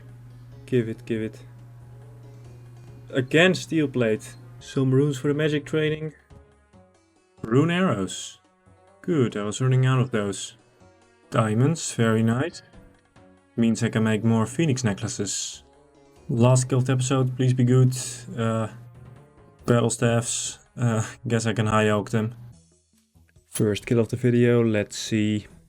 Rune chain, not too great. I'm out of recoils, dueling rings and rings of forging. So yeah, let's make some of those. I have enough gems, so should be able to make a lot. 72 crafting, but cutting gems, it's going pretty fast. Dragonstone necklace, interesting. Let's also make some phoenix necklaces, those are pretty good food. Cheeky farming level coming in, 24. The goal is 28 for wild blood hops. So if I roll a impling chunk, I can do some farming. Got some phoenix necklaces, those should help me for a few kills. And also got an ass load of forging and dueling rings and rings of recoil. Although I'm out of cosmic runes now, which is a shame. Calvite Queen is a very efficient method of training strength, 83. We're getting stronger. Kill number 600, nice little number, but the loot is subpar. Let's see what we get here. Rune arrows, that's good, I'm always out of those. I'll take it. Dragon chain, nice. I already have some of those though. And another kill, dorsal seeds. Freeze frame. Alright, so at this point in this saga I absolutely had it with this little grind. Every kill takes 20 minutes. Most of the times I don't have anti-poison, super combat potions or anything, so it's just a struggle. So I realized that I couldn't do this until I finished it, because what if I don't get lucky? I could be here for 5,000 kills. I need a better method. I need to get my kills down to under 10 minutes at least. Preferably 5 minutes, but that might be hard. So I started doing some experiments and trying my way to make this grind a little bit better. And I did find one, but it requires an alt, an extra account that I use to kinda get the KQ stuck. So I'll explain how this works. So I just start with the alt attacking the guardians so that they're drawn to him. And then, just like I've shown you countless times before, I trap KQ in this here corner so that it can't move and the guardians are stuck. Only the guardians are now aggro to my alt, which has anti-poison of course, which I don't have, and then I can just safely walk over with my main account, one chunk up to the corner, stand under my main account and yeah, just start killing the Calvite Queen. But is this cheesing KQ? Yes it is, using an alt is kinda cheesing it, but I really like trying to bend the game rules of Ironman modes, like see how far I can go, if there's any wiggle room, and that's kind of a fun aspect of this challenge, just figuring out unorthodox ways to get to a goal. I'd say that almost all Snowflake Ironman try ways to like bend the game rules and bend mechanics, find exploits maybe even, just to give themselves an edge, not necessarily an advantage over other regular Ironman accounts, but just to do some interesting stuff. What comes to mind is when Verve force spawned ancient wizards on his Karemia only, or when Settled tried to lure a jackal from the desert into his into Mauritania to complete the Slayer task, or when Settled found a way to circumnavigate the swamp obstacle in temple tracking, or when Settled tried to force spawn random events. Damn, that guy did a lot of exploiting. So yeah, I'm cheesing KQ, but on the other end, that's the Snowflake life. We try to complete this challenge, this impossible challenge that we set ourselves, and sometimes you need some unorthodox ways to do that. And I haven't even shown you the best part of this strategy. I demonstrated on stream like a month ago, and I really want to show you how that went and the reaction of chat, because yeah, it was kind of funny. Get away, run away. Thank you for the hint about private.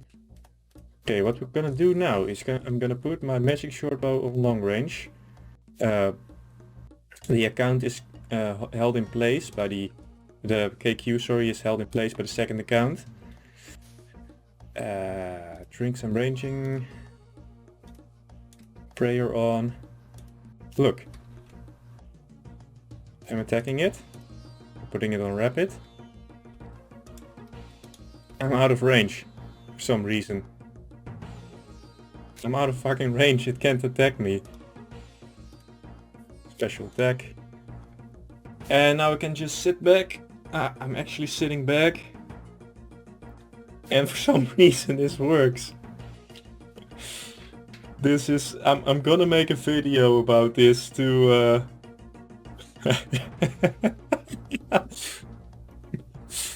And this truly was revolutionary, because the kills went from 20 minutes to like 8. So I'd say mission accomplished. We found the best method for KQ on this account.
It's not even funny anymore.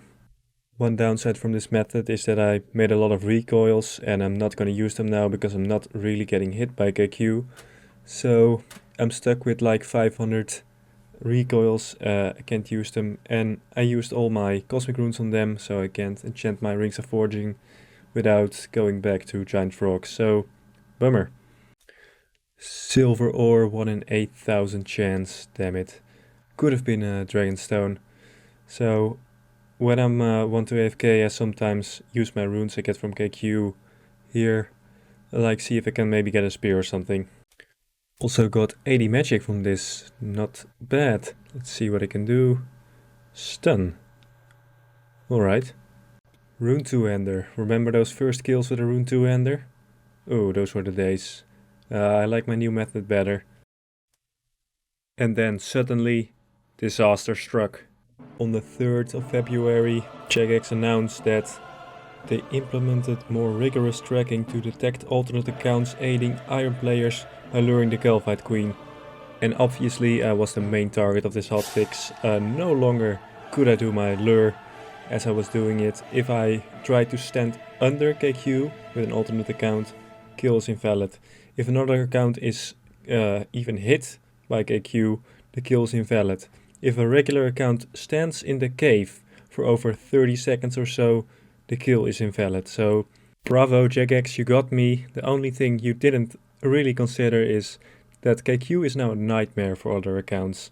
Like, it's too easy to grief an Iron player right now.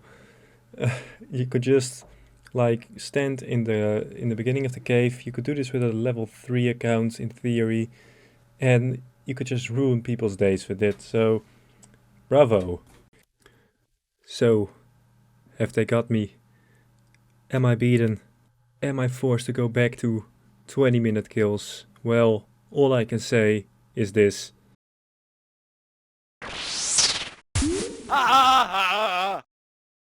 On the last 10 fucking months of this shit, I rolled a Kelphite Queen chunk. Fuck. Which meant getting the pet, jar of sand and some other stuff. And after getting a rune 2-hander, we officially became the Plebgear Queen Killer. Kills were very slow and usually took over 30 minutes. Along the way we got some nice upgrades like a Dragon 2-hander and a Mithril Poison Spear, which sped up the kills to around 20 minutes. After which the account quickly ran out of food, so I bought 20,000 kebabs to resolve the food situation. But the kills were still going too slow, so I needed a way to speed them up. And by using an ult to keep KQ into place, I was able to range it from a distance with a magic short bow. And with this method I got to around 1300 kills on this account. But then Jagex fixed my method, which brings us to today on Xtreme Onechunk Ironman. Hello everybody, welcome back, and after my unfortunate run-in with Jagex last time, I'm gonna try my luck again at Kalphite Guardians. I'm hoping I might get a Rune Spear, Dragon Spear or Dragonstone. Dragonstone would be interesting because if I get it, I'm gonna make a Ring of Wealth, and if I make a Ring of Wealth I need another Dragonstone to make a Glory, because I promised if I got a Dragonstone I'd make the highest tier item from it, which is a Glory. But yeah. If I don't get a Dragon Spear, I'm gonna need a Dragonstone for Ring of Wealth, because otherwise it's gonna be extremely hard. Drop rate is high. And starting off, Rune Knight, 1 in 16,000. Oh man, that's almost a drop rate of a Rune Spear, but of course I don't get it. Ah, that sucks. And here we go, 95 hit points. That's actually getting up there. The hit points cape is near my chunk, so any work I get done here is good for later. Alright, so I'm gonna put this lamp on farming for the last time, because after this I will be 28, which means I can grow wild blood hubs, which will be handy when I unlock one of the Puro chunks, because Earth Implings drop a wild blood seed, which means I can use those to make wild blood hubs to get a head start on farming. So if I ever get that chunk to the west of Lumbridge Castle, I have a head start in farming, which might save me some time. Well, so it happened. I got a Dragonstone. I would have preferred a Dragon or Rune Spear, but yeah, I'm gonna make a Ring of Wealth, and after that I'm surely gonna get a Dragon Spear, because it's like 1 in 3,000 with the Ring of Wealth. But yeah, that does mean I have to make a Glory after this, which will suck, because Dragonstones are so rare, 1 in 8,000 chance. And it takes a long time to kill these Kalphite Guardians. But let's make it. Here we go. Goodbye, Dragonstone. Hello, Dragonstone ring. Oh, let's just do it. Here we go. Enchant this bad boy. Ladies and gentlemen, we have a Ring of Wealth. Let's get that spear. And let's start lamping Hunter, because why not? 93 range. This might actually help a little at KQ, but not that much. Ooh, there it is. The Dragon Spear, finally. Oh, I should have had this at the start of the grind. It is so much better. I can poison it so easily with this, I'm sure. No more Mithril Spear for this lad. Let's go poison this bad boy. Here we go. Oh, look at it. I'm not gonna lie, I am a little aroused now. I wanted to see if I could get another Dragonstone for the Glory, but here we go, another Dragon Spear. Kinda cool, I guess. And look at that, it's a half decent elk. But let's talk about the elephant in the room, the KQ patch. If another account is hit by KQ while you're killing it, the kill is invalidated and you won't get the drop, which is a huge problem for me, because I use an ult to keep KQ in place when I range the second phase. So yeah, how was I gonna get around this? On the day of the patch was a little weird. If you stood in the room at the entrance while an Ironman was killing KQ, even if you didn't get hit, after 30 seconds or so being in the room, the kill would be invalidated. But this was later hotfixed. I don't know exactly when, maybe a day after, 2 days after, but it didn't work as it used to anymore. And on the day of the patch, by positioning KQ around the middle pillar, I could just do my method as normal. And this was actually what I referred to at the end of the last video, where I said I found another method, but after 1 or 2 days this was also patched, fixed, so I couldn't do it anymore. I had to go back to my old method, which was just pummel KQ with a Dragon two-hander and now a Dragon Spear. Dragon Spear sped it up a little bit, but still we were back to a little less than 20-minute kills. So the method was dead. It was a big disappointment, but the show must go on and I went through with it. I killed KQ like a madman, trying to get as much kills as possible. And I surpassed 1400 kills, then 1500, and I went on to 1600 kills. And of course this takes an assload of time. Just getting 100 kills is like 1.5 weeks. So I went on, I put in major hours at KQ with my old stupid little method, and I went for it. I cut my diamonds, made them into diamond necklaces, made those into phoenix necklaces, and used them to heal through the poison that's always plaguing me because I don't have anti-poison. When I ran out of cosmic runes, I killed thousands of big frogs just to enchant more necklaces, even gaining some levels along the way. And at the same time I kept slogging through kills, 1600 kills. I got a 1 in 16,000 drop from KQ, Dragon Meth Helm. 1700 kills, 1800 kills, 1900 kills. Over 8 months ago I rolled this chunk. At one point it just stayed put in this place, I don't know why. 2000 kill count, no pet, no jar, and the jar is 1 in 2000, so this was the moment I was going dry for the jar, and as regular viewers of the stream will tell you, it became a little bit of an obsession. 2100 kills, no jar inside. 2200 kills and a dry streak of 200 might seem silly to you, but when kills take this long, it feels awful. 2300 kills, still no jar. But then, at 2308 kills, it happened. I got the jar of sand. But I didn't really feel happy about it. Because I was just really concerned about the pet grind. I went dry for the jar of sand, how much would I go dry for the pet?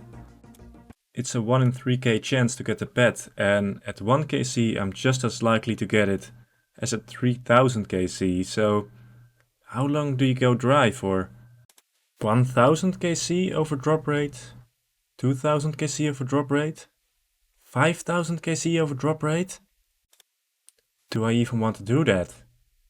And after a lot of soul searching, I came to this conclusion.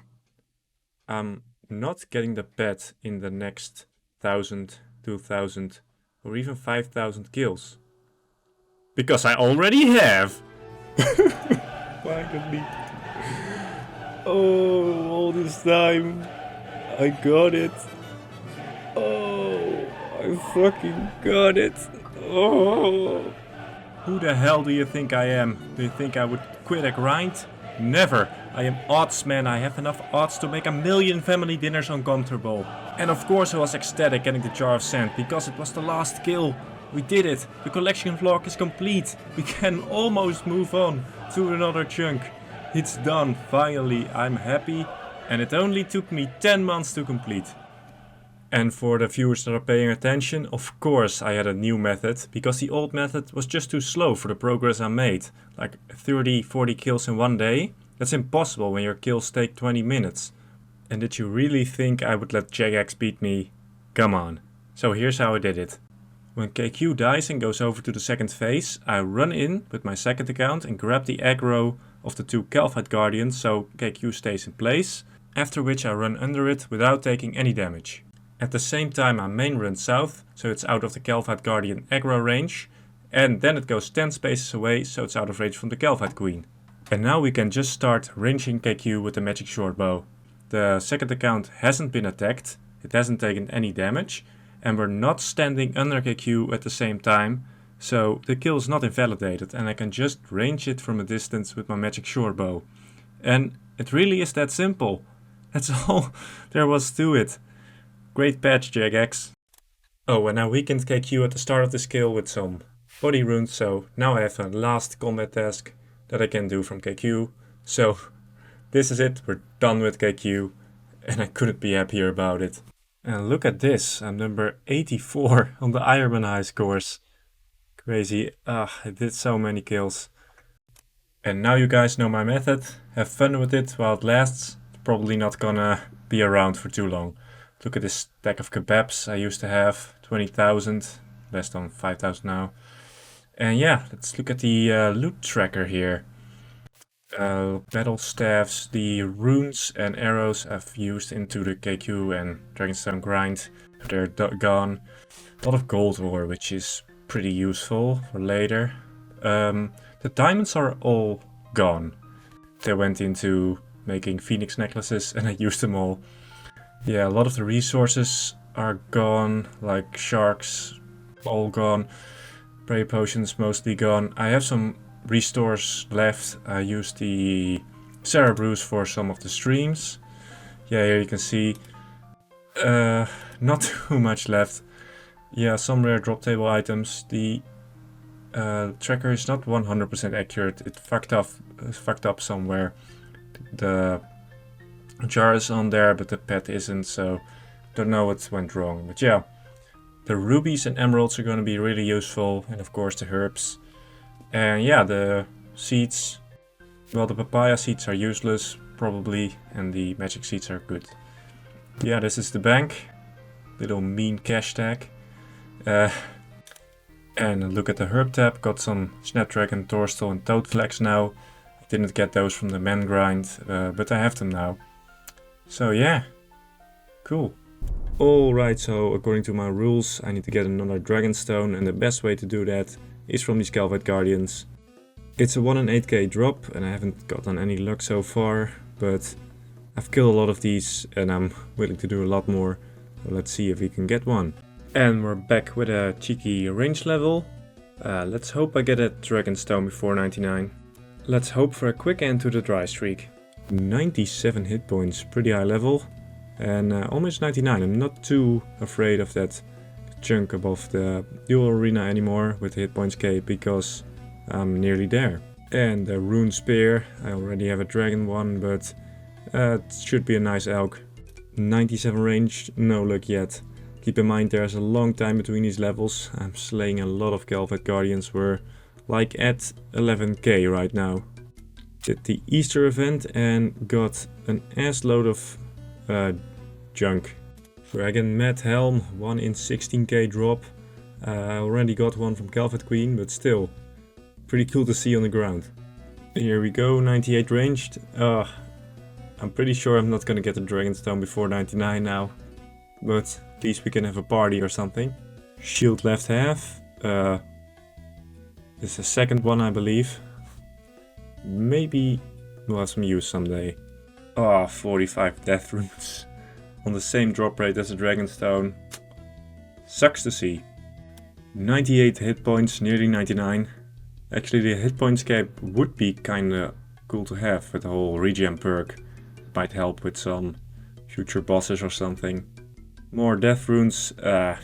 Enough with the death runes, Jagex, it's fine.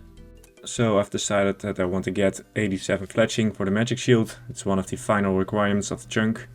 And let's see what I can use. I have some magic logs left and some flags from the beekeeper random. Yeah, let's make them all into magic longbows. Alright, so that's the last magic longstrung. I'm not kinda sure what I'm gonna do. I'm kinda out of fletching things to do. I could sacrifice my oak stack, but that's gonna be handy for construction, so I really don't want to.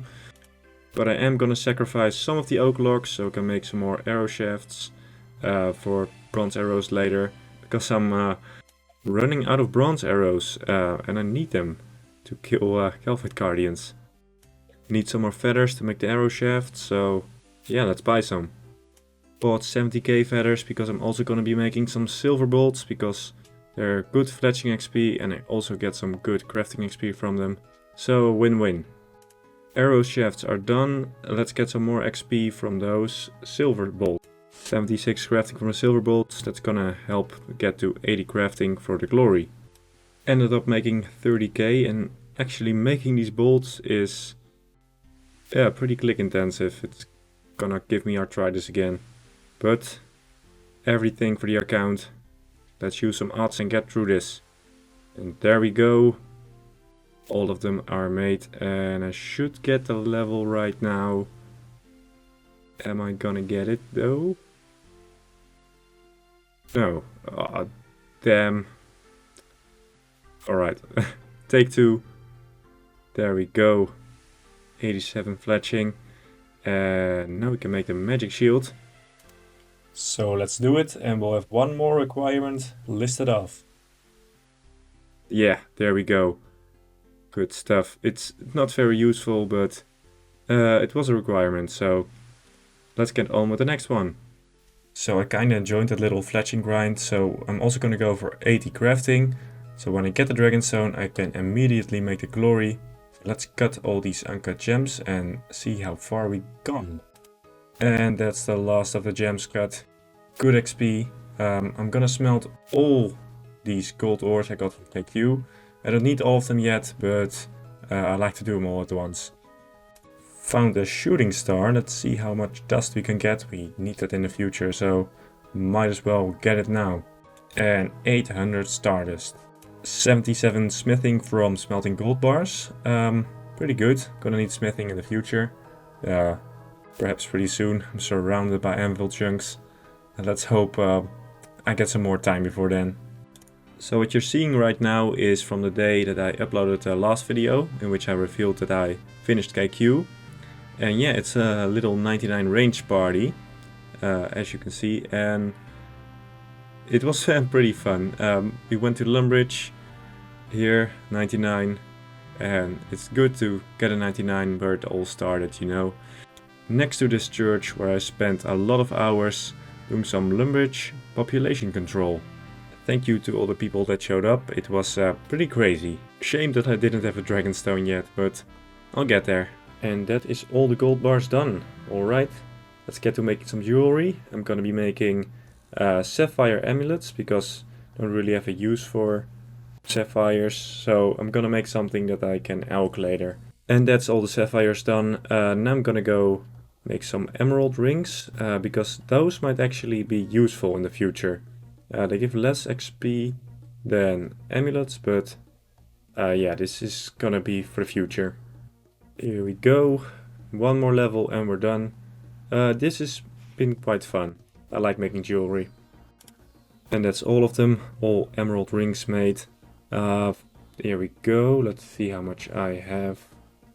That's a lot.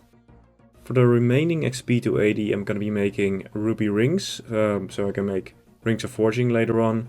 Those are gonna be handy when I roll an anvil chunk, because I feel like iron bars are gonna be my best bet to finish that quickly. And that should do it. 80 crafting, you'll love to see it, nice level. And we can make that glory now. Yeah. So when I get that Dragonstone, I hope it's soon, but then I can make it immediately. So you guys remember that at one point I had 600k bronze arrows? Well, right now I have less than 300. So yeah, I'm running out and I have some bronze bars banked, not too much, maybe 400 or something. And I'll have to go back to a PvP world and smith them all into arrow tips and make bronze arrows again. Let's do it. I have 7k arrows, let's get back to it. Rune bar, 1 in 3k I believe. Hey, there you go. It's done. Oh, I can make a glory. I did not expect that it would take beyond 99 range to get it. But yeah, it says 10k Calvert Guardians, but I estimate it's more like 14k because I did a lot on my laptop and on mobile, which are not linked to Runelight. So yeah, a lot of Calvert Guardians went into this. But I got it. I got it, it's done. God, we can leave this chunk. It's been so long. Oh, let's make this glory. Here we go. The ticket out of this chunk. Let's string it. Just need an enchant right now. And there you have it, the Amulet of Glory. Looks pretty good. So before I roll a new chunk, I'm gonna AFK some iron bars because I need to do some boring IRL shit. But for you guys this will only take like a second or so. So chunk roll will be imminent. 79 smith, pretty good level. I'm gonna stop here and roll the chunk because I'm done with the IRL stuff. But yeah man, I'm excited. I hope I hope I don't get fucked by something. So much that can go wrong. So much chunks of death. But let's see. Alright, so we're finally back in the chunk picker after like 10 months. Feels good to do another chunk roll. At the same time, it's terrifying. If I land on 1, I have to cut like another 200k oak logs or something. It's not gonna be fun. If I land on 2, I'm gonna have to catch like almost 200,000 implinks. Number 3, the same little problem. 4, really no grind. 5, dual arena. 6 has an anvil, like that's where the hill giants are on the desert plateau. So yeah, that's 99 smithing for a rune plate. 7 would be cool to have because it's a hunter spot, and would be cool to have that before getting an impling chunk, because then I have a better alternative of training. Let's see what else. Yeah, I did include these 2 chunks that I've circled on screen in the last chunk roll. I couldn't actually get to those. I couldn't walk to those, so it was kind of dumb to include those, but it also really doesn't affect the chunk roll because the odds of getting the other ones are kind of the same, and if I would have rolled one of those, I quickly would have realized that I can't get to them and do another roll. And now let's just do the first chunk roll in like a year. Not what I expected. Not too bad. It does put me close to Narda, which I can't roll yet because I can't walk over the bridge yet. But Narda does have an anvil, but it's one of the better anvils because it's not too far from a bank. So yeah, interesting roll. Not too useful right now, but at least it's better than rolling one of those skull chunks, because that would not be too much fun. So after every major grind, I like to show you guys my music list, so you guys know that I haven't been walking all over the world, you know. This is kind of the only ways to verify that I actually stay in my chunks. But yeah, I do have a few unlocked that I didn't want to have unlocked, like Castle Wars music and like the one that plays in Yanil. But looking at this chunk, I can only get to this little corner. Yeah, there's a crocodile here, which I'm gonna kill, but I guess let's just roll another chunk.